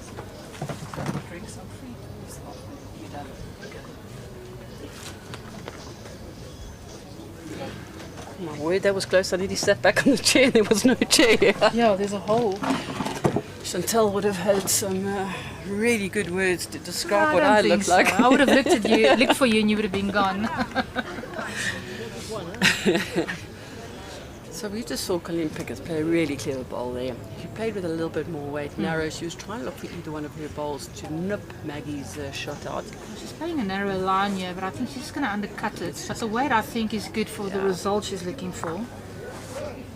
Colleen not shy and playing those very nice controlled weight shots.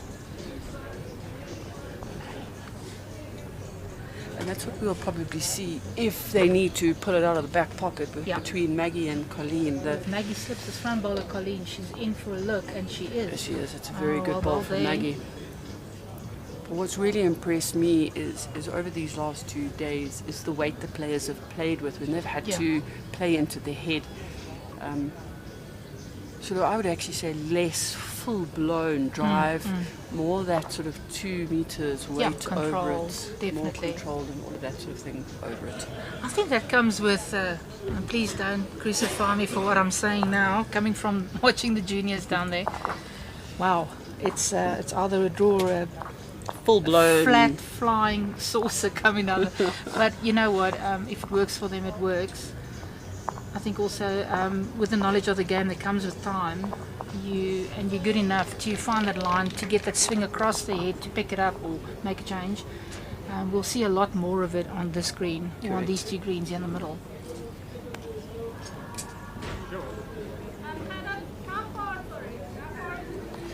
Yeah, so what you're currently watching here is section 1 of the Ladies Open. And just to try and explain this, we have Esme Kruger sitting on 3 wins. Yes. With an aggregate of 20. And we have Annika Skippers sitting on 3 wins with an aggregate of 17. And we have Colleen Piketh sitting on 3 wins with an aggregate of 10. So, you guys, I'm going to go to position number 4. Maggie van Zyl sitting Guess on what? 3 wins. Maggie's aggregate -3, but it just shows you how close everything is in this section. This top bowlers all around. I mean, you know, you're here for a reason. You've been selected, and it's really showing. You know, even looking at the people watching the bowls, they are all enthralled. They are involved. They are invested. It's good all round. So I've got to say, it's early days to try and call anything at the moment. After this round of matches, we'll definitely then we can talk again. Start seeing. Annika's playing Nicole Avia, who's bowled well in her first tournament, but is not sort of sitting up and challenging too many players. But that's a really important game for Annika. Annika gets a win there. She's now sort of popping out. She's looking at the block because that's what it's about. And Colleen against Maggie here, it's going to be a phenomenal game. Colleen is really, really, really determined. Yeah, I'm sure she is. And, you know, looking at, you just said now, with 3 games each in pocket, whoever wins, you know, gets that little sniff at it. One more than the other one that they obviously played against. And yeah, still, as you said, I mean, tomorrow morning we've got 1 more round to go. Yeah, absolutely. And then it's the big showdown. Just trying to peep over here if I can see what Esme's scored. Go have a look. So Esme's playing Michelle Gerber. And that's also a very, very important game. Michelle Gerber has played really good bowls, but she is sitting bottom of the section. So she's that player that can cause some big upsets. And she's had some very unlucky losses, losing 21-20. And I'm actually going to tell you exactly now. She's had a win 21-20, and she's had 2 losses of 21-20. She's also had a loss of 21-18, and that just shows what a good bowler she is. And just probably not the luck going her way.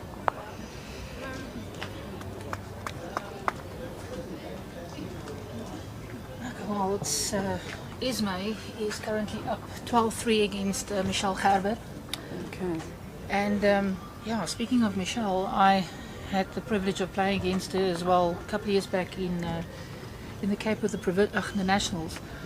And really impressive. She skipped that side with Shay and them, and it was really a great game. They beat us properly. But just the way her demeanour on the green was great. And to see her here just shows you once again coming through the ranks, you know, getting a couple of points on your hand. It's been good. She's playing well. Yeah, and then the other section's probably a little bit easier to call. We've got the leading jockey out in front, the Esme Haley, the professional of note, and she's interviewed her at the gala dinner, and she actually even forgot how many she'd played consecutively. I can imagine. It's 22, she reckons. Oh wow! So that just shows you she's sitting top of the pops on 5 wins, so 5 out of 5 with a huge aggregate. Okay. Louw from Western Province sitting on 4 wins, so she just took a loss now against Bridget, but also doing really well. Mo's really come through this year, Absolutely. I have to say. Great improvement from last year. And then in 3rd spot, you've got Bridget with 3 points. So again, everything to play for. Natalie Botha in 4th spot, 3 wins. And then, if I'm not mistaken, Marizelle Rousseau, she's in 5th spot, so she's got 2 points to her name. Yeah. So very, very tight still, and anything what can really happen in 2 sessions, eh? Let's get back to Colleen's balls go. at hand, yeah. Yeah. Well, Maggie up 7-3. Coming in nicely, just running about a yard, I'd say. But that's, yeah, number one for now. Nothing wrong with that line.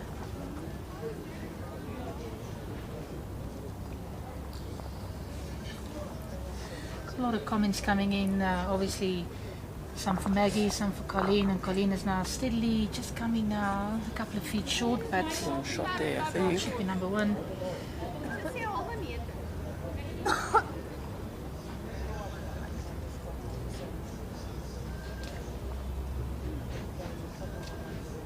I don't know if Maggie's going to hold this line. Yeah, she might just slip it. It's a little bit of a back door. No, not quite a back door. Oh, that weight's not bad if that extra grass was taken.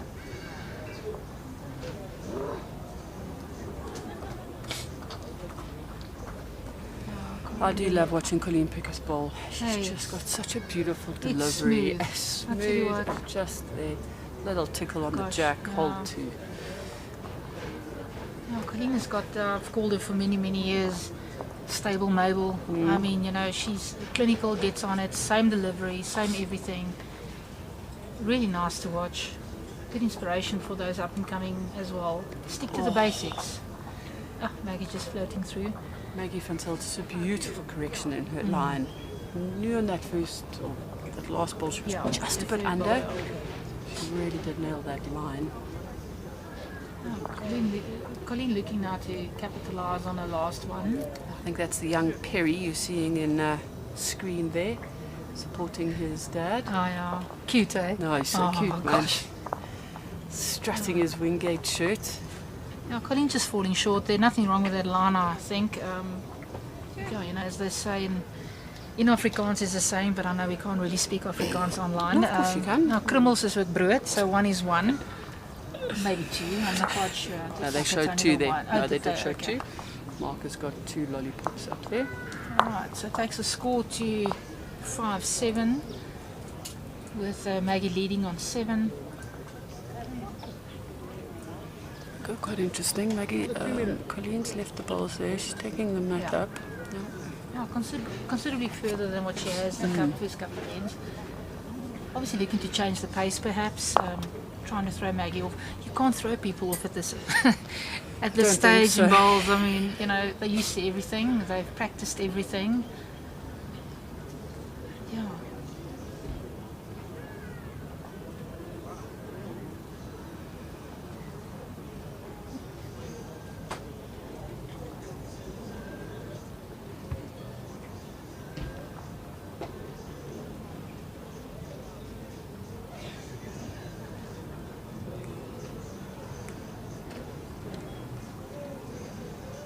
That score there between Nixa and Sepia, it's 11 or 7? No, Oh, okay, 11-9 up to yeah. Nixa.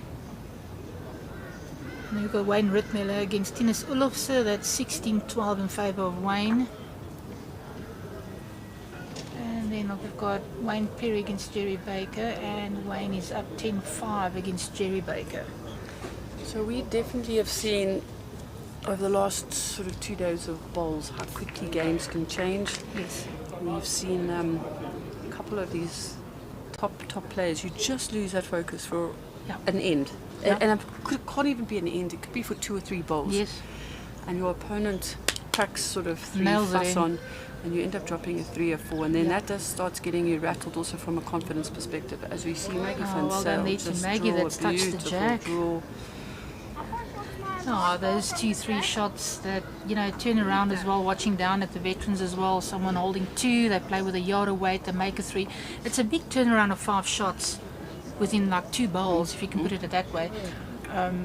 You got to keep your eye on it. I mean, you can't turn your back on anything. You just got to be there every end, every bowl. He's looking at turning her own wing, just dropping short. It's a weight on that. That's all. Just sort of showcases how you have to keep that focus, keep that concentration the whole time, because we've been in situations here where we've been seeing like 10, 12 shots maybe being dropped in sort of 4 to 5 ends, and that's very ANA. As we see the boss, The big boss. the big boss, Mr. Bobby Bob. passing. hopefully he's happy with everything and how it's going and all of that. Thumbs up from his side. Double thumbs up, so it must be good. We saw Tabello also walk past us. Yes. Tabello is doing very, very well. Oh, she is. Had a great win against Francesca Valeri early on, because I think if I don't have it wrong, Francesca was running the pack after Yes. yesterday's play, and they also had a great contest, and Tabello came out on top, but still little Francesca did a bit. Yeah, we were all quite convinced that that was going to be the clash of potentially who gets through Yes. in that section to Yeah. get into the final. Fran playing in the Open for the last 2-3 years and now Yeah. going back down to juniors. Yes. So that was always going to be the big clash to see sort Absolutely. of who would get it. Tabello playing in the juniors final over the last 2 years and very determined to get a gold under her belt. And very consistent. As we see our fellow commentator working incredibly hard under the umbrella, sitting with one of his best mates, Raggers. Raggers enjoying a little cool refreshment. Wade, enjoy your time off. You're going to be working very shortly. But then watching Brad Robinson and Clinton Rhodes, as we said, how important that game, as well as the Yes. Jerry Baker and Wayne Perry game. Yeah. Oh, Maggie picking up a good couple there, leading now with 10-5. A lot of work for both. I wouldn't even say, you can say Maggie's up 5. You can't, as I said, turn your back for 1 second. You drop an end of 3, it's back to basically being peels.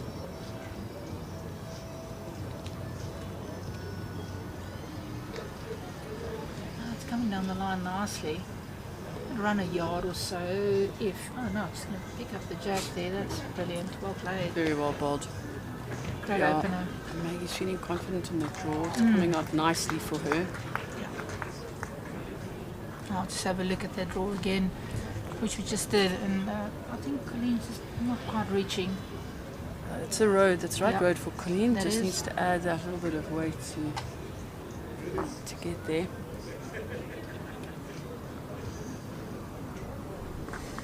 We got Wendy Stoff back, giving us a nice comment there from Maggie. I know she's a big Western Province supporter. Wendy, thank you for checking in with us. Please do send a comment and your support to your favourite player, even if it's not the two that we are streaming now. If you would like an update, we'll try our best to give you a score.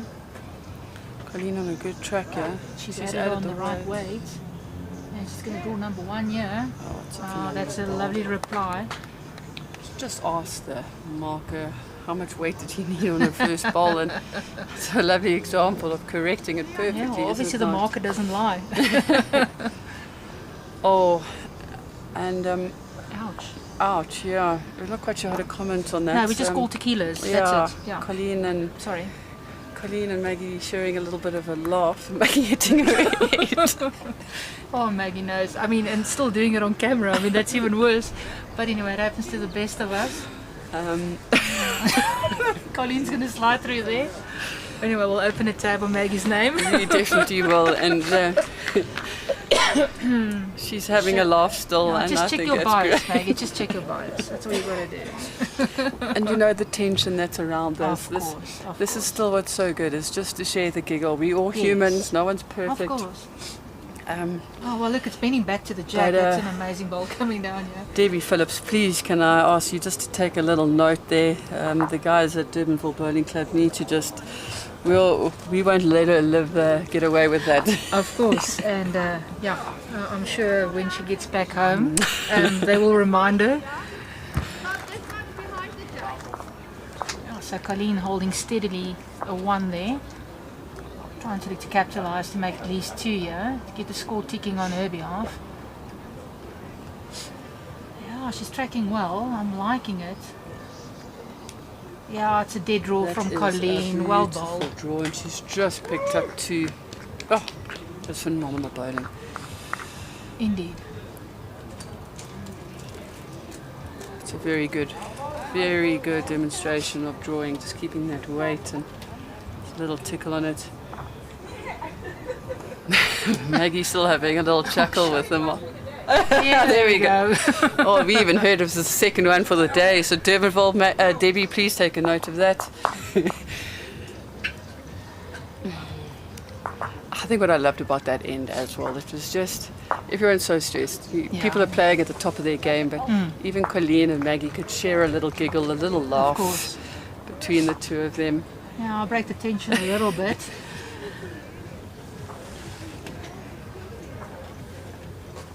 I've got the fines book for IDs. Oh, wow. We had a practice game against Boland the other day. Yeah, well, Maggie's just informed me now that she knows what's waiting for her back home, and she's quite correct.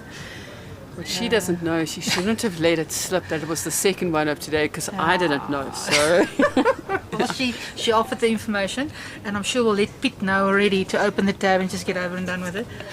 But yeah, that it is, and move on to the next end. I think the score will move over now to 10-7, still in Maggie's favour. Just a little update. So Nicole Ervier is up 9-3 against Annika Sieppers.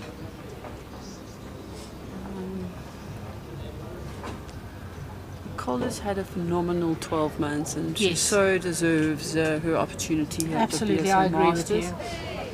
And her first game, she got a good win under her belt, and I've played in some of the squads with Nicole, and so I could have a nice little honest chat with her, and she said the nerves were there, but getting that first win under the belt, I think she helped her confidence, helped her settle down, and so it's so good to see her here bowling. Well, look, I think in any sectional play, to get that first win going just gives her a little bit of boost of confidence, and also Nicole's first ride. And I'm sure she'll make the best of every opportunity that's given to her. She's also shown a lot of dominance in JBA the last, like you said, 12 months. I'd say call it a season. And that's why my prediction as well. You know, I'm giving Nicole an outside chance as well to do something, show her presence, obviously. Yeah, and Nicole's now playing in the Open A side. Eh? She is, She's playing third, I think, if I'm not mistaken. No, she played her way into that. Got Rika Lynn passing us here, also a staple of bowls in Sables. Hello, Rika. Maggie van Zyl drawing 2 pearlers. Pearlers, yeah, that's absolutely so good. The other one fell over and applauded it. Nixon being Guerick and CP Mathewson in a titanic battle at 12 all. Don't think anyone can call that yet. Yeah, you can't. Oh, what a great shot then. Colleen Piketh. Absolutely, opening it up, giving her a chance with her last bowl to make it work. And I think she's holding shot as well. She is holding shot. Well, Maggie's delivering there. Wayne Rittmiller is 18-13 up against Tinus Ulofse. Is she going to come back from there? It's more the weight though, I think, you know, as we call it, virgin grass out there. It's quite tricky as you go slightly wider, and neither of these players have sort of played there. So No. The jack hasn't really moved off centre for a while. You need to give it that little bit to... No, for sure. Colleen trying hard. Now she's coming inside of Maggie's bowl, which should give her a result. And number 1. Good reply there after having played with a bit of weight and then settling on a draw. That to me is one of the nicest shots, having a good old run and then having a dead draw with your second draw, the bowl that follows. Well, Maggie's not too far off. Maggie's very close. And she is... Oh, I think might she can be. hang in for the shot there. Good weight. Difficult for us to say from here, but I think Maggie might have just drawn the shot there. Yes, markers showing the one to Maggie.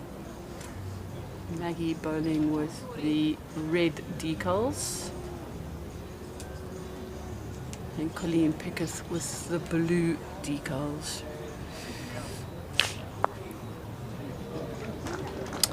For people who are not used to watching bowls, the decals are used to identify the players' bowls, which I know in this game looks a little bit silly because they're 2 very different colour bowls, but we've had some titanic battles with Louw and Natalie Botha, who have exactly the same bowls. And the one's got a blue stick and the other one's got a black stick, so it didn't help too much. It's the same on the eye, And then you had Marizelle, Rousseau and Bridget Hasselman, who have white balls. Yeah, that's very confusing as well. I mean, So you got to. it can make it really difficult for the Sure. markers, very difficult for the spectators, and for the players. You really have to try and have a Absolutely. photographic memory of that head. And I think also a lot of more questions come then from the players, obviously. You know, you lose track of where, especially when you have these closed heads. Oh, Maggie's opening here with a great ball, good weight.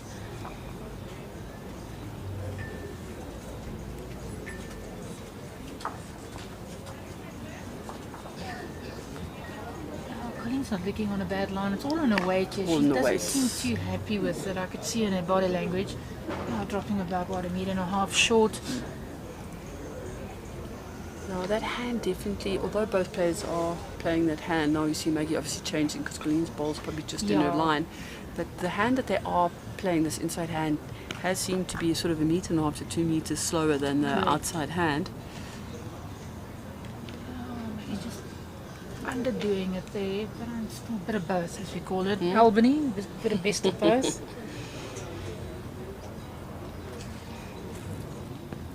Jerry Baker's leading Wayne Perry 16-11. Wayne Perry's holding 1, maybe 2. Jerry's trying to... what a ball from Jerry Baker. Turning the shot ball out and now probably holding 2. Yeah.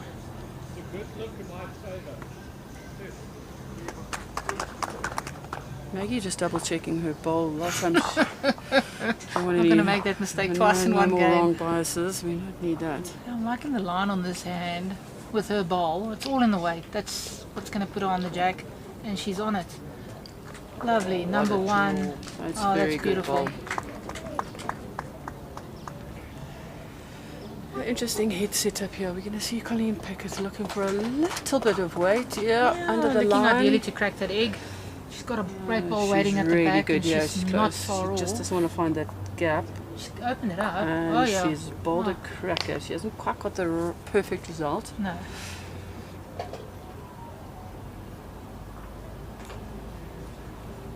Such a good ball from Colleen Piketh. She played that with perfect weight.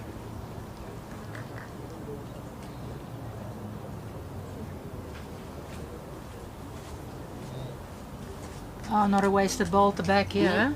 It's an intelligent ball Very much. from Maggie. Yeah, no, I agree. I mean, you know, looking at the standard of balls being displayed here, you know, looking at movement, either turning a shot ball or the white, you have something in security at the back. Oh, but not reaching for the shot. No, she tried to drop her weight just a fraction, just to get a little bit more bend there, and dropping too much weight. Oh, that's another It's 2 still shots two to Maggie. for Maggie. As the spectators come walking past, Natalie Boerter. Robin Ashby and his wife Sandra plays out of Harlequins.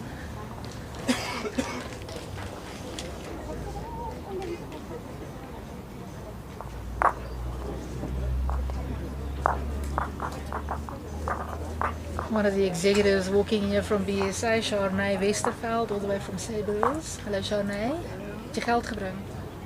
Oh, you did. Sharon, keep bowling, Not yet, Colleen. not Very yet. good. I'll come fetch you afterwards. Leonora saying, focus Maggie, jy kan dit doen. Yeah, just get the right pass and you're on it. Maggie's bowling really well. She is drawing like a champ. Oh, we got Shannon also coming in to give Colleen a little bit of support there. We don't do any song requests, but you can send your best wishes to your players. Yeah, I'm definitely not singing. I'll leave that up to you. They're going Chantal. to totally take us off the mic. I think we'd get fired instantly.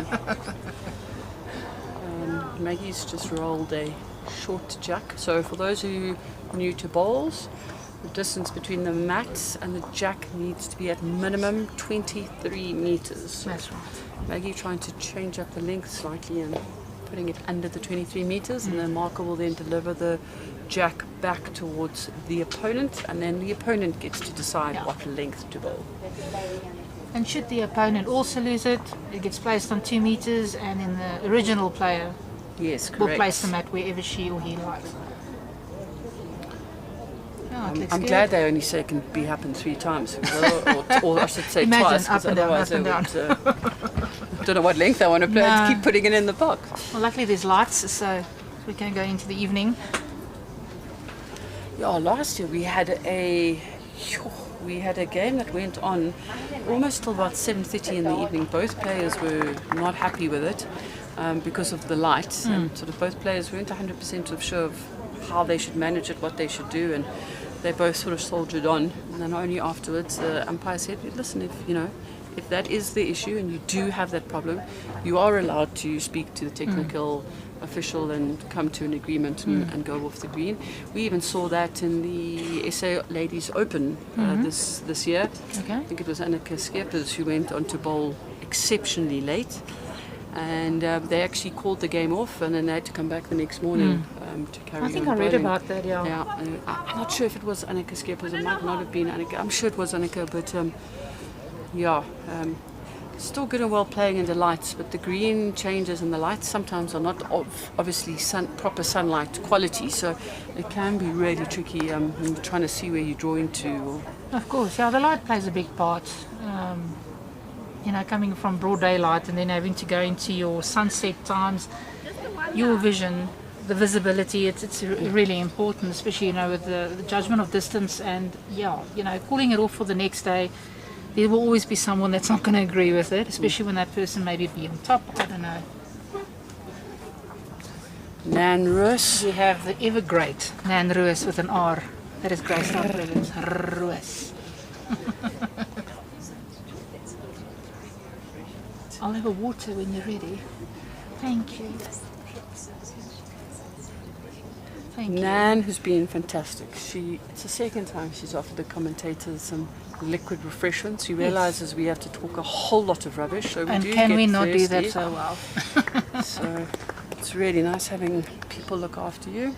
No, it is. So next to Mingwerek and Sipia Mathewson. Sipia is now 1 up, 13-12.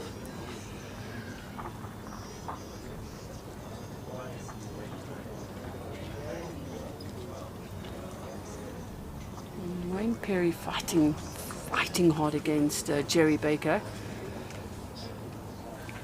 Jerry 18-12 up.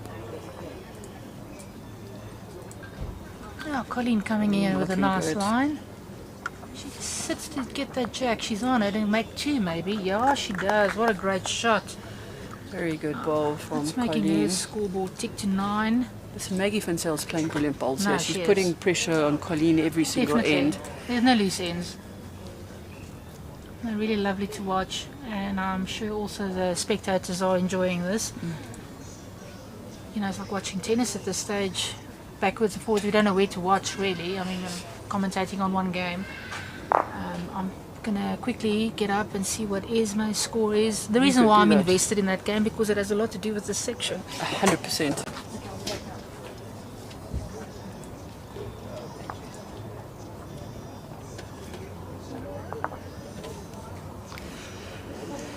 This game is still wide open, and this section is still wide open.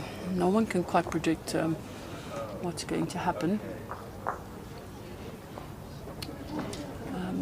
Anneke Skeepers just picked up 3 shots, so she's now down 6-12 against Nicole Avia. I'm sure we're going to see a little bit of a change in mat length from Anneke, change it up a little bit. We did mention earlier, those who are only joining now on the streaming, in terms of this section, that game is huge. Not so much for Nicole Avia, but you have 3 or 4 players all sitting on 1 loss. So the Maggie van Zyl and Colleen Piketh game is important, and the Anneke Skeepers and Nicole Avia game is important, and the Esme Kruger and the Michelle Gerber game is important. So what is the update on the score? Well, coming back now, Michelle just picked up to go 13-12 up on Esme. So that as well is a big telltale of what's happening there. Not a lot of place for errors. I saw the head now that they just finished that, and it was really good. So yeah, 13-12 to Michelle Gerber. Maggie van Zyl drawing a shot just short of the jack. Colleen sticking to her hand. I really like that decision by Colleen. You either get the shot ball or the jack with What good lovely weight and look for at that. the shot. Fantastic ball. Back to Michelle. In Pretoria, we will Yes. call her Michelle Gerber. Yes. where she comes from, which is Natal. It's Gerber. No, I think I stick to the Gerber. I heard someone today say Gerber. I'm like, doesn't sound good. Gerber. Maybe just not quite finishing on that ball. Colleen looking obviously just to basically rinse and repeat what she just did. First off, looking really good. Even across the head, facing her own ball, or taking the jack. Ah, she's doing that, exactly that. That's two for Colleen, well done. I always feel like in this game, Maggie puts it close, puts the pressure on Colleen, and she just steps up her game. Yeah. But Maggie van Zyl is on a very good track with Jack here. Yeah, and she's got it full in the teeth. What a ball from great Maggie shot. van Zyl. That's just exquisite bowling. I think the marker's going to run out of spray chalk very soon. A couple of touches. Prepare measure for second at this stage. I'm sure you all heard that. So it might be a possible 2 for Maggie at the moment.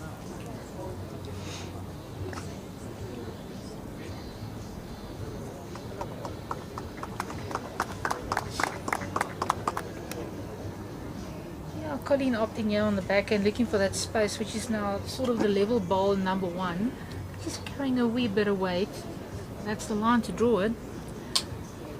I'm sure she'll do her best to correct on the weight there, but I don't think she's got another bowl. Yeah, she's out of bullets. Bowl. Yeah, as I would say. Big opportunity for Maggie. Yeah, getting a 3 will be great. Well, if it is a 3, because we're looking at a measure. Oh, she's just running out of steam. Well, she's in. I think she's in. Yeah. So that'll be a measure for the third shot.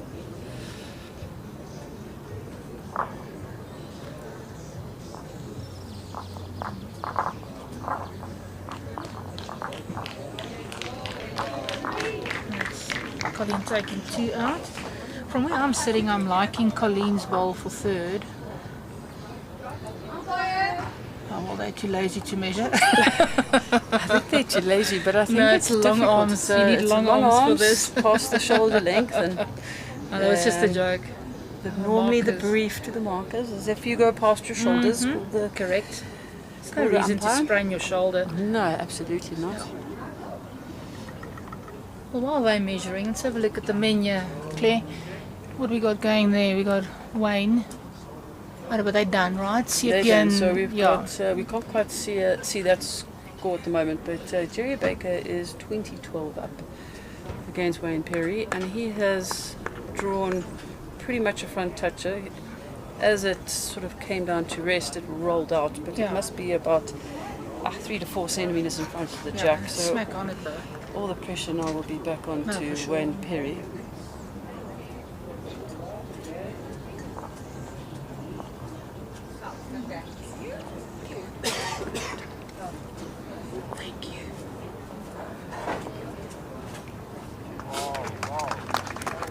Ladies and gentlemen, if you're in the Pretoria or Joburg area, come down to Wingate Park Club and come and support these bowlers, the players playing at the top of their level.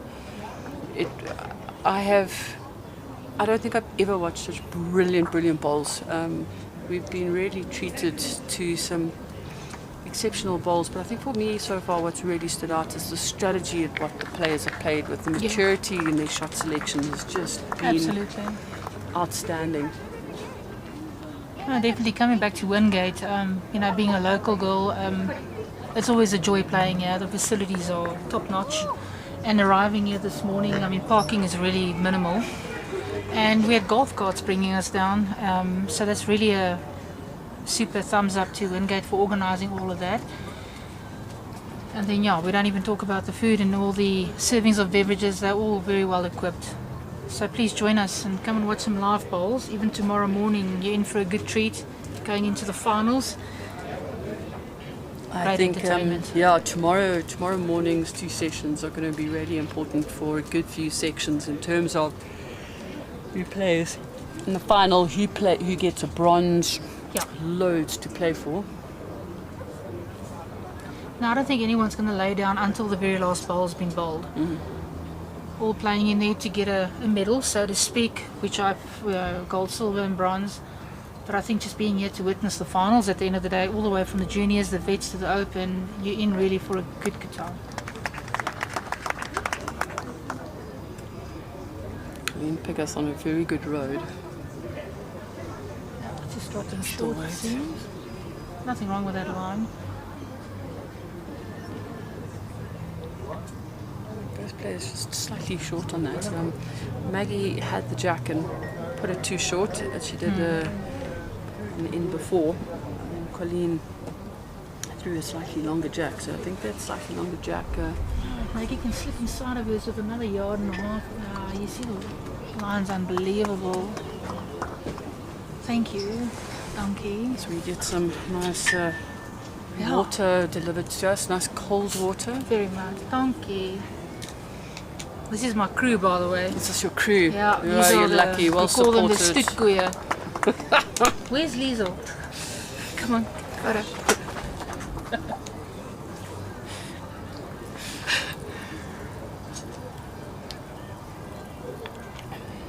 I can guarantee you one thing, they're not having water. I'm sure they're not. No, well, that's okay. We'll catch up soon. Here comes Pocket Rocket.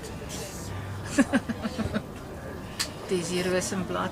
All the way from EP, baby. So you have to catch 2 flights to get here. You lie. One just landed today.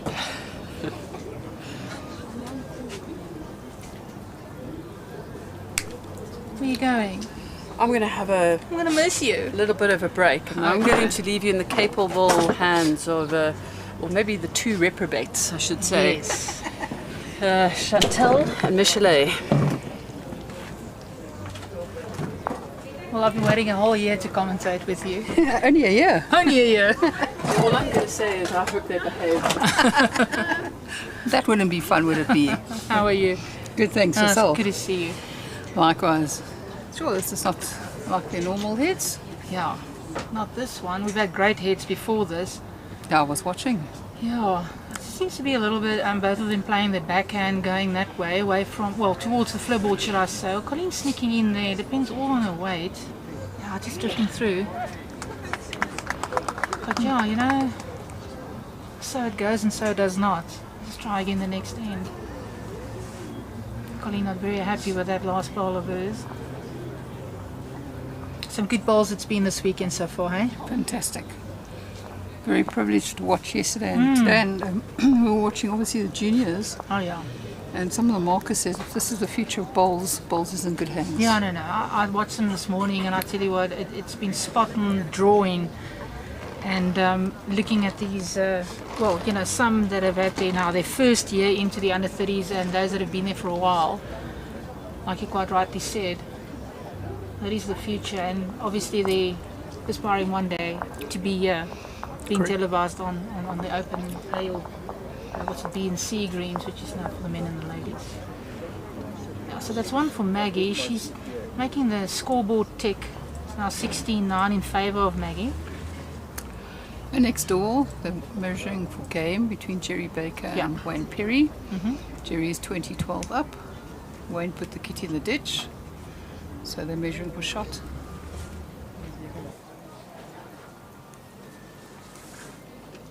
Marshall, I see you asked what the score is next door. I think Michelet just answered that. It's 20-12 in favour of Jerry. And they are measuring. It's... Oh, donkey. Bye-bye, donkey. There's one for you if you want one. Thank you. So Wayne's got the mats. Obviously, Wayne has he got forced the another shot end. there. Score's now 20-13. Some of the other scores, we've got Nicole Irvie, 14-7 up, and Annika Skippers. Charles Mathewson, he's up as well. Yeah, I think... Yeah, it was 18. I can't quite see what the other score is because of the marker, but we'll get to that now. Back to our game that we're streaming. Both players opening with 2 very good bowls. And Maggie turning in brilliantly for number 1. Stunning weight. 2 inter-district skips playing against each other. That's right. One for Eden, one for Western Province. Yeah. Inter-districts is 4 weeks away. Yeah, that's right. Are you ready? I'm not playing this year. Oh, you're not? No work commitments. Oh, well, you know what? Someone's got to keep the economy running. Correct. Might as well be you and I.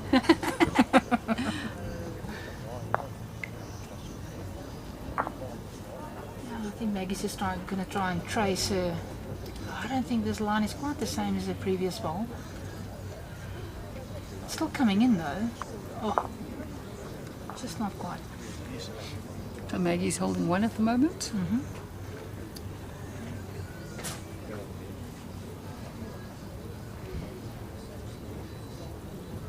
Oh, if Colleen can keep her head, maybe come across the head and rest on Maggie's short ball. Not too far off. Wait for Gerda to tell us who's holding. Yeah, still one for Maggie. Certainly a better head.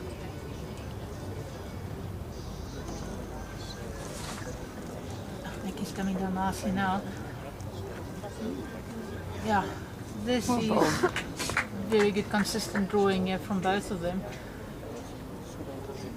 Nice shot now for Colleen to play and try and see if she can either rest Maggie or turn the jack through to her ball waiting. So she's got a little bit more. Oh, not quite. I thought that line would have been great with an extra yard or so. Well, could be second. Looks like second. Yeah. Colleen's carrying a bit of an injury, so unusual to see her with a. Yeah, she told me Sick this of sick. morning. You rather want to have this injury on Monday, you know. Correct. Or not at all. Not obviously, that would be the better option, but that's the way it is.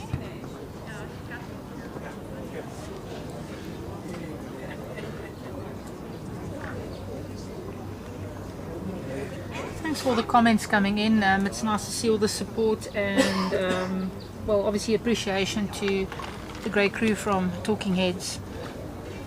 That's made it all very visible for everyone that cannot be here. So please do join us, share the link to everybody. We can get as many viewers as possible and get this game far and wide spread. And yes, we're going in now. Is it a measure for shots? The second shot. Second shot. The quality of the broadcasting is fantastic. No, I mean, it's look at the angle of marvellous, this. marvellous. Yeah, There's so two. Maggie just confirmed as well. Now that we're measuring for seconds, so it's 2 to Maggie, which takes it over to 18-9 in favour of Maggie.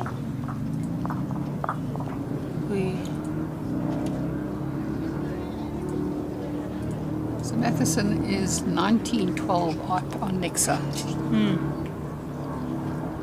Seppi had a great game early on. Yo, it was amazing to watch. Well, everyone at this stage, I think, totally the calibre that we're all looking for to be televised and watched. What's happening here with Jerry? Jerry's 2 down, and yeah, and still got a bowl to come.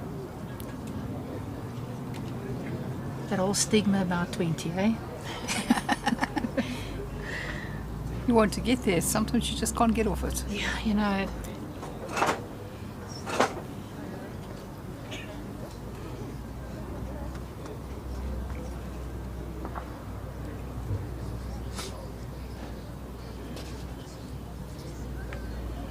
Better opener from Colleen here.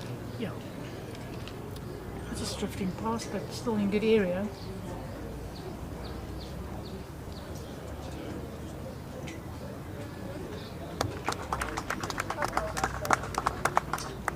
If I'm not mistaken, it's Henselite playing Drake's Pride. You're right.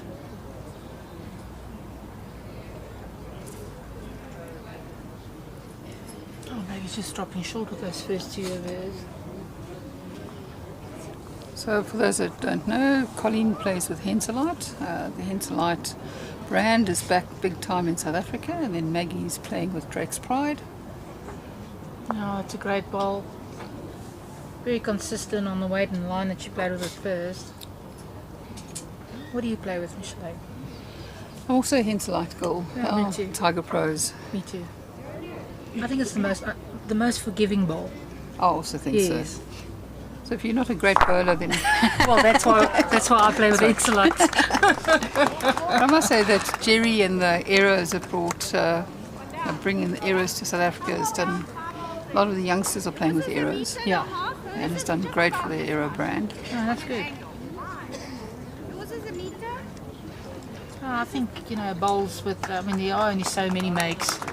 It's like buying a car. Some people are Toyota people, some people are Ford people, hopefully not, but, Volkswagen and whatnot. So, if it suits your needs, and I hear a lot of banter amongst the men sometimes, after a game, you're lost because you're playing with Henselites or Aeros, whatever.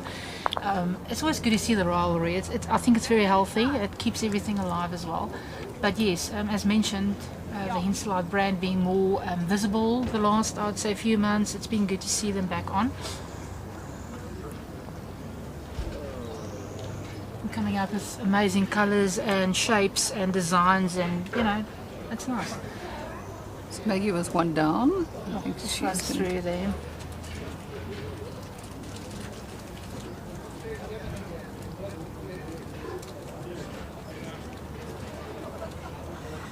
One of our club members now chatting in, Johan Erlang, also a very good umpire. Johan, hallo daar, julle almal. And thanks for joining us. I call Johan Pa, and he calls me Ma. He served on my committee for a few years, and it was good fun. And it's nice to see everybody out. And if you're in the vicinity, please come down to Wingate. There's still another round to be played today. Starts at 2:30. Bowls won't finish until about 5. Yeah, The beers are cold, great food, great atmosphere. absolutely. You can't go wrong. And tomorrow, skip church and come watch some bowls. Yeah, 10 Hail Marys will get you here, so that's good. Colleen got the opportunity now to at least try. I think she's holding 2 in a look. I can't remember what Gerda set the marker. So I'm looking just to get another one in there and get into double digits. No, that's not a bad line. Just got to get inside of Maggie's bowl and she'll be good to go. She's got that weight and she looks great. And That should be 2. yeah, that should be. I think she pushed the other 2 bowls out. Oh, I think it's okay. only 2.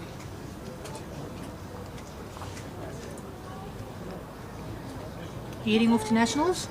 Yes, we are. Oh, great stuff. And yourself? We are. That's great. We got Good. 9 ladies from Harlequins going down. We always go down in droves. 2 good 4 sides, and then we got one other lady playing from another club, but she'll be joining us with our fundraising and everything. So, looking forward to it. I missed now last year's.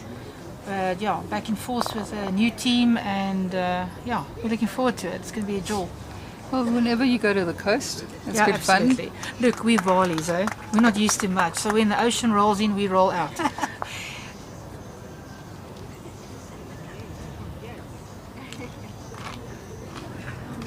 We got Albert just hitching Maggie on, just saying, just 3 more. Yes, definitely, Albert. We all want 3 more or 4 more. But I'm sure Colleen's not going to give up that easily. And we'll see what the next few ends have in store.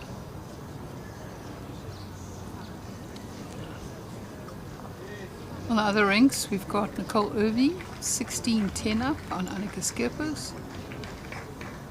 Charles Mathewson is 19-13 up on Nixa. And Jerry's battling to finish it off. He is 20-15 up on Wayne.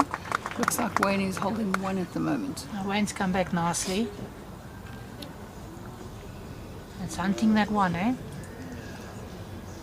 There we go. Further indicating it's 2, it seems. Yeah, so Colleen has ticked over to Lucky Legs, number 11. It feels like I'm playing bingo here. But so it keeps on going. It's 18-11. Still a lot left in this game. I mean, it can be over in one end. It could still take another 10. We don't know.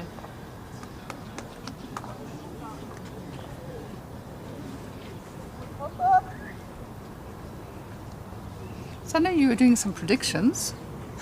Yeah. How are your predictions panning out? Well, I would say on the ratio it'd be 50-50. Colleen's coming in here nicely with a great bowl, good weight.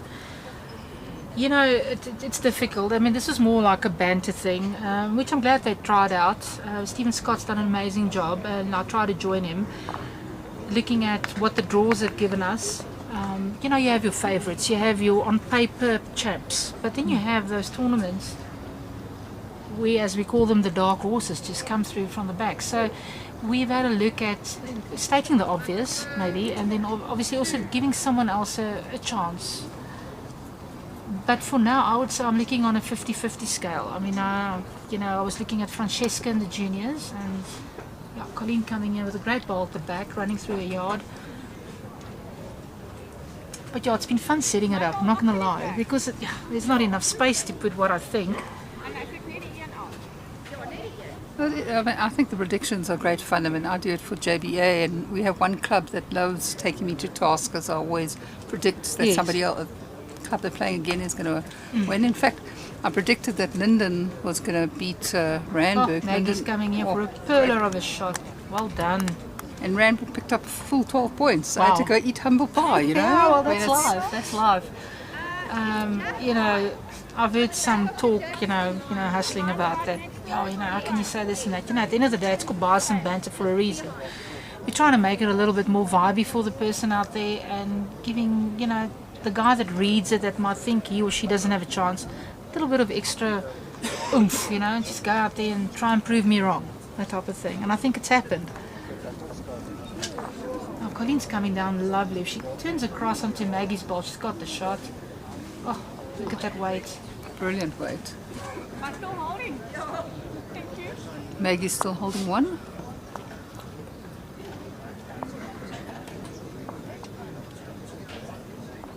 I think she's sort of underdone this. I don't think it's quite going to keep its head, but the weight. Go just under the line. Ah, just that. Touch on both and she'll be on it.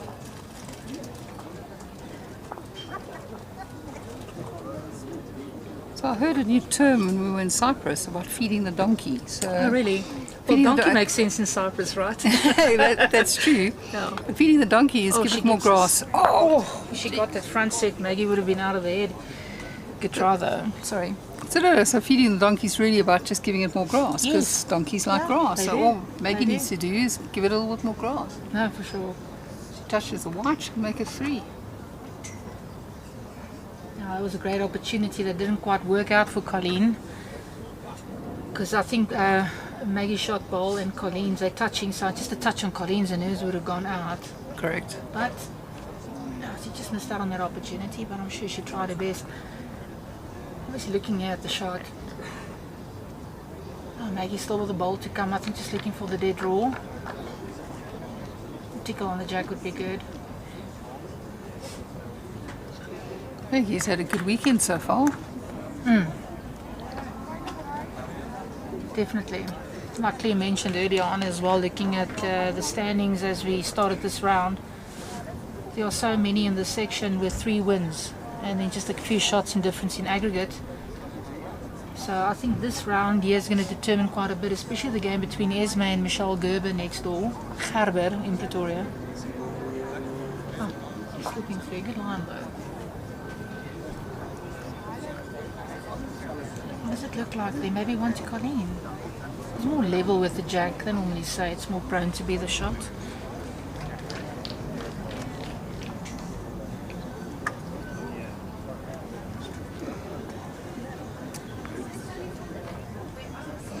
So in the Jerry Baker Wayne Perry game, Wayne's crept all the way back. Scores are 20-18, so both of them are within one end of being able to win it. It looks like one of the men's games have now come to an end. That being Nixie Ben-Guric against, let's see, Mathewson, Sepia. So that's 21-13 if I'm not mistaken in favour of Sepia Mathewson. So well done there to him. Had a great run. And then Anneke Skeepers against Nicole Arbia. That seems to be 12-16 in favour of Nicole from JBA. Nicole's making her debut this year. Yeah, she is. Maiden voyage. And she's not scared, she's taking it all. Okay, so that was one shot to Colleen. Brings her up to 12.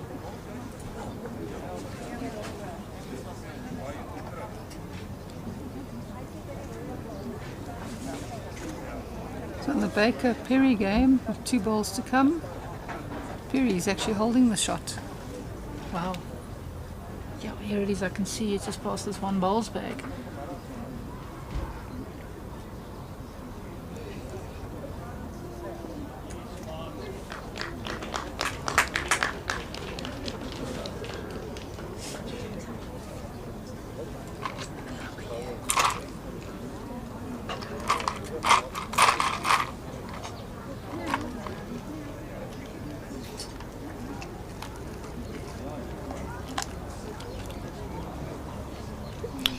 Colleen has a good opener here.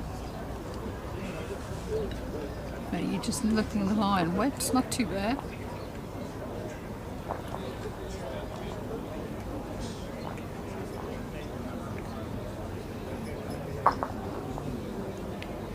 So Wayne Perry's actually holding 2 now. Jerry's got 1 bowl to come. Wayne picks up the 2. Then it will be peeling at 20 all. That's right. Then it's whoever kisses Polly first.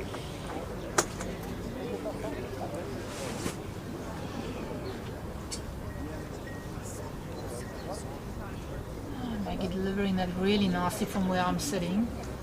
Looking for that inside bend to maybe just get past Colleen's and onto the jack, and she's not far off. Oh, wow, just getting her past the jack. So we're showing you at the moment the Wayne Perry Jerry Baker head. You see Wayne's bowl, jack level, but there's a bowl slightly behind of Wayne's as well. So Wayne's holding 2. Here comes Jerry. I think he's wide. Oh, he's not reaching. Oh, I think it would have come in though. So that game's going to go to 20 all. Level pegs. And it's going to be an end to watch. very unlike Jerry to be short when you shut down.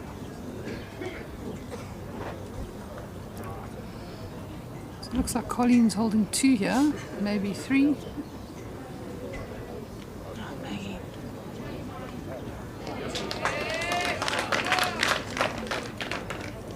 Round of applause we're hearing is for Nicole Irvie, that's just drawn a shot. She's 17-12 up on Annika Skipis. Colleen looking very nicely, it's just on the draw, and she's just drawn number 1. Brilliant bowling. Yeah, just about running a little bit through, but in the count, I presume. She's holding 4. Yeah, there we go. Yeah, a lot of pressure here on Maggie. Let's see what she does. Oh, she's put on a little bit more weight. Dropped short with the 3rd bowl. And gosh, just missing her jack narrowly. But yeah, that's 4, full house. A mini house. It's going to make it very interesting. 18-16 score. All of a sudden, it's a close game. It was 18-9 a few years ago. Wayne Perry has drawn a curler on the jack there.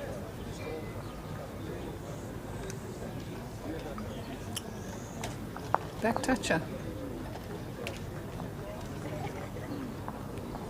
That's a remarkable comeback. It has been, and lovely to watch that, you know, the stability of just drawing it off. There were no erratic shots.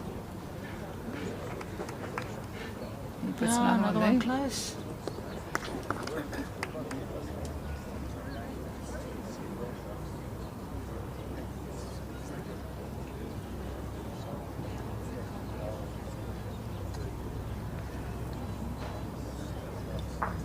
Perry's trying here. Oh gosh, just drifted past there.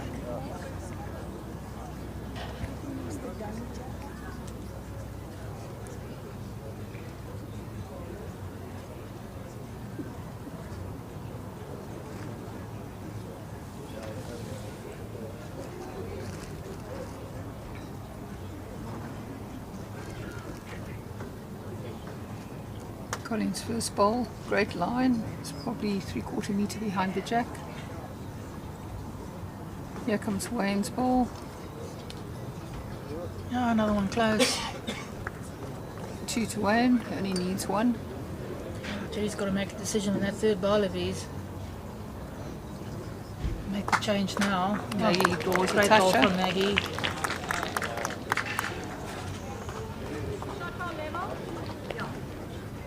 Jerry opting also for the backhand. I think looking to play with a bit of weight there. Trying to open it up. Oh gosh, just no, goes I did past. missing that. Well, I know where you and I would put a ball now. Try and match something there at the back. You don't want those Picassos going through and picking up the jack. And, well, either way, 2-3, you just need the one. Yeah, you should be Colleen's covering. trying. Oh, just missing that as well. I know people can't see what we're watching, but I think all focus is now on the Perry Baker game.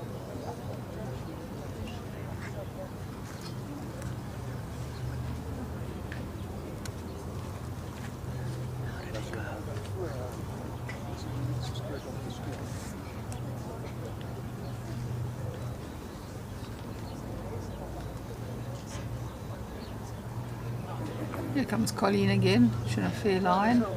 Trying to play onto Awfully Maggie close ball. for the jack. Oh, Oh, what a brilliant shot. ball. Colleen just made a 3. There we go, thank you. Maybe show him how it was made, but we'll have a look. Because now we are on 2 games here that he's like totally. Maggie's playing with weight, but just missing the whole target. So Colleen's holding 3. She's got a ball in her hand. Maggie's still got one to come. Colleen picks up 4 here. All of a sudden the game is Colleen's to lose. Okay, I think, yeah, going back to Wayne and Jerry's game. Jerry's got the last ball under quite a bit of pressure.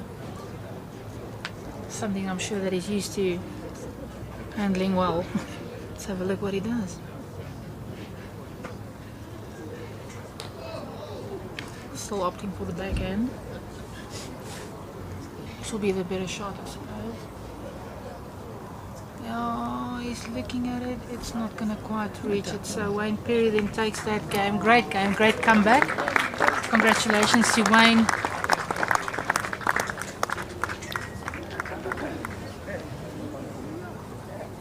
Yeah, and Colleen picked up another 3. Yeah, after the 4, she just picked up the previous end. So going up 19-18.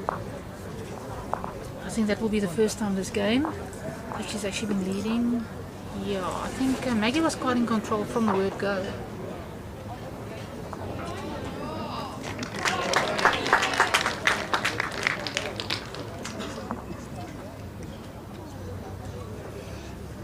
So the round of applause you just heard was for Nicole Irvie that rested Annika Skipper's ball out the head. There's been a bit of a shift in that game.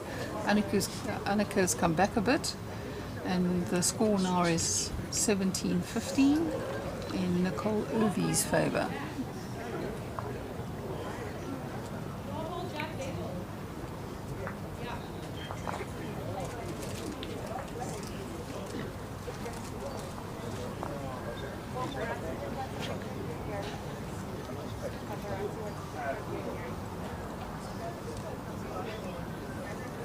Here's Colleen's opener.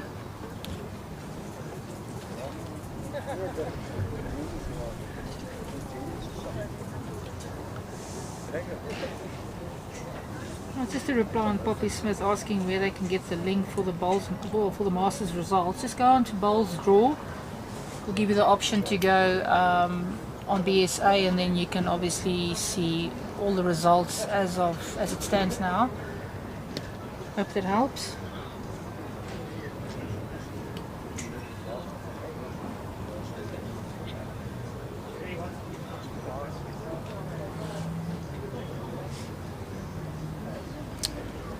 Colleen's second ball's coming down. Looks like a very good draw. Oh, that's a lovely shot right in front of the jack.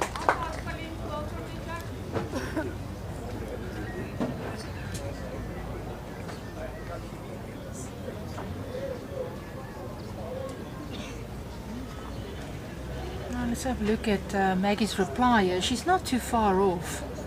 Sneaks in front of it. Oh, that's not a bad try at all. That's a great second shot.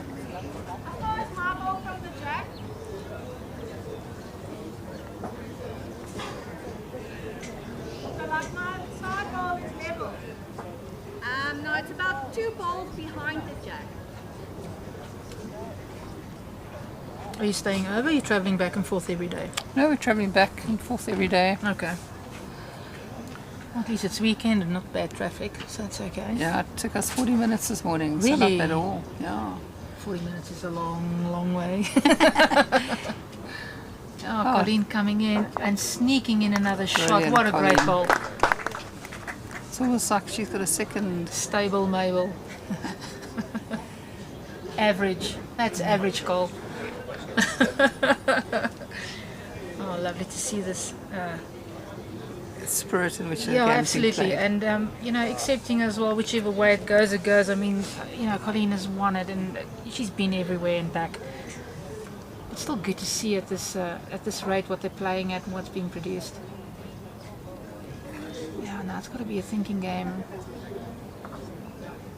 Maggie has got a tough shot to play with, 4 at least, with her net. And Colleen's holding game. Yeah, she is.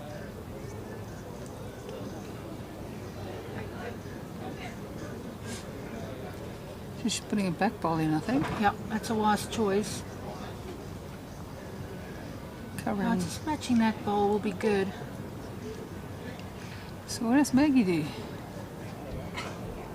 Let's have a look. Doesn't take her time. She's down and at it. She's got a bit of a tighter line with weight, but I don't quite think she's going to get the result. And what a great comeback from Colleen, winning the game 21-18 against Maggie van Zyl. It's been a great display of balls, Michelle. I don't think we can actually go any other way but to say, it could have been anyone's game, but Colleen came back from being quite a few down, and now, finishing it off. Just 89 down. Yeah.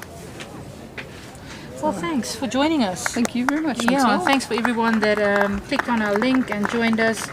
Please stay with us. I'm sure the next game, I'm not quite sure who's playing on this rink.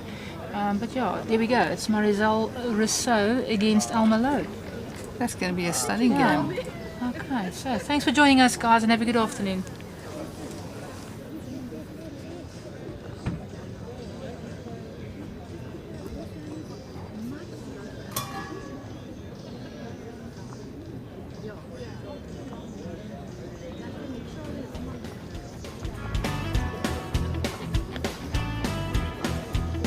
Maggie, well played, hard luck.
Afternoon again, everyone. And we are still at the blistering hot Wingate Park, situated on B6. And the game we are about to start watching is Marizelle Rousseau versus Elma Louw. So, sort of near the top of the table clash. We will give you a little update on logs and all of that shortly. But it's a bit of a north-south derby. Louw playing out of Western Province and Marizelle from BGN. But away to our far right, a very interesting tussle going on. Annika Skeepers is playing against Nicole Ervia. Nicole Ervia's debut at the Bsa Masters. And she's 1917 up against Annika, and as much as this game might not mean too much for Nicole, all games mean a lot for all bowlers, but just in terms of the section rankings, Annika Skeepers will really want to win this game to keep her in the hunt. We saw Colleen Piketh beat Maggie van Zyl very narrowly earlier on this streaming rink, which keeps Colleen Piketh in that section. So all to play for Annika Skeepers.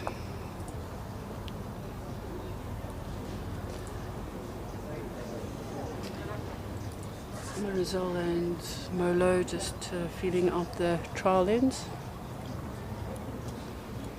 Getting a feel for this rink. I've watched quite a lot of bowls on this rink, obviously, and inside hand definitely fractionally heavier than the outside hand. Outside hand is quicker. Quite a nice swinger that comes back to the jack, although some of the players saying it's not giving you as much as you think it will give you.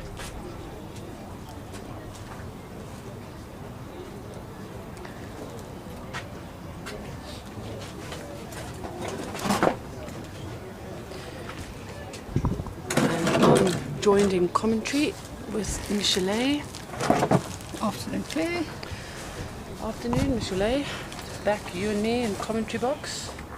What a very exciting game here. Yeah, I think it will be a good game. I'm also just trying to keep an eye on the Nicole Ervia Annika Skeepers game, and Nicole Ervia picked up a 1 there, so she's leading 2017.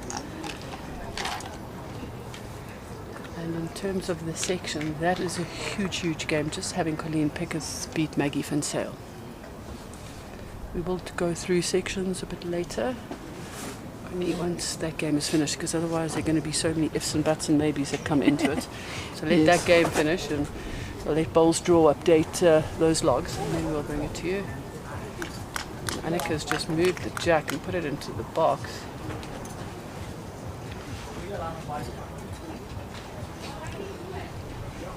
Guys, come join us on Cape Town Bowling Heads. Come support your bowlers. You can ask for scores. We will do our best to update everyone, even if it is on sea green. We'll run across and go and check for you.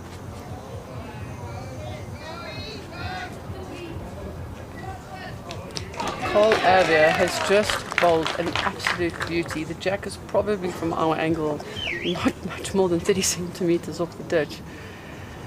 Annika was holding one in the ditch, and Nicole has bowled a beauty that is pretty much sitting on that jack. And that is game. That if is she game. keeps it, so Annika has to try and play that ball through. Annika's having She's a very look. close. Oh. She missed the jack and the ball. From here you can't see how she could have got through. You can just see the shadow of the jack popping out behind Nicole Ervia's shot ball. It's been an intriguing game that. Annika was quite a bit down and has come back. She's a Protea, so she will. And Nicole Ervia's just drawn 2 jaffers right on the ditch. So we can't see how Annika's lining up, but if she's going to have a run, she'll have a run on her backhand, I can assure you of that. Unfortunately, neither of them are touchers, so if Annika can get rid of both of them, get the split, one in the ditch will be holding shot.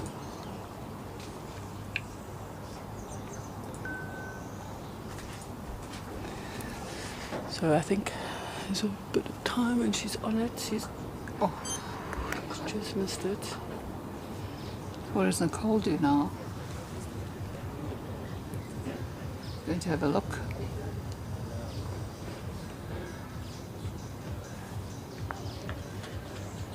We will swing back to the action on B6 shortly. Shame our production crew doing such a brilliant job. Louw winning the toss and starting. Got a little tickle on the jack, as you can just see, it's just off centre.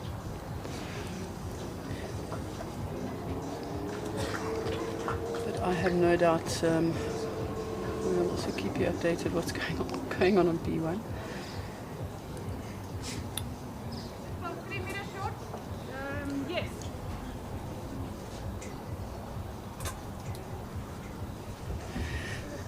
On B5 earlier we had a humding of a game. Wayne Perry versus Jerry Baker. Jerry Baker, sorry. And Jerry Baker getting stuck on that dreaded 20. And Wayne Perry actually getting the win there. It was unbelievable how Wayne came back.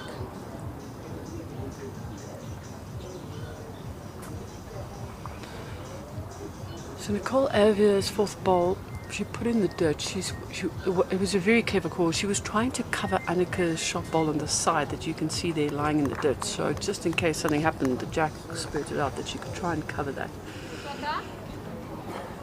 Annika, I don't think has much of a choice. She has to try and go for that split again.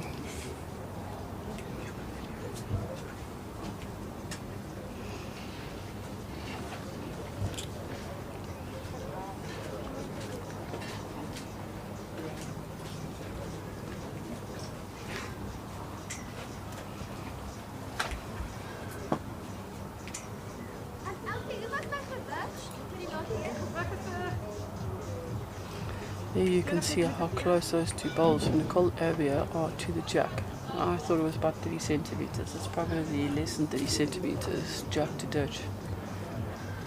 What great camera work. Yeah, that's our production crew of Cape Town Talking Heads. They are phenomenal. If I have to explain to you, they are very far away over. But they're doing everything they can to get you live shots of what's happening there. That is a very, very important game. Annika's going to be off on the bank having a discussion with her coach, Monet, figuring out what the best shot is to play.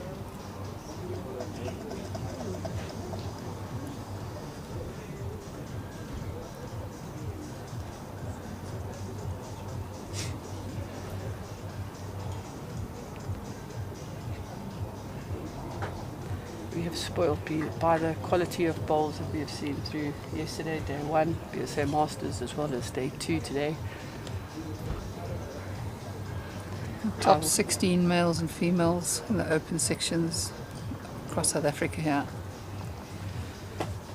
I will sit this evening and try and just do a tally of how many 2021 games we've had across ladies and men. Annika has missed the drive, and Nicole Avier on the side relieves a huge sign of relief. This will be her second win. I think she's very, very happy that she's managed to get a few wins. It'll actually be her third win. Her third win, my mistake. From a debut perspective, that's actually great. That is phenomenal. She's done exceptionally well. She backs up beating Colleen Piketh earlier today, with now beating Annika's skippers. So that's 2 very good wins today, and she won earlier in the week against Michelle Kramer. She's done very well. We will give you an update once that all comes up on Bowls Draw. We are back at the action on B6. Marizelle Rousseau versus Elma Louw. Marizelle drawing a very good second. It's Marizelle's home turf. She plays out of Wingate Park. Wonder how much home advantage that gives you. It must. Look, I think didn't get into long debates about it, but there's no doubt about it. It gives you home ground advantage. But as I always say, it is what it is. And that's what happens in sports, you play home and away fixtures. And so there's always an advantage for either the Wingate players or even the BGN or the JBA players that they can obviously get down onto these rinks and play a lot.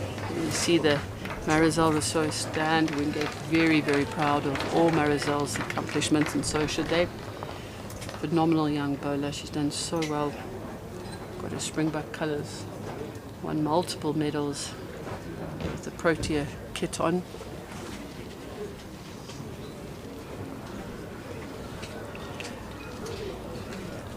Louw, a very accomplished bowler in her own right.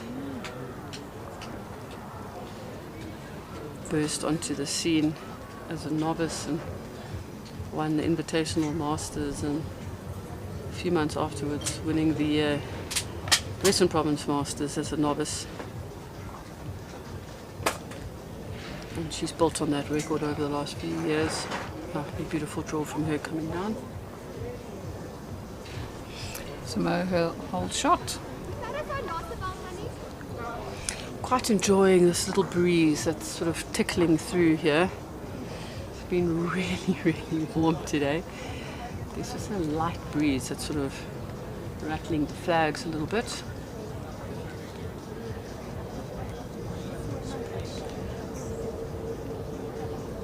Very good road from Marizelle, just lacking that little bit of weight.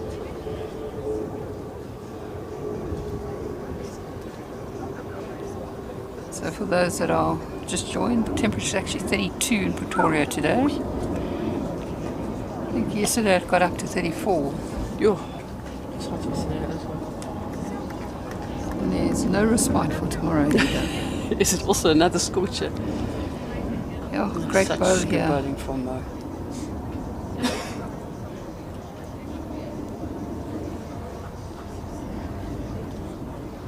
A few other trial lanes starting across the green here. We have Nixa Bengueric versus Tunis Olofse. And Brad Robertson against Jerry Baker.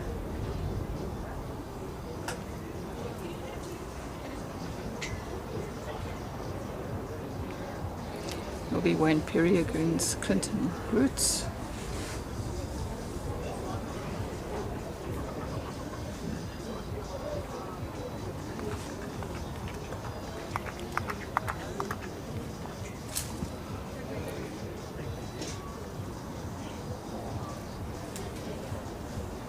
Some support there from Leonora. We've got this now. The guys follow this game. It will be a very exciting game. 601 viewers at the moment, so thank you for your support, guys. Considering Manchester United playing Tottenham Hotspur, I mean, that's not bad at all, right? Well, why do you think Wade's not on commentary at the moment? Who does he support? The Man United, that's for sure. I think they're 1-0 down at the moment. Is that... for those who don't know, Wade actually bowls with Manchester United bowls. I've got the Manchester United symbol on his bowls, and he claims to be the first person in South Africa to have those. Here comes Marizelle. Marizelle, some weight. She put it down wide. So Mo's holding 3 and has the option to draw full house.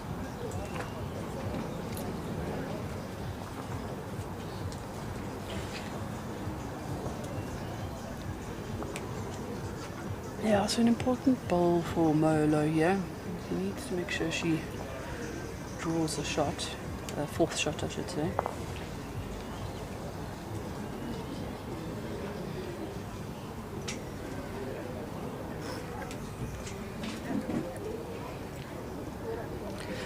Another interesting game that's going to start, and we will when we've got a bit of time get those sections for both the women and the men up.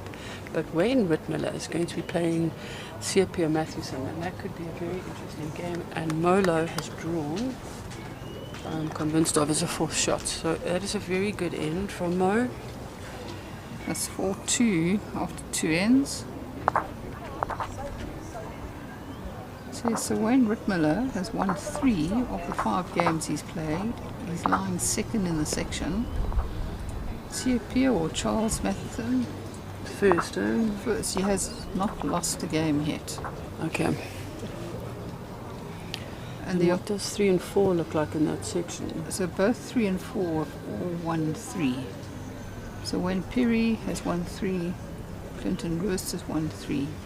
So there are 3 gentlemen on 3 wins. So an important clash in terms of that second position. With 1 game tomorrow, it's kind of all to play for. Sepia looking very solid. Correct. And you would have to slip on a big banana peel to lose that number 1 spot, but you never know. He loses this game and he loses tomorrow morning. Total different section. Correct.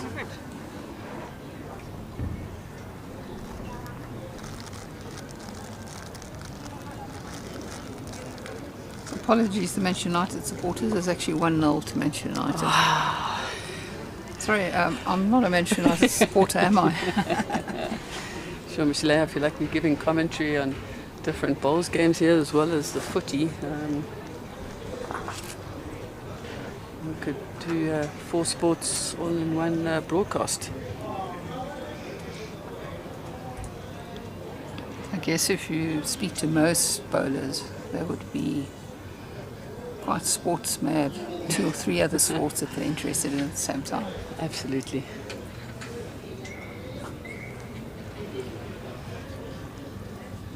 So Mo's also had another good opener here. Yeah, Mo definitely settling on that ditch hand.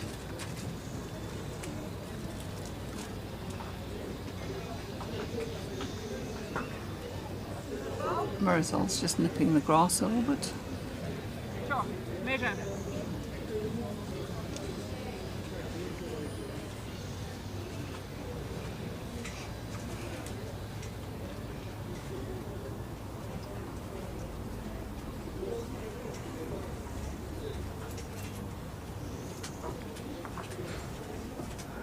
It's looking like a very good track here. Just needs to pull up on the pace, and she's got it. It's a very good bowl.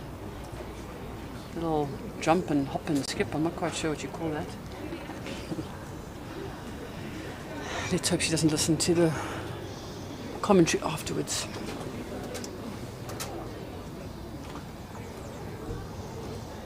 Marizelle's giving it a bit of air, but she's not happy.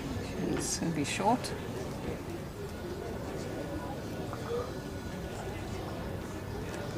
Mo's going to have a look here in terms of who's holding shot. Obviously eye angles not 100% the same. Yeah, so the market did say a measure, and then what happened was Mo just dragged the jack slightly. So marker's showing 1 to Mo low.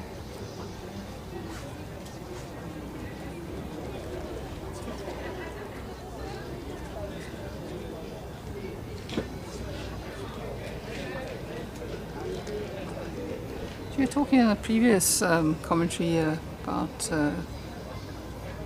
Colleen playing with Henselites and Maggie playing with Drake's Pride. I think this is both Drake's Prides. You are correct, and both of them, both professionals. Yeah, I think Mo's just drawn another shot. Yeah, Mo plays with the size 3 heavies. Marizelle just a size down for that, with a size 2. Marcus is only 1 down.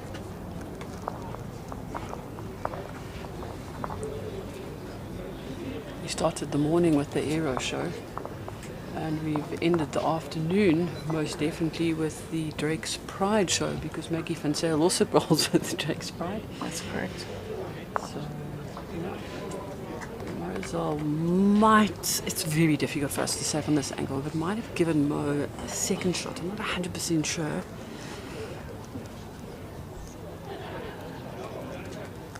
Yeah, so that's definitely in. Can you do the finger measures? I can do the finger measures. Mo taught me how to get that right. But if it comes to a big game situation, I always say to her, you put your fingers on it. I trust hers a bit more than I trust mine. So they're going to measure for second shot. It's so interesting because some people hate it, some people love it, and a bit of a backwards and forwards what you think. But sometimes it can be nice just to do a quick one, and whether you think it's worth the measure or not. I think if it's always close, it's always measure it anyway.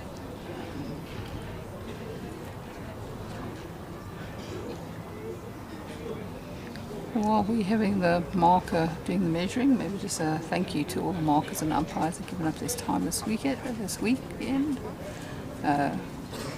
Most of the markers on this screen and back on the C and the B green are actually technical officials at level 2.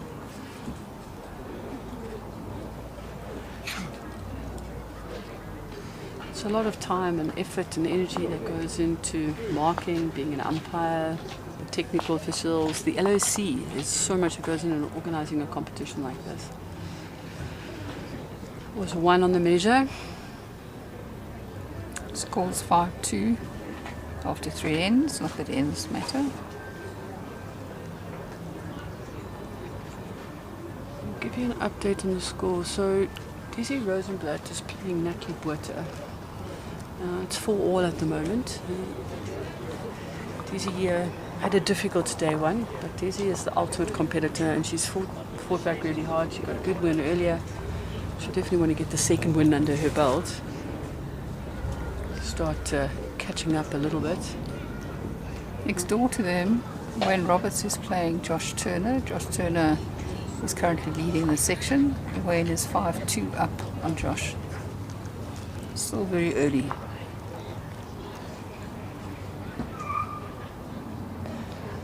And then on B1, we have Lara York versus Bridget Hasselman. And that game could also have a big impact in sections, based also what happens with Mo versus Marizelle. So I feel like I've been saying the same thing in every single game, and we're not repeating ourselves. That just shows how tight the competition is in each section.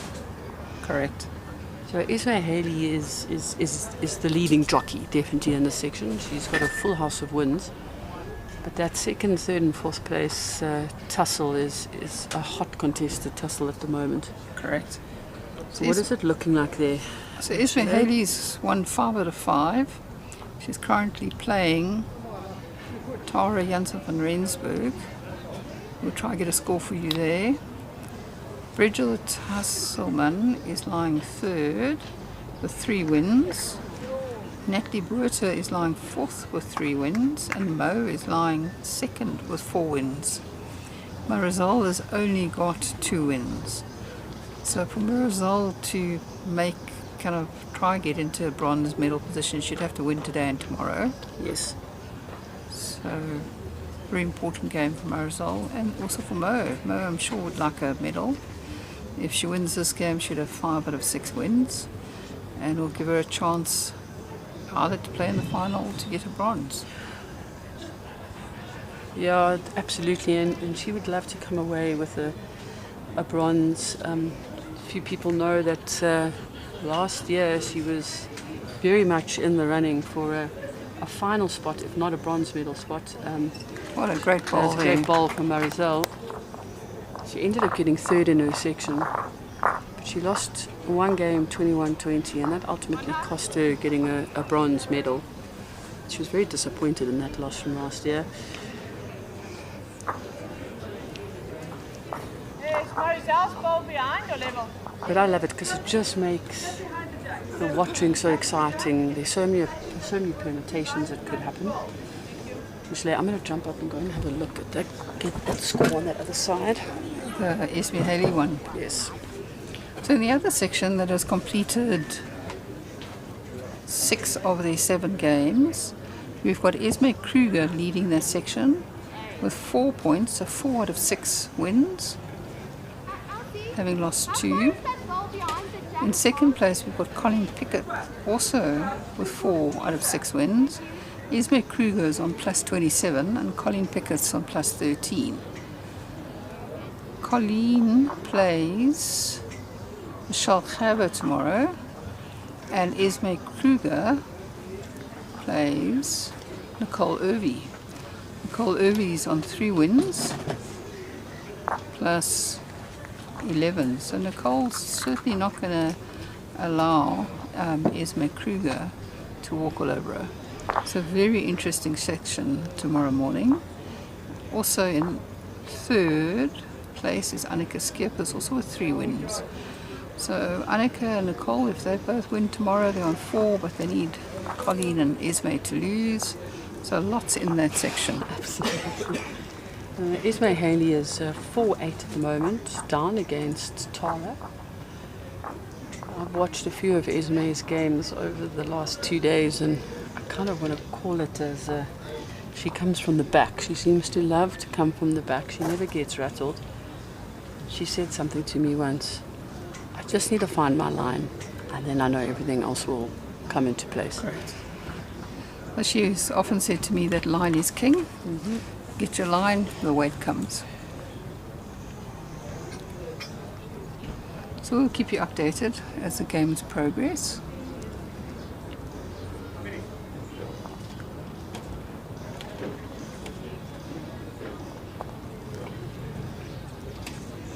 The score this rink now is 5-4 to Louw.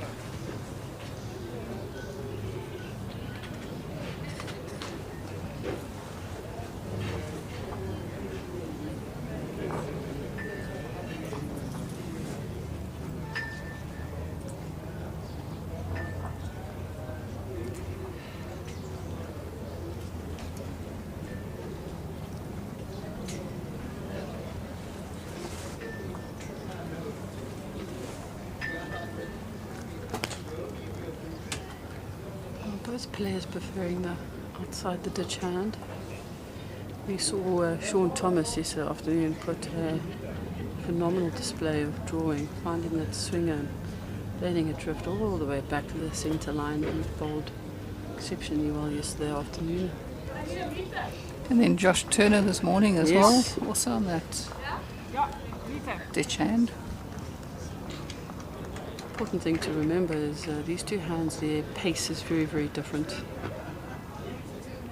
If you can sort of stay on the hand you've been playing and you're comfortable on it, it's most definitely a bonus.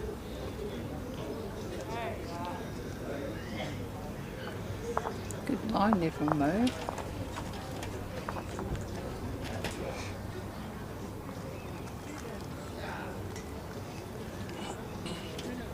Ladies haven't settled yet. I would expect their heads to be much closer as they start settling. Yeah, that's for sure. Good road from Marizelle. Much better bowl here, so it's going to be shot.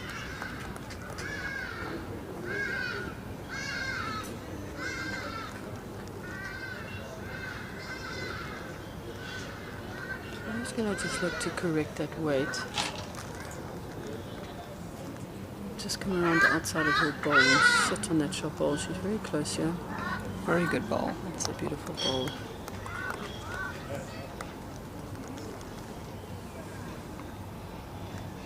What a great draw.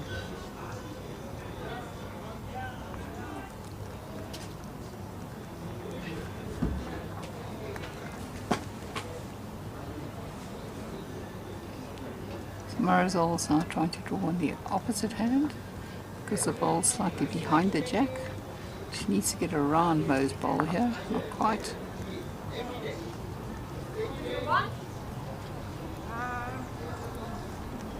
Vicky supporting good bowling Mo, and hard lines Annika.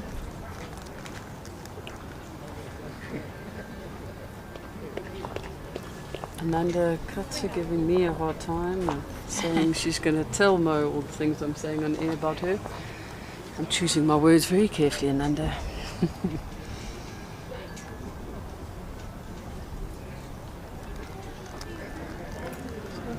Nice supporters around the green on both sides.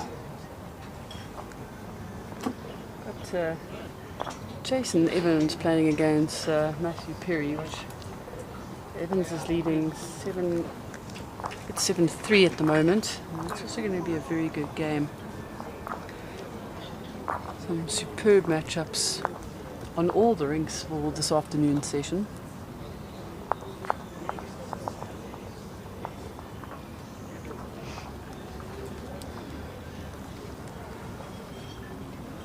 I think this is the first game I've commentated on where the bowls colours and the decals colours make sense. I'm not giving anyone a hard time. I know you can't always get it right because in this section you've got two ladies playing with white bowls, that's Marizelle and Bridget, and you've got two ladies that are bowling with blue bowls, exactly the same blue bowls, let me tell you, Natalie, Butt and Mo. So, but it does make it slightly easier when you can look at the blue bowl and the blue decal and know it's Mo. And likewise on the white ones.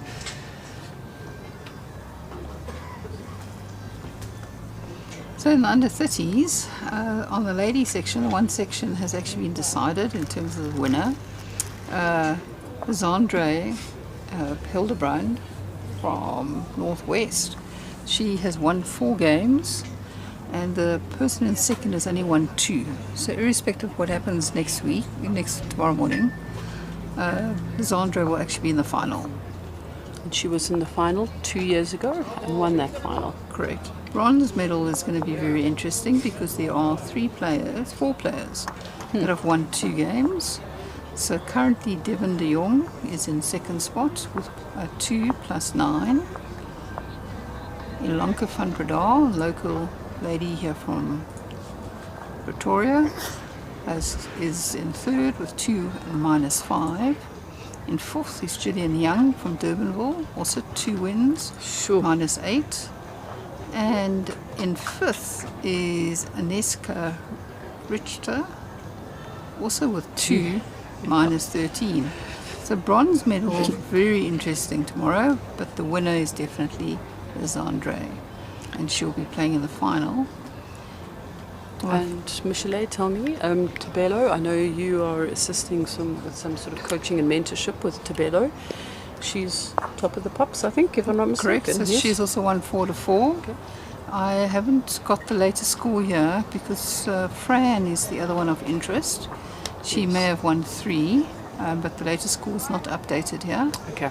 So there is, obviously it's Tabelo's section to lose. Yes, because Tabelo played Francesca and Tabelo won that. So correct. From that perspective, there should be a gap. Correct. So she plays Kira Skieper tomorrow. Okay. Tabelo. We don't know the results yes. of Fran and Kira, nor Shanae and Panache. So we need those scores to be updated. 2 great bowls there from Mo, just slightly behind the jack.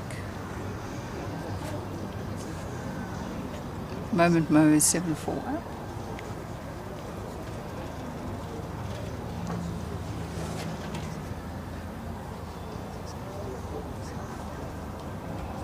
Here comes Marizelle, gets second shot.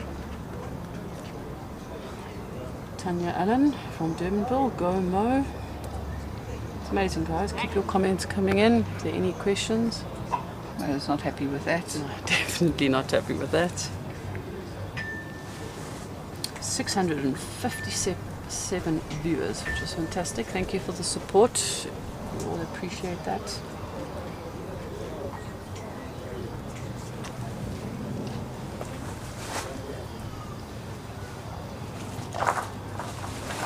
Marizelle on a beautiful track. This is all about her weight if it'll just get down. Oh. Another second for her. Mo still holding 1.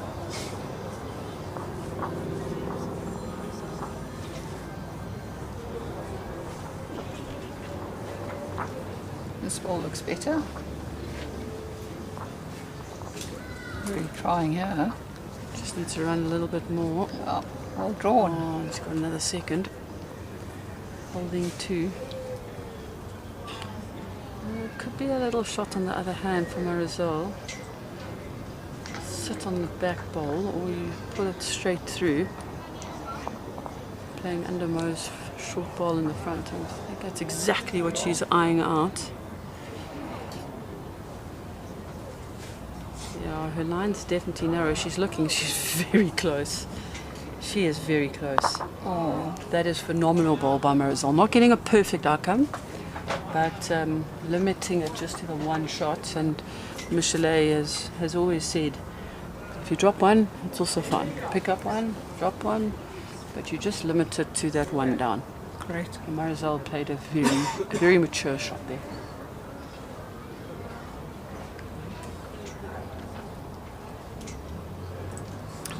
So scores move on to 8-4. All the other games are still only really starting. Bridget Husserman is 3-1 up on Laura York. And the Wayne Perry, Clinton Ruth's game, it's 5-3 to Clinton. The Baker Robertson game, 3-all. And very early days between Mathewson and Rittmiller, but Rittmiller's 2-1 up. Olofse has got a little lead on Nixa, 6-1.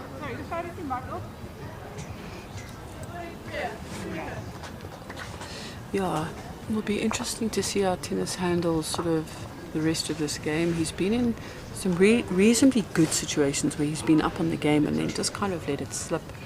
Probably the biggest disappointment for him was when he was playing Bsa Masters. He was well up and he just got stuck on 17 and couldn't get off 17. And I've said it a few times that he just dropped that concentration just ever so slightly, and the top players just they really punish you.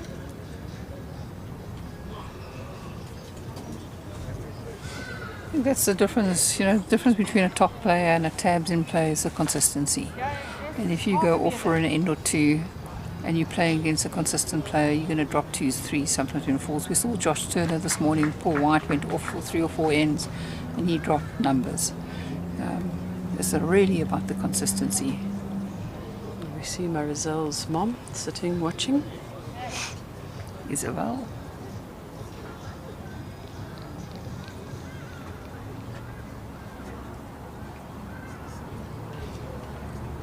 I think Bowls Gauteng North are busy playing their ladies' pairs. The semi-finals are next week, and Marizelle and her mom are through to the semi-finals. Okay. After the commentator Chantal and Gillian are also through. Okay, and then Sue fantastic. Tar and her partner are also through. I just can't remember who the final pairing is. Should I ask where that's getting played? Offhand I couldn't tell you, Okay. but yeah. We'll check I'll where have a that's look. getting played, because at least if it's here, there are a good couple of those players that are getting some good experience on these rings. Marker showing that Mo's holding 3. This is a big ball for Marizelle.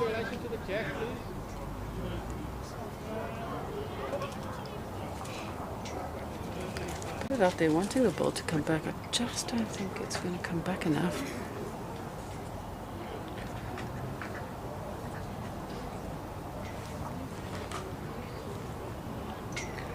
Molo's got a bit of thinking to do here,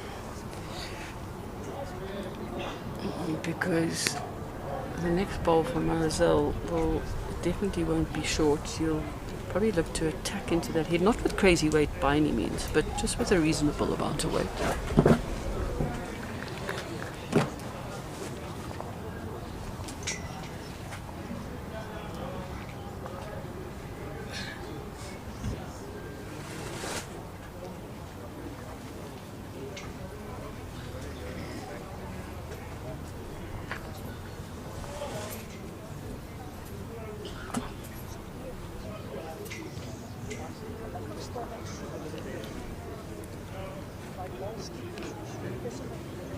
Sean Thomas is leading Cecil Borman 9-5 at the moment.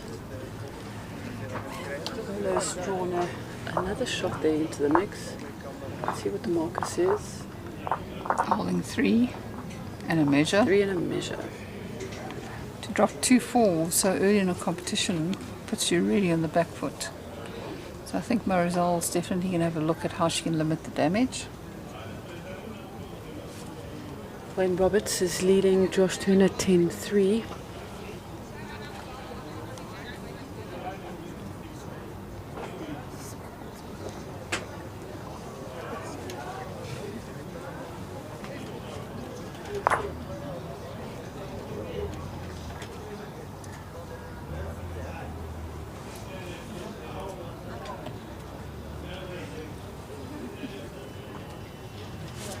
Marizelle lining up for a drive.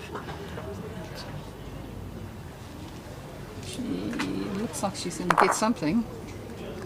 She takes a few bowls out, so it's 1 and a measure. So that's a good very save. good hit. That was a phenomenal hit. She got the target spot on. And often with those kind of shots, you don't quite know if you're going to get the ultimate result. But she was 3 and a measure down, so it's a very good bowl under Very that kind much of so. pressure. Mo also applauding the hit, standing out in the corner. She was, I think, as when you're playing against each other, there's always the applause for good bowls. I'm going to go and get an update on 1 or 2 of the other scores quickly. 1-2 Mo low there. So that's a great save. The score 994. She had dropped to 3 or 4. Should have been really on the back foot.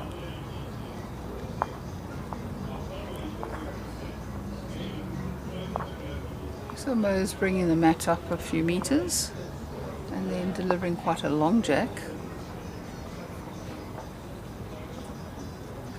I think that's also to ensure that Marizelle's not able to hit the head as easy. Shorter ends is much easier to hit the head. Marizelle's one of those ladies that does trust her drive. I remember the year that she won the under 30s in Cape Town. She won it with a drive.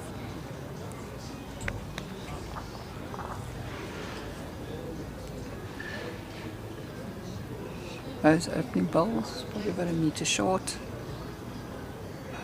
Marizelle hasn't really found her draw yet.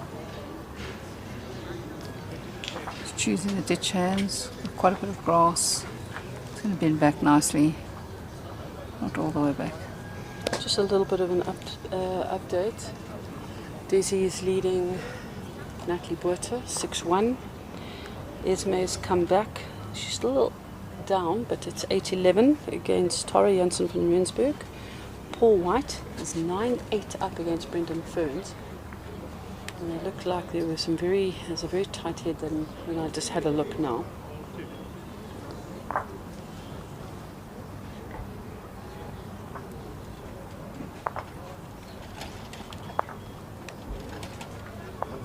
Marizelle's taken a different line with this bowl. Line's much better, runs through a little bit, but that's a shot.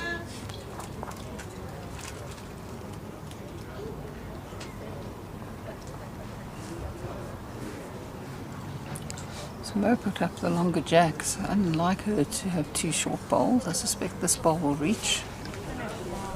No, it's a bit short. This As Mo gives herself the teapot stance.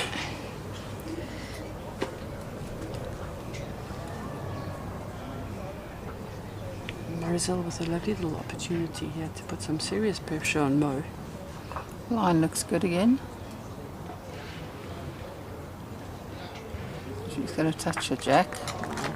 Beautiful ball from Marizelle.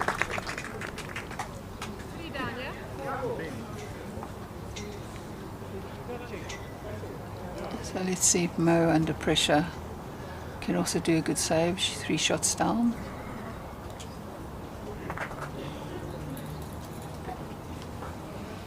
So we have Fran Baleri walk in front of us. And Tristan. So she gets wooded there. We're not sure if it's 2 or 3 anymore. Looks like it's still 3 down. Could be quite a big swing. Momentum has been in Mo's favour up until this end. Marizelle's looking good here. That's a good ball from Marizelle. Good bowler. So she's picking up 3 and possibly 4 to narrow the gap to 2-1.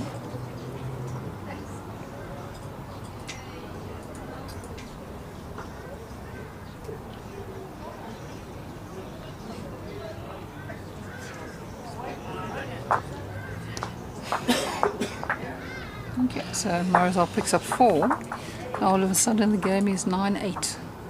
Michael O'Connor, no, unfortunately there are no live scores on the Fairtree app. So we'll do our best to run around and give you some updates. For games that are finished, you can go and look on Bowls Draw. I think on the Bowls South Africa Facebook page they're also putting score updates on.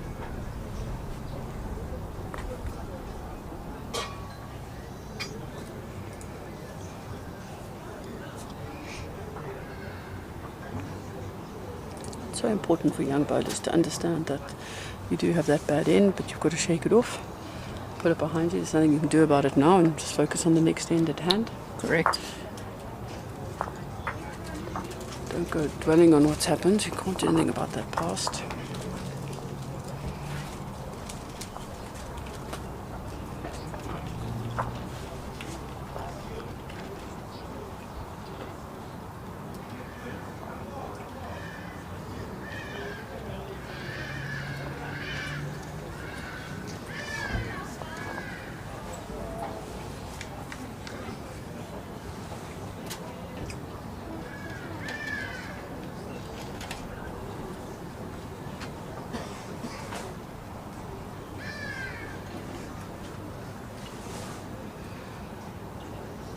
Mo just struggling slightly with her weight. Full bowls going up this, coming back the other direction. It's just that bit short on it. Now the first bowl here also pulling up a little bit. Can't quite say it's sort of that 4:30, 5 o'clock yet where Green should be slowing down. Just needs to settle down here and get that weight back. Here comes a good bowl from Mo. There we go. That'll give her some confidence, settle the nerves a bit after bad end. So to finish the story around the Bultgauteng North pairs, it is being played at Wingate Park. And it's Sutar and Liesel Jacobs playing Ina Fourie and Rolinda Fourie.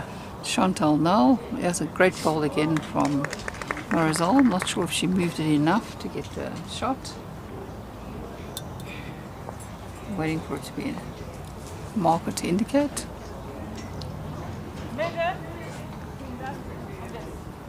Marker indicates the measure. So to finish that, it's Chantal Null and Gillian Null playing Marizelle and her mum Isabel. Okay. And it will be at Wingate Park. Back here at Wingate Park next weekend.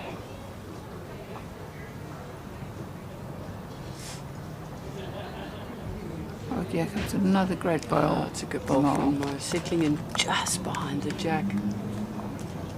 I suspect that makes it 2 because she wrestled Marizelle's bowl out. Yeah, it's a typical little rock and roll on the bowl. You never quite know if it punches, but it always does push that bowl just fractionally back. It's probably all that they needed.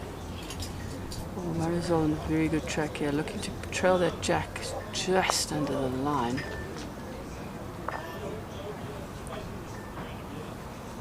Marco's saying 1 in a measure. Mo's going to go and have a look. Marizelle's got no bowls left, so there's no danger of Marizelle trailing at full 3. But Mo won't want to overcook it. She'll make sure she wants to try and count, but not move the jack too much in that setup.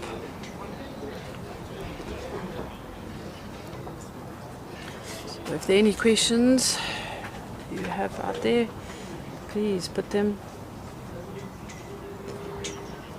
Johanna, fantastic bowling, Marizelle, holding thumbs for you.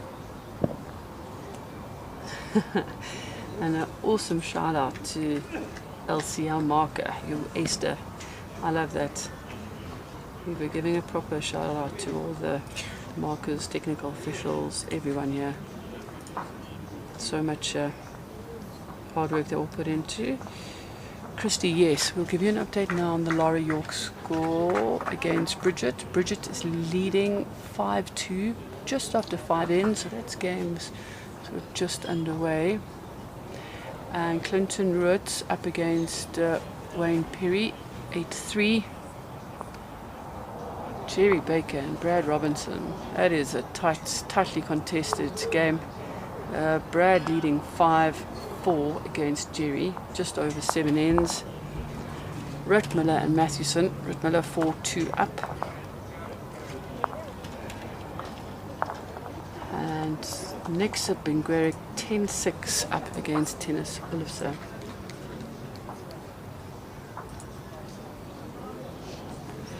Mo picking up 2 on that end.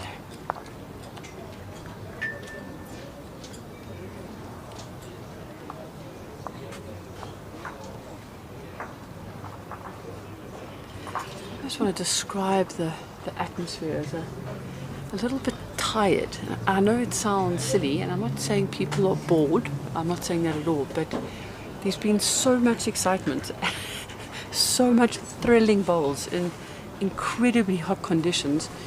You almost feel everyone sort of... I think it might just be the heat. People have gone off for a couple of drinks. They're trying to find some shade. Not a lot of shade at the moment. I think there's a lot of people up at the top enjoying a glass of something. We can see some of the spectators. I'm busy Jenny Jones. I'm busy looking at some of the other sections. So in the veteran men's, in the first section, we have Roger Boulay from Westville, Port Natal, leading on 4 points, plus 26. Well bowled there, Marizelle. In second, we have Neil Burkett, the ever young Neil Burkett, with 3 wins, plus 14. He's lying in second. And in third, John from Stella Park, only with 2 wins. So that section looks like it's Rogers. Just draws a bowl. beauty. We think it's probably 1 to Mo, maybe. It's very difficult to see from our angle. Mark indicates it is 1 to Mo. In the other men's vet section, they've also completed 4 out of their 5 games. We have Arnie Muscat on 3 plus 31 in first place. We have Kevin Smith from Durbanville in second place, 3 plus 14. And in third place we have Francois Kuhn, also 3 plus 11. So quite a tight section. Very tomorrow. tight section. Those are the only 3 in the running. And it looks like it will go down to shot aggregate tomorrow. Arnie will actually be playing Billy Radley.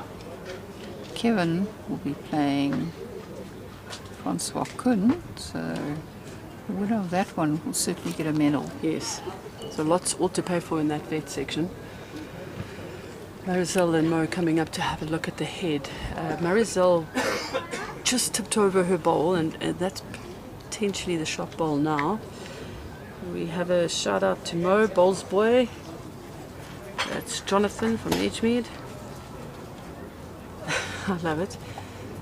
His comment is, I see Marizelle, like Mo, use knitting to see which is the shot. Either way, Mo for gold. Jonathan, thank you for that support. Sinead Kritzinger, thank you very much. Excellent commentary. I'm glad you're finding the 2 of us entertaining.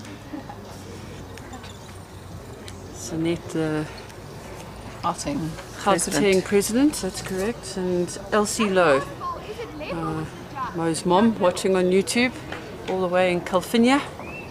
I hope you got some nails, Elsie. Another great bowl in the head there from Mo.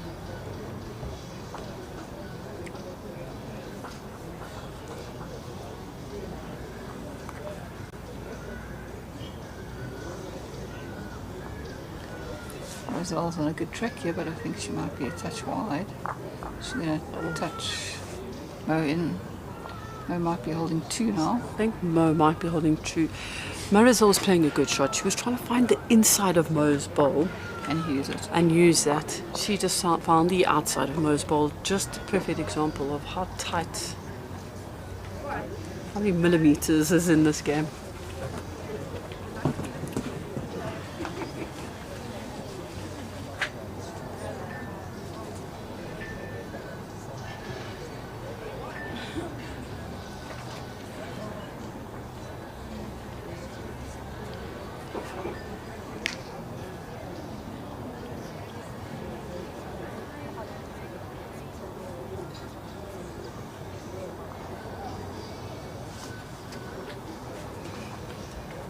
So the jack is wedged between Mo's two bowls there.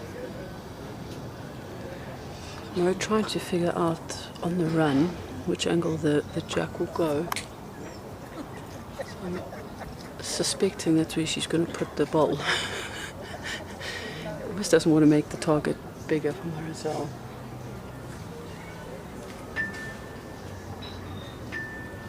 So if you could see the commentary box at the moment, you'll see that Claire's up and down.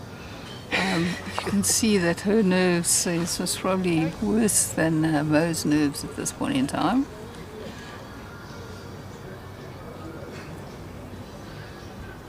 Marizelle's having a look. I suspect she's going to drive. I think she's going to drive on the ditch hand, try to push the bowl out to our right as we're watching. So we can't quite see exactly where the jack is. I was hoping the shadows, jack shadow would cast, but it's so nestled between the two bowls, you can't actually see it. There's our COO, Bobby Donnelly. It's nestled between those two bowls, and it's also difficult to say where the jack is exactly going to go. Like what Mo's done, I know she wanted it probably about another metre on that bowl. There we go, here comes Very Marizelle. good road. Okay, that's good. Good, so it's a replay. Another great shot from Marizelle. She's very deadly on her drives. Very accurate, incredibly accurate. She's one of those women that plays a drive with almost full on weight, where a lot of women will play with more controlled weight. She will put her full weight behind it.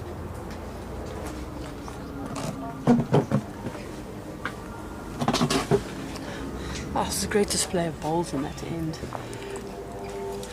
Louw bowling and drawing really well. Marizelle drawing fantastically on two bowls, just very slightly missing the ideal weight, and then having to pull out that booming drive, and she hit the target beautifully.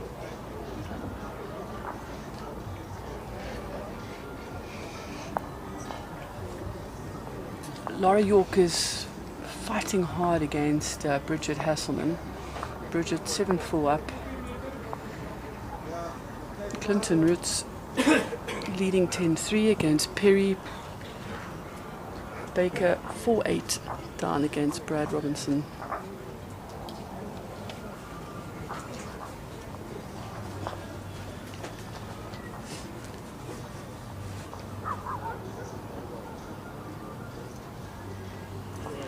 Nix is nicely up now on tennis, 14-6 after tennis had a 6-1 lead, so it's 13 unreplied shots. Tennis has just drawn the shot though. Here comes a great opener by Mo again.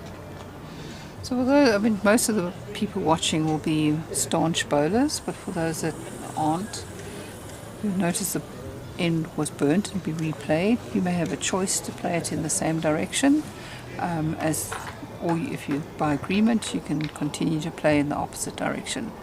Obviously, somebody must have said, "No, I want to replay in the same direction." I wouldn't be surprised if it's Mo, because Mo's been getting it very close, and therefore she wants to continue. She's finding the hand, she's finding the weight. She wants to continue playing it in the same direction. Another great bowl coming here from Mo. Yeah, Michelet, that's a very, very good explanation. Burnt end is when the jack leaves the boundaries of the rink, and that's the boundaries on either side, left or right of the jack, as well as over the back of the rink. You don't often see that in the ladies' game, but when the big boys take out those drives, those booming drives, that's sometimes when you've got to duck for cover and the burn will happen through the back end of the rink. So you can understand why Mo wanted to replay in this direction. She's got 3 bowls brilliantly in the head. For those that do 2020s, they will all be scoring 2 points. So 6 out of 6 points. Very consistent. Yeah, sure.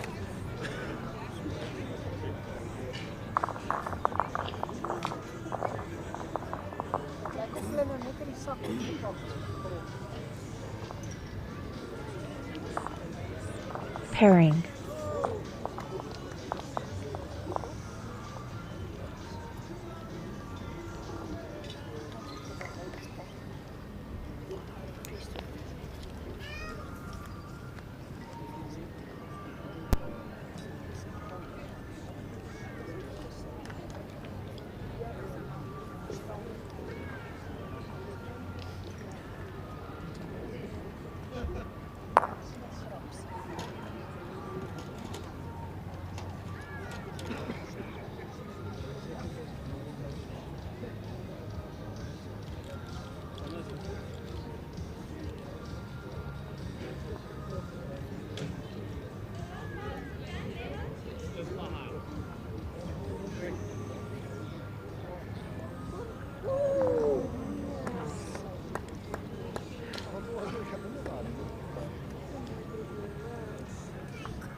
Big coaches, you know, Tinus Fraser and Simon, who's put a lot of hard work into all the young and older Protea bowlers that have represented South Africa.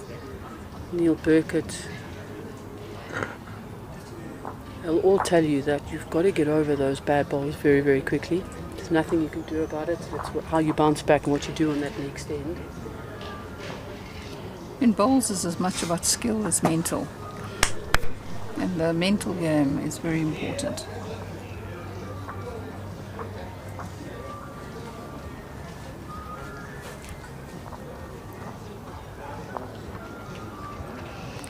Claire's busy going to get some more scores for you from the other green. I'll let you know what those scores are shortly. Meantime, scores on this green. Wisselman is now 8-4 up on York. Robertson is 10-5 up on Baker. Nixa is 14-8 up on Willemse. And Mo's just drawn another shot, but slightly short, still open for Marizelle to actually draw. Marizelle's playing the ditch hand. The grass looks better. The question is whether she can come inside Mo's bowl, and yes she does. Draws a great bowl. So Ismay is 9-14 down against Tara Janssen van Rensburg. Paul White leading 15-9. Joseph Evans 14-9 up against Matthew Perry.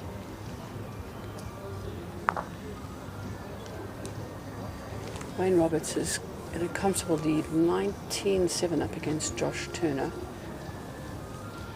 That would be quite a change in that section. You are Josh correct. was lying top of the section. I'm not sure what that would do to the section, but certainly would open it up for a few people. And Natalie Butter and Dizzy Rosenberg are battling it out at 9-all.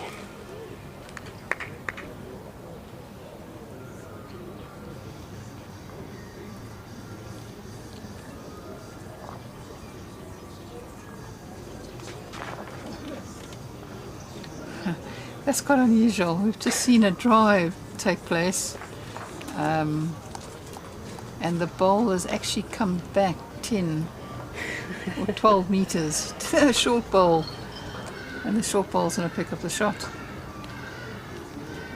That's on the Clinton Roots Wayne Perry game. And talking about drives, CP Mathewson's just put down a bomber as well, just missing the bowl and jack very so slightly. Kiki, you are correct. That is the sound of an ice cream cart at Woodgate Park. We've told you they've got lots for you to eat and drink.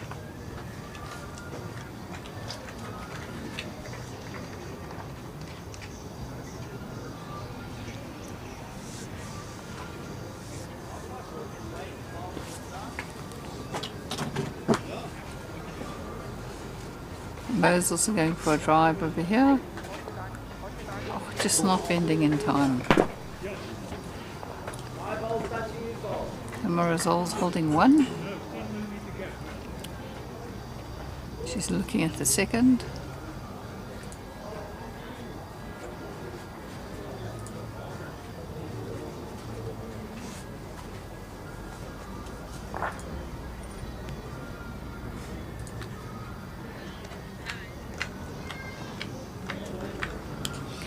Certainly much quieter this afternoon.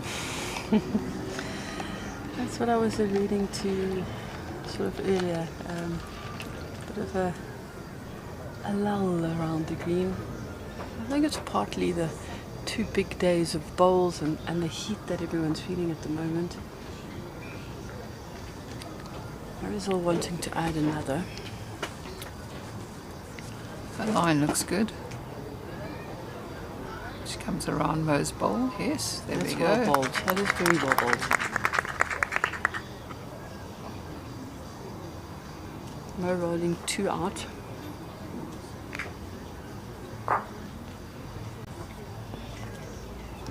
Marizelle managed this end really well. Put Mo under pressure. Mo missed her first bowl, and she really found a beautiful line to the jack there. She dropped a 4 in the previous end, so it's a real good bounce back from her perspective to pick up the 2.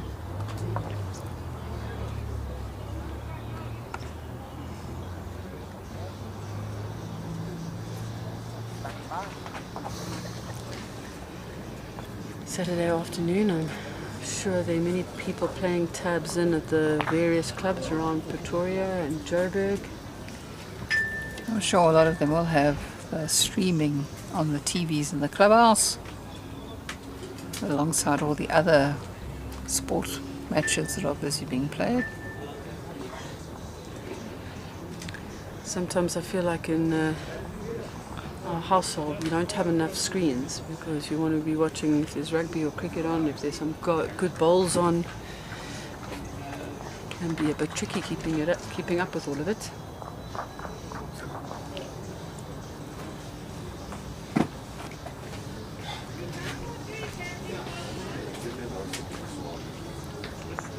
Marizelle got a toucher as the opener. So about half a metre away.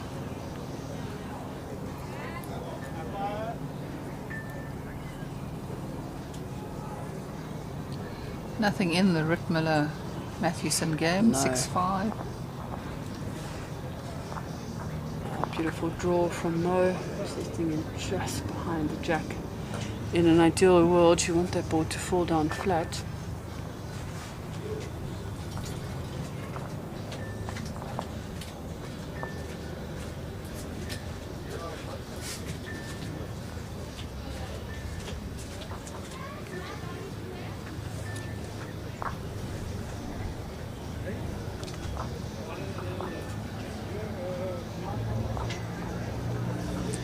Marizelle falling a bit short, and gives Mo an opportunity to try and draw a second.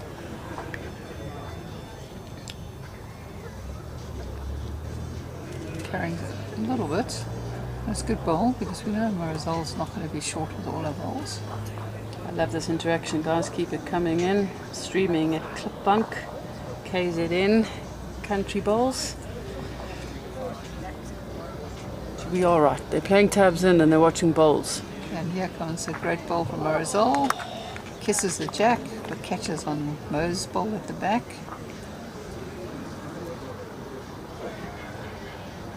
I said earlier that the game is a game of small margins. That's another example of a small margin.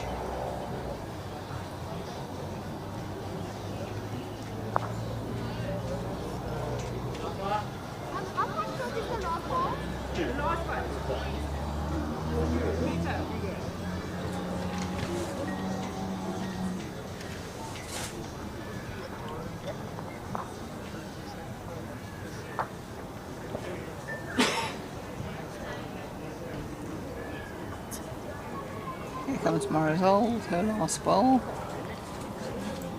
On a very close road here. Just not going to bend in time. Just doesn't get down. So Mo holds one.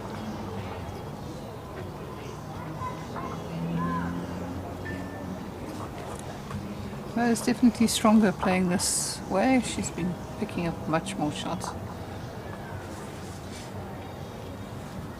Yeah, Michelle, you're 100% correct, and it's part of the reason when Marizelle burnt that end that Mo wanted to start from that side and bowl back up this way.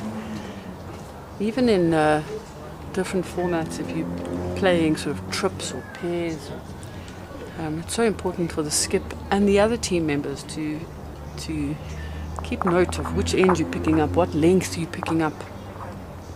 You can try and manage the game a lot better in that situation.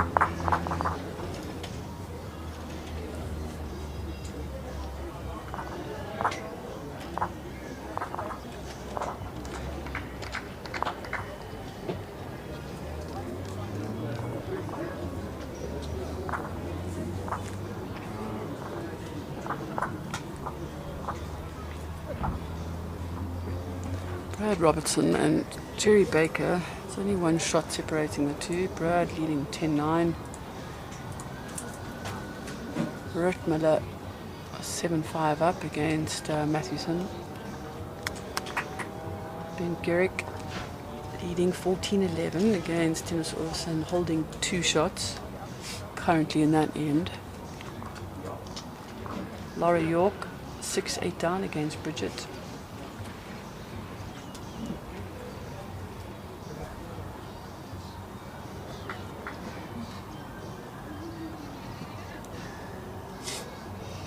So Mo's opener was a little bit on the short side, but gives Marizelle an opportunity to try and roll around it.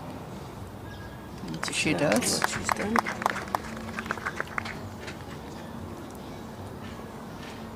Nice to see the bowlers clapping for each other on a good shot. Great sportsmanship. Yeah, not all players like to do that, and that's each to their own. I always think it's a nice acknowledgement if someone puts down a good ball. You just don't need to go and high five them or bow down, but just a little nod of the hat or a light clap on your head.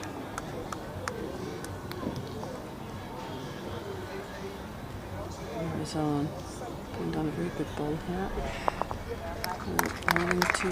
Putting more into some pressure now. You can see it's just a different direction. Mo doesn't seem to have the same weight. Her lines are pretty good. I would expect her though to find it with this one.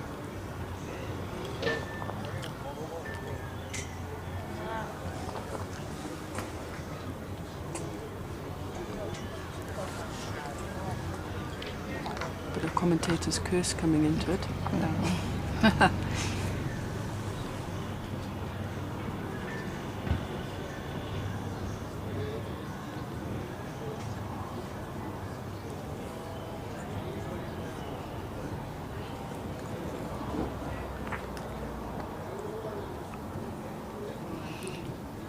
Marizelle certainly found at this end. Cuts are white. A little bit away.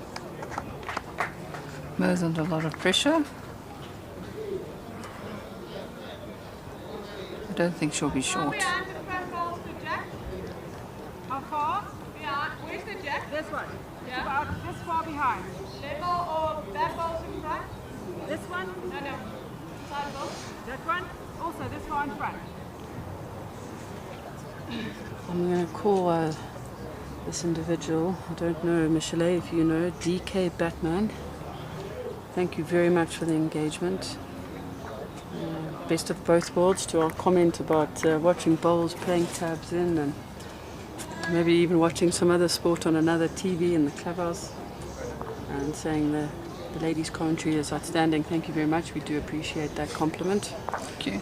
We do our best, and we also don't mind any suggestions, guys.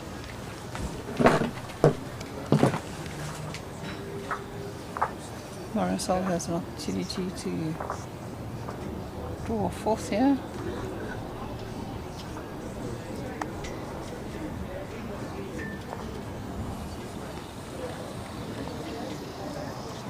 So Marizelle picks up 4 here, brings herself back into the game, 16-14.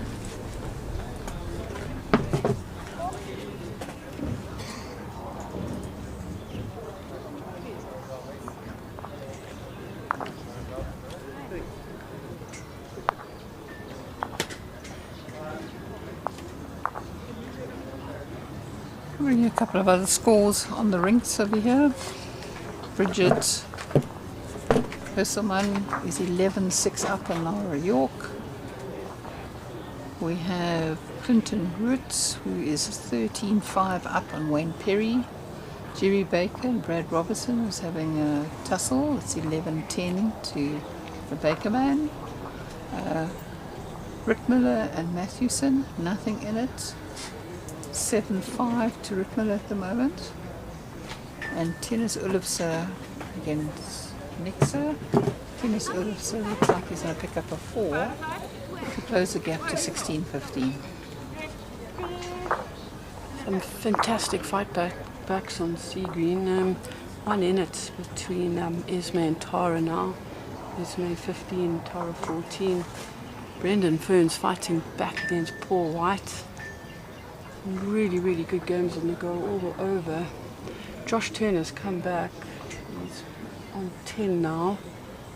And Wayne Robertson 18. Desi Rosenblatt and Natalie Buerta also just one shot in it. Desi down 11-12, but fantastic bowls across both greens. And I'm sure the same is happening down on D&E. Unfortunately, I can't give you an update, otherwise I'll come running back huffing and puffing. Here comes Mo again, playing this hand this way brilliantly. I think she wants to take this hand home, put it in a bag. You can't say burn it every single time because that doesn't help either. It is interesting how that so often happens in a game of bowls. You just feel so comfortable coming down one way, and it's not necessarily that it's your backhand or your forehand. Sometimes it's got absolutely nothing to do. I think it's got something to do with the grass. I was actually having a look at, when you're on this side, you look at the colour of the grass. I think it's the speed that's different, because you're going from a lighter grass into a darker grass, and it's dark all the way. But coming down this way, you're coming out of the dark. Coming out of the dark into that light. So it's sort of... So the speed seems to be slightly different here. Here comes Mo again with another brilliant bowl. Joel in 2. And she's keeping it in the dark. So you're not actually getting the different speeds. She's just keeping it at one speed. Michelle, you're so correct there.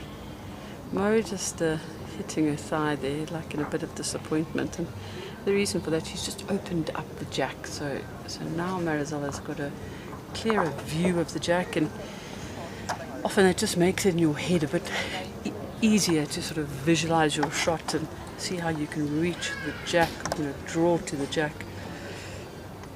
When it's that protected jack, sometimes a little bit harder to visualize your shot. There's putting another bowl here. And very good. You think about the 2 different heads. She's holding 3 this side. Tale of 2 ends. 2 in a measure.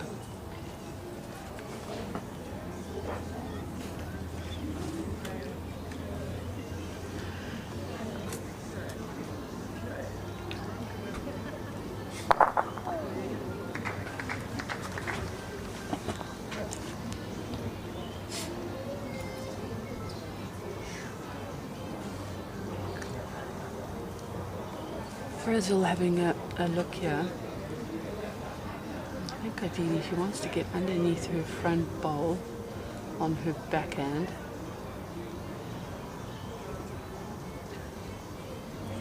I'm the person that gets my backhand and my forehand confused. So when I need to imagine myself standing as Marizelle and which way she's going to bowl it.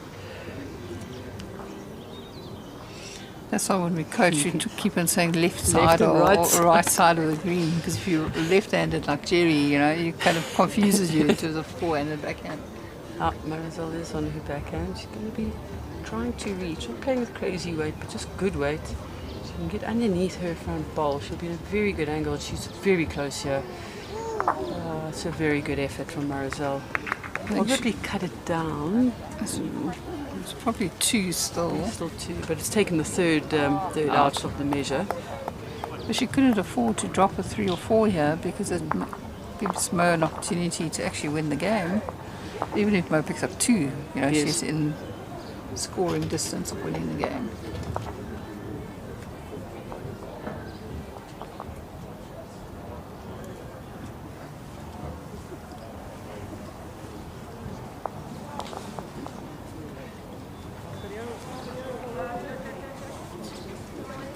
Here comes Mo. She's drawn 3 good ones so far.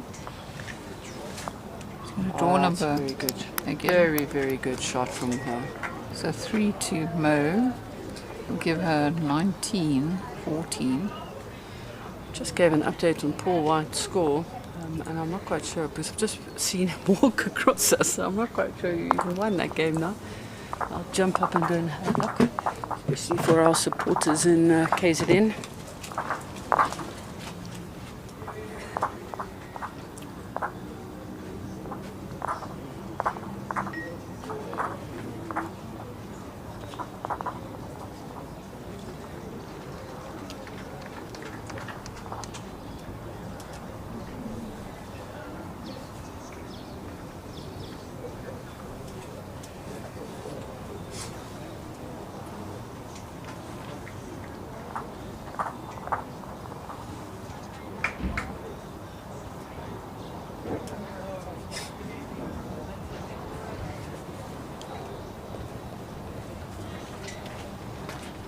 Got a lovely update from Nikki Neal on the Paul White and Brendan Fern's game, just explaining how tight the game really was. And Brendan Fern's was holding 3 beautiful shots, and Paul White put a good sort of running shot down and ended up picking up the white, and he held 3, and sort of that was the change in the game.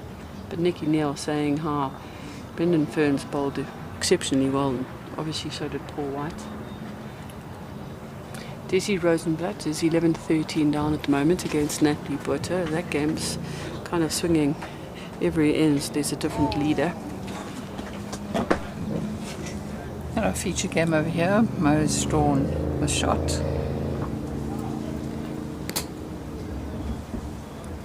Has the opportunity to put Marizelle under a lot of pressure by putting a second one in, which will mean that she's holding game.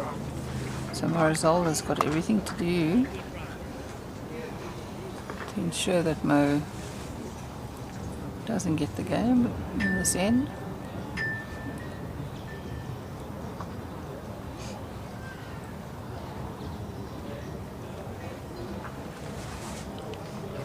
Marizelle putting this out in a wide line, trying to get some beautiful drift back. It's all in your weight. Oh, it's a great road. Just needs to add a little bit. You're about 25 centimeters.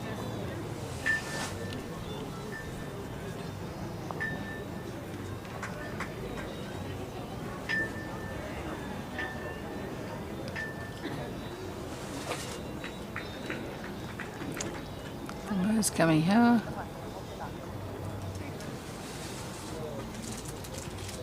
She's holding 2, maybe even 3. She only needs 2 for the game. Same 2 in a measure. It's a measure between these 2, but this one in front is about 25 centimeters. So I wonder if Marizelle's going to change her hand and try to play onto the shot bowl. Play a bit more attacking. She's tried 2 draws and ended up short. The second one.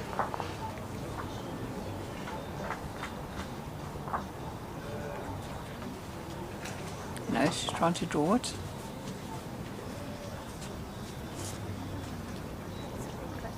She's running through.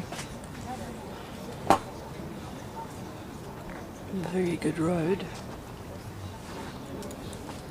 Just needs to fix her weight.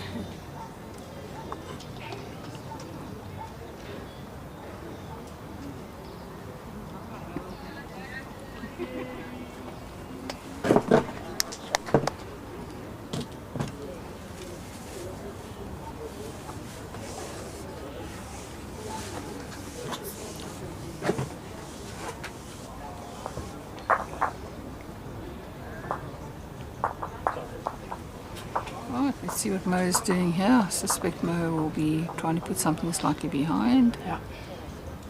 Actually not. Let's try to draw another one. I think Mo's ideal shot there. She was actually, that's why she played with a little bit more weight. She was actually looking for a little tickle on that drag trail. It just stuck it behind. Just sort of out of view. Kind of caught her front bowl and sort of has fattened up that target a bit. So Marizelle's got, Mo's holding game. Marizelle's got last bowl here, so she's got a decision to make. Well, she's tried 3 draws. She hasn't been able to outdraw Mo's bowls. She's been quite successful with her drives. I suspect we'll see a drive coming. Basically, it's stuck on her dinner, right? 100%, yeah. And look, she needs to back her drive. And that's my opinion here. She's nailed every single one. She's hit the area. She hasn't always got the perfect result, but she's hit the area every single time. Sorry, we are talking a little bit quietly because we're right behind Marizelle at this moment. Yeah, the drive is out. See what happens? She's gone through the gap. Through the gap. Mo wins this game. She gets 5 out of 6 wins. Depends what happens with Esme Haley now. But certainly she should be in the medals tomorrow. I can breathe a bit of a sigh of relief. I think it was a brilliant game from both players. Marizelle was very unlucky. And what I just said before she put it down is she's been in the area every single time. She didn't get the perfect result. And that was a great example of her not getting the perfect result. She couldn't have wanted to hit that better. She got the gap. One of the old Parks guys says when you get the gap like that, they talk about that's a Dani Gerber shot. We all know why. One of our greatest wingers. Actually, he's player number 13. It was your centre. He was a centre, that's why you got the gaps. Yeah, probably a little bit before my time. Usually. Apologies. No. I know who you're talking about. Back rower, so I wasn't far off. So let's give you some scores of some other games. Nexa is 17-16 up on Tiennes Ulfso. Wayne Rittmiller and Mathewson, I think the scores are 9-8 to Mathewson. Very tight game over there.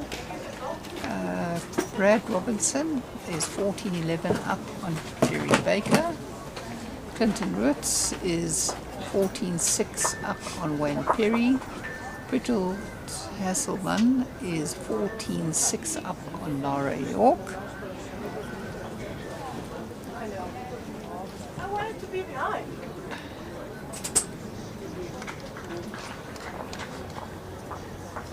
Oh, we've got the cameras now on the next Ulfsa game. You can see Ulfsa is holding with these pink bowls. Looks like he's holding 2. Nixa's coming in. The angles are slightly different. May have shot or second shot. Ulfsa's still holding 1. Ulfsa has got the orange decals.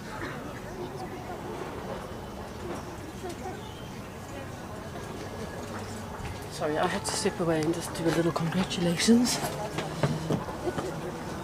At least you can settle down now. I can have a little bit of a breather. Mo just said herself how she was feeling so confident and had the line and the weight coming up towards her so perfectly, but yet just going back down, it just wasn't quite working 100%.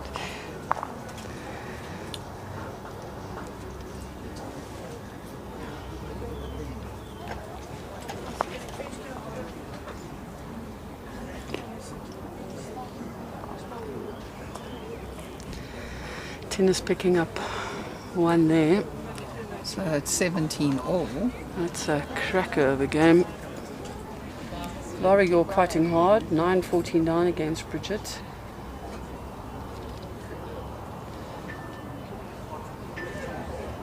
Brad Robinson, 14-12 up against Jerry Baker.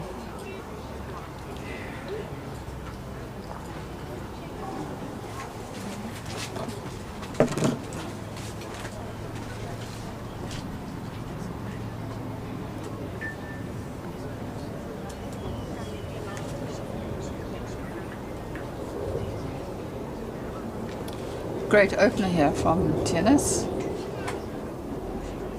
Let's see if Nixa can respond.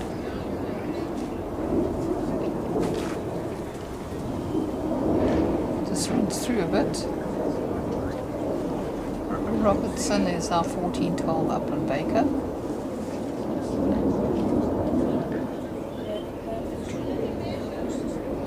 Yeah, comes tennis again. Pulls up a little bit short.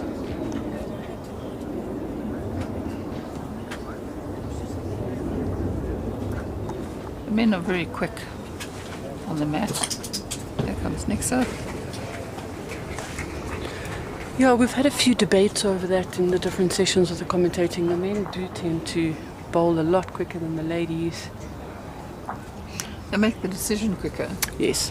They're not necessarily quick on the mat. You can see tennis takes a bit of time on the mat, but they know exactly what they're going to play. Yeah. The decisiveness. And even when they come up and look at the head, they know exactly what they're playing. It's a very quick decision. Tennis draws another beautiful shot just behind.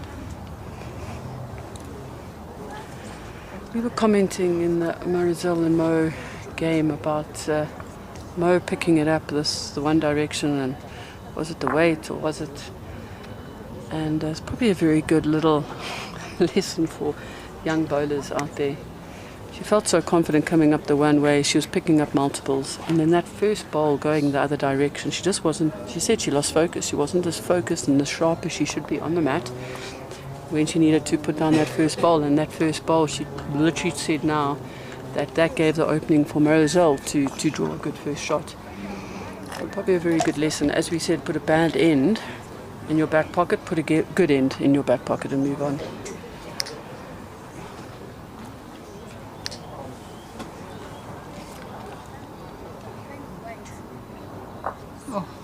Tennis is just... I'm not sure if he's given Nixa the shot. Looks like it, yes. He's holding two, touch next to his bowl. Very difficult. It just shows the tenseness and how close that game is. Nixa's just saying, I'm declaring my last bowl and I'm taking the one. No point in trying to be too greedy, even though this game is so tight. That puts Nixa into an 18-17 lead.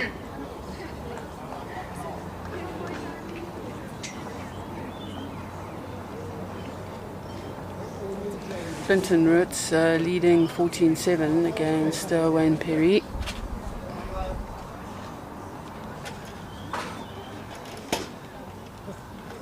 Sepia leading Wayne Rittmiller 11-9.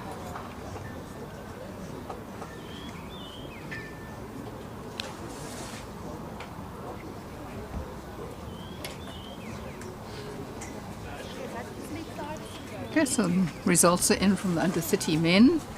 In the bottom section, Lucas Gritch is lying on top, 4 out of 4 wins, with a plus 37. He plays Keegan from Port Natal, and he's on 3 plus 19. So one plays 2 tomorrow, everything to play for, and lying in third is Aidan de Smit, also on 3 wins plus 8. And who does Aidan play tomorrow? Philip Squin from Bloemfontein. So that section's going to be quite interesting because, you know, if Keegan wins by 10, you add 10 to his score, you take 10 off. Yes, it's always half. You know, half. So yeah, he needs to have a big win in order to go through, but he also needs to win to be in a medal. So if if he wins, he and Aidan will be in a count-out for medals, assuming Aidan wins. So that's a very interesting section. In the other section, it is a bit more open. Armand from Edgemead is on 3 wins, plus 19 in first. And then you've got Adrian Brooklets, also on 3 wins, plus 16. So that's very close, only plus 3 difference. Armand has to play Jared, which is Keegan's brother from Port Natal. The interesting thing though, I think, Michelle, is I'm not sure Aidan's game this afternoon has not been put in. I had a quick chat with Armand earlier because the Armand lost to Aidan. No, Aidan and Armand are not in the same section. So am I totally, sorry, not Bookless, sorry, I think I'm getting myself Adrian. But Aidan, that's sorry, I'm getting myself. Adrian, that's it, sorry. I don't know if that's been updated. Yeah, that score is not in. Yeah, that score's not in. Not in. So we'll have to give you an update of that section later. The last score's not in there. Great bowling there again from Tielas. The ladies' vets, we should be able to give you an update on. Yes, they that's should be correct. finished all the games for today. The ladies' vets, in the one section, we have Glenda Matthews from Cedar Park with 3 wins, plus 28, lying first. And then we have Lydia Maritz from Durbanville with 3 wins, plus 12, lying second. And they're playing each other tomorrow. Oh. So 3 plays 5. In third place, we have Secha from Klerksdorp on 2, but with -1. So it's almost a semi-final tomorrow morning. In the other section, not all the scores are in. We have Sue Tar, so we don't know what happened in her last game. She's got 3 wins. We got Heather Pembroke with 3 wins. Do they play each other tomorrow or not? No, they played the first game. Okay. They're lying 1 and 2. Okay. Just in this sort of format of play with sectional play, when you've got so many games to sort of play, anything can really, really happen. And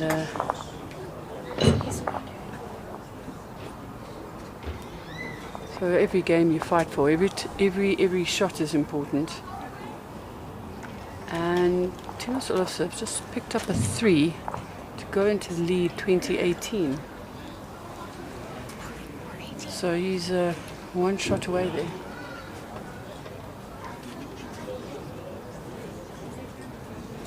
So we have a little scout. It says that Esme Haley, who's obviously in the running together with Mo, in that section is 19-17 up now on Tara Janssen van Rensburg.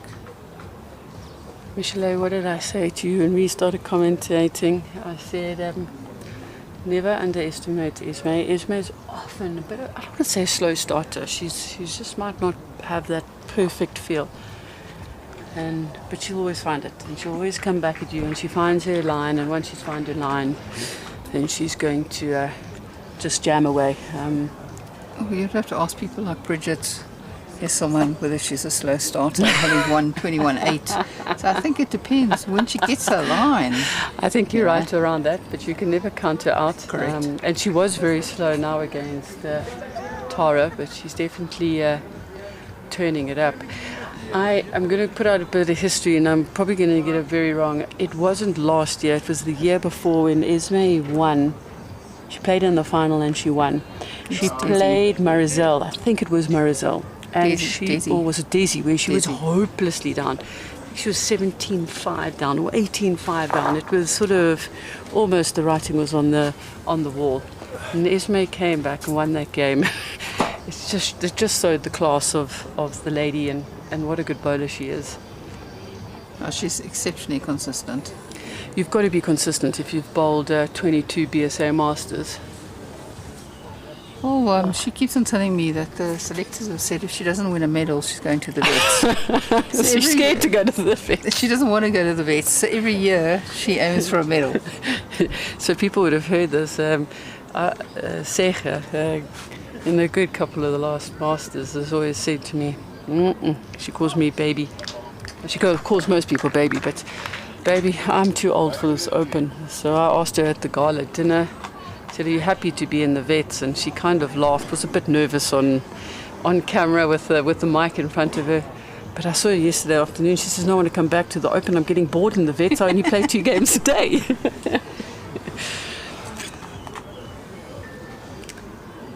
So Nixa is holding 2. And if this stays, 2 balls to come. If this stays, it's 20 all. Nixa could draw a 3rd shot. She's done, I think.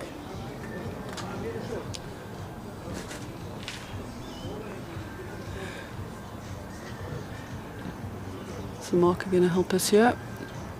Hold it up nice and high for us. Yes, 3 shots. That's game for Nixa with the ball to come from tennis. So the Mathewson-Rittmiller game, Mathewson's now got a little bit of lead, 14-9. In the Baker-Robertson game, Baker is now 18-14 up. In the Bridget Hisselman versus Lara York, Bridget is 14-10 up. In the Clinton Roots versus Wayne Perry, Clinton is 16-7 up. And Tennis has put the ball down. He's looking at it. He's interested.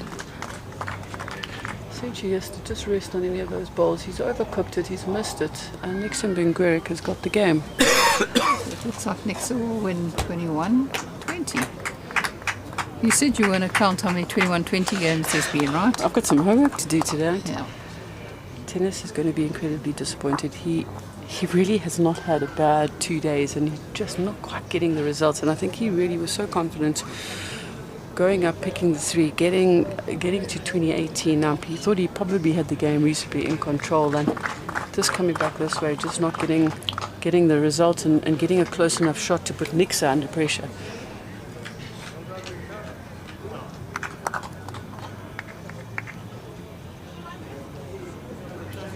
I'm just going to quickly have a look at the Natalie Botha and Desi Rosenblatt game, because that game has a big impact on 2nd and 3rd in that section.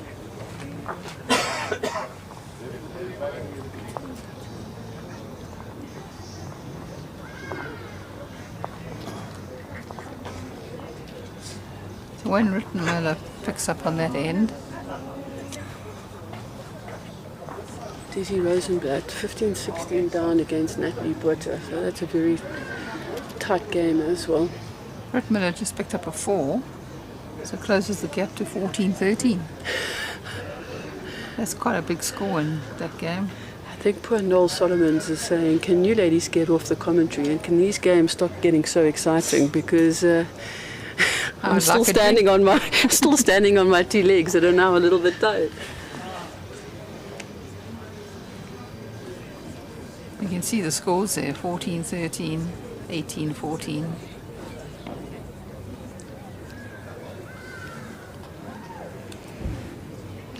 So, maybe a bit of trivia. The oldest man in the open field must be Jerry Baker. And Jerry must be, what, mid-60s? I think so.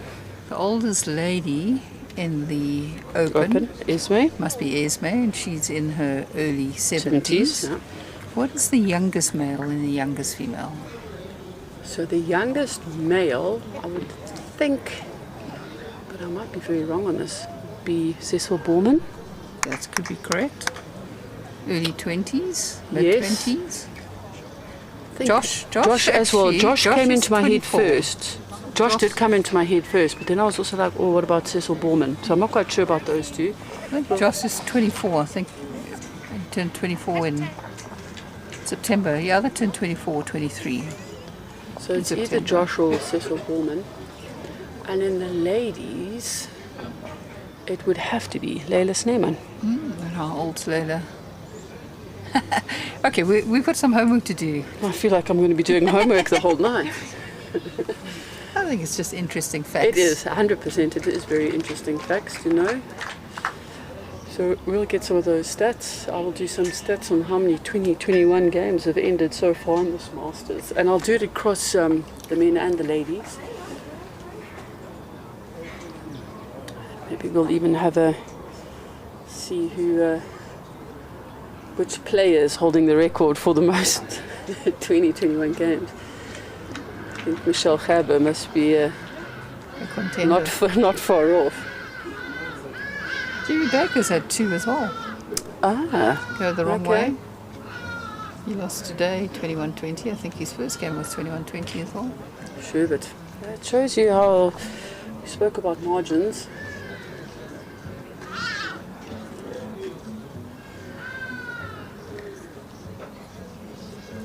See if he's having a look at if he drives, can he get Wayne's bowl out? So he's looking for his ball onto Wayne's ball and out. Yeah, that's it. That's correct. What you guys can see on the screen at the moment is the Jerry Baker Brad Robinson game. Jerry playing with his old Picassos. In fact, Jerry's got new balls. He's actually playing with his old bowls here, his Picassos. His new bowls has actually got all 3 Aero design in it. I'd love to actually know why he's playing with his old Brilliant. bowls. Well, maybe he's just, he feels like he's used to those old bowls a little bit more, got the remote control in his pocket that he knows exactly what it's going to do. Comfort levels, or Sepia very narrowly missing that target. So just to explain them, Aero's got 3 designs. They've got the swirl, the Picasso, Yes. and then the quarter. And he's got all 4 in white and purple, still with his baker man or his chef on there. There Jerry just goes to draw the shot. So he's got all 3 designs in one bowl. I'll have to see if we can ask Jerry if he's got them around, and we can have a little look, try and get those on camera, because that sounds really interesting. It's very unique.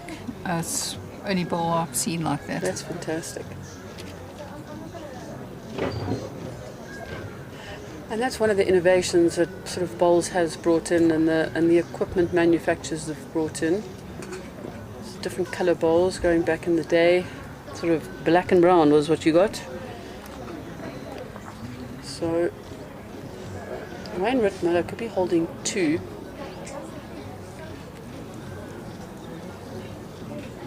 And Mathewson has got a bowl left, so is he going to have another run at this?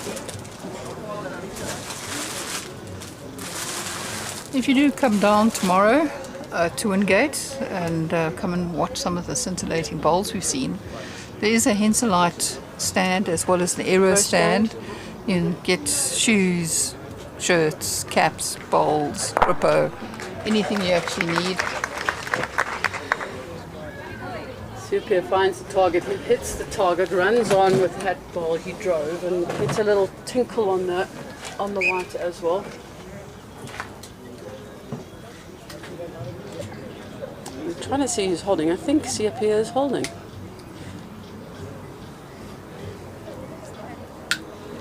Michelle, thank you very much for your commentary.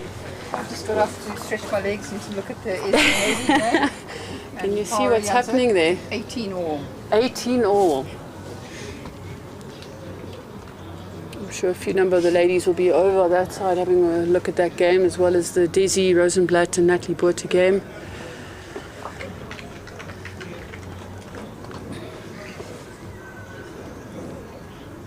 So Jerry Baker's pulled the mat all the way up. And the jack as close to the 2 meters as possible. Sepia did pick up the shot there. It's now leading 15-13 against Brad Robinson. Join us tomorrow morning. We'll be streaming more games. We cannot yet tell you which games those will be.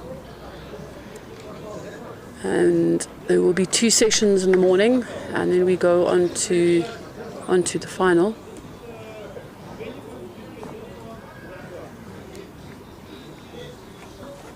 Michelle, were you able to see there any other updates? Natalie Botha and Dizzy? Wayne Perry is 2019 up on Jason Evans.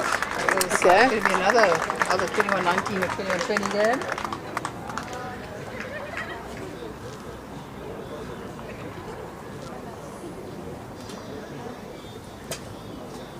Woman and Thompson's 20 all. Someone just won, so another 21-20 game. Oh, wow. I'm going to have to get another diary or another notebook to start working out all these 2021 games that we've had. It looks like Cecil Borman has won. I'm seeing high fives at the back of the rink and hugs to the family, I think it is. So Cecil Borman has won that 21-20. And Botha is up 17-15. Natty Botha 17-15 up against Dizzy Rosenblatt. Dizzy fighting hard.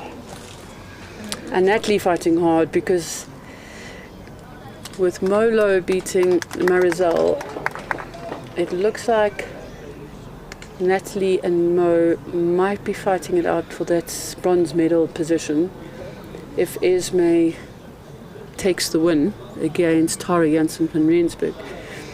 If Tara wins that game against Esme Haley, it is potentially going to mean that the Molo versus Esme Haley game tomorrow will be a semi-final for who gets through to the final. So all to play for. Esme Haley just picked up one. The score's 19-18. And Brad Robinson is holding 2 against Jerry Baker. Jerry Baker with his last bowl. I'll give you an update now.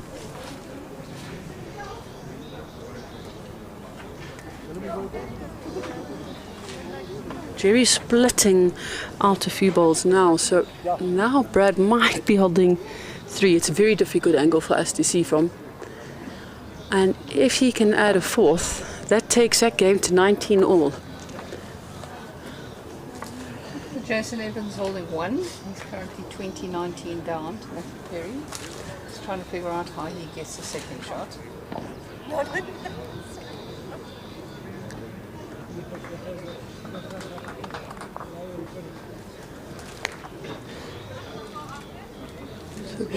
Brad picking up 2 there. 17-19 to Jerry Baker.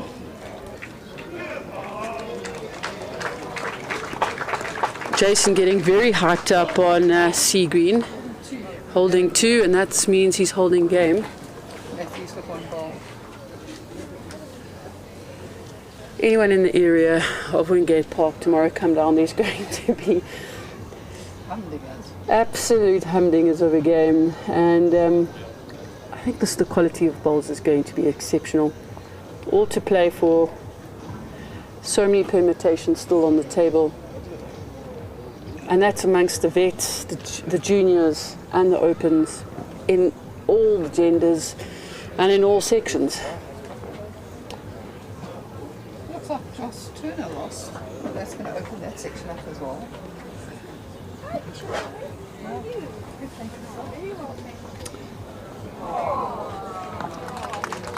Jason ends up winning 21-20. Jason Evans winning 21-20, another game I'll have to go and count in my book.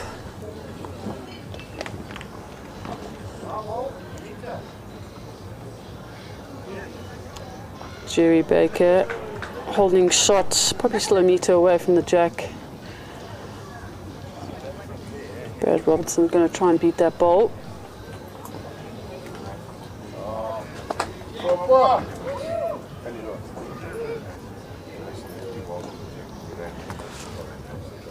Thank you very much, everyone. It's been a fantastic day of bowls, very exciting bowls. I'd like to thank Wade for his commentary, Chantel Null, who joined us, Kevin Lombard earlier, and ending the session with me, Michelle. It's been a fantastic day of bowls, very exciting games.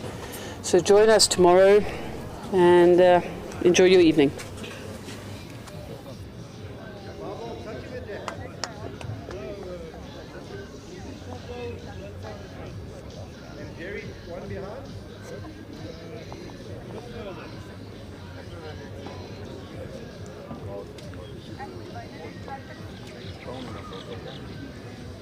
So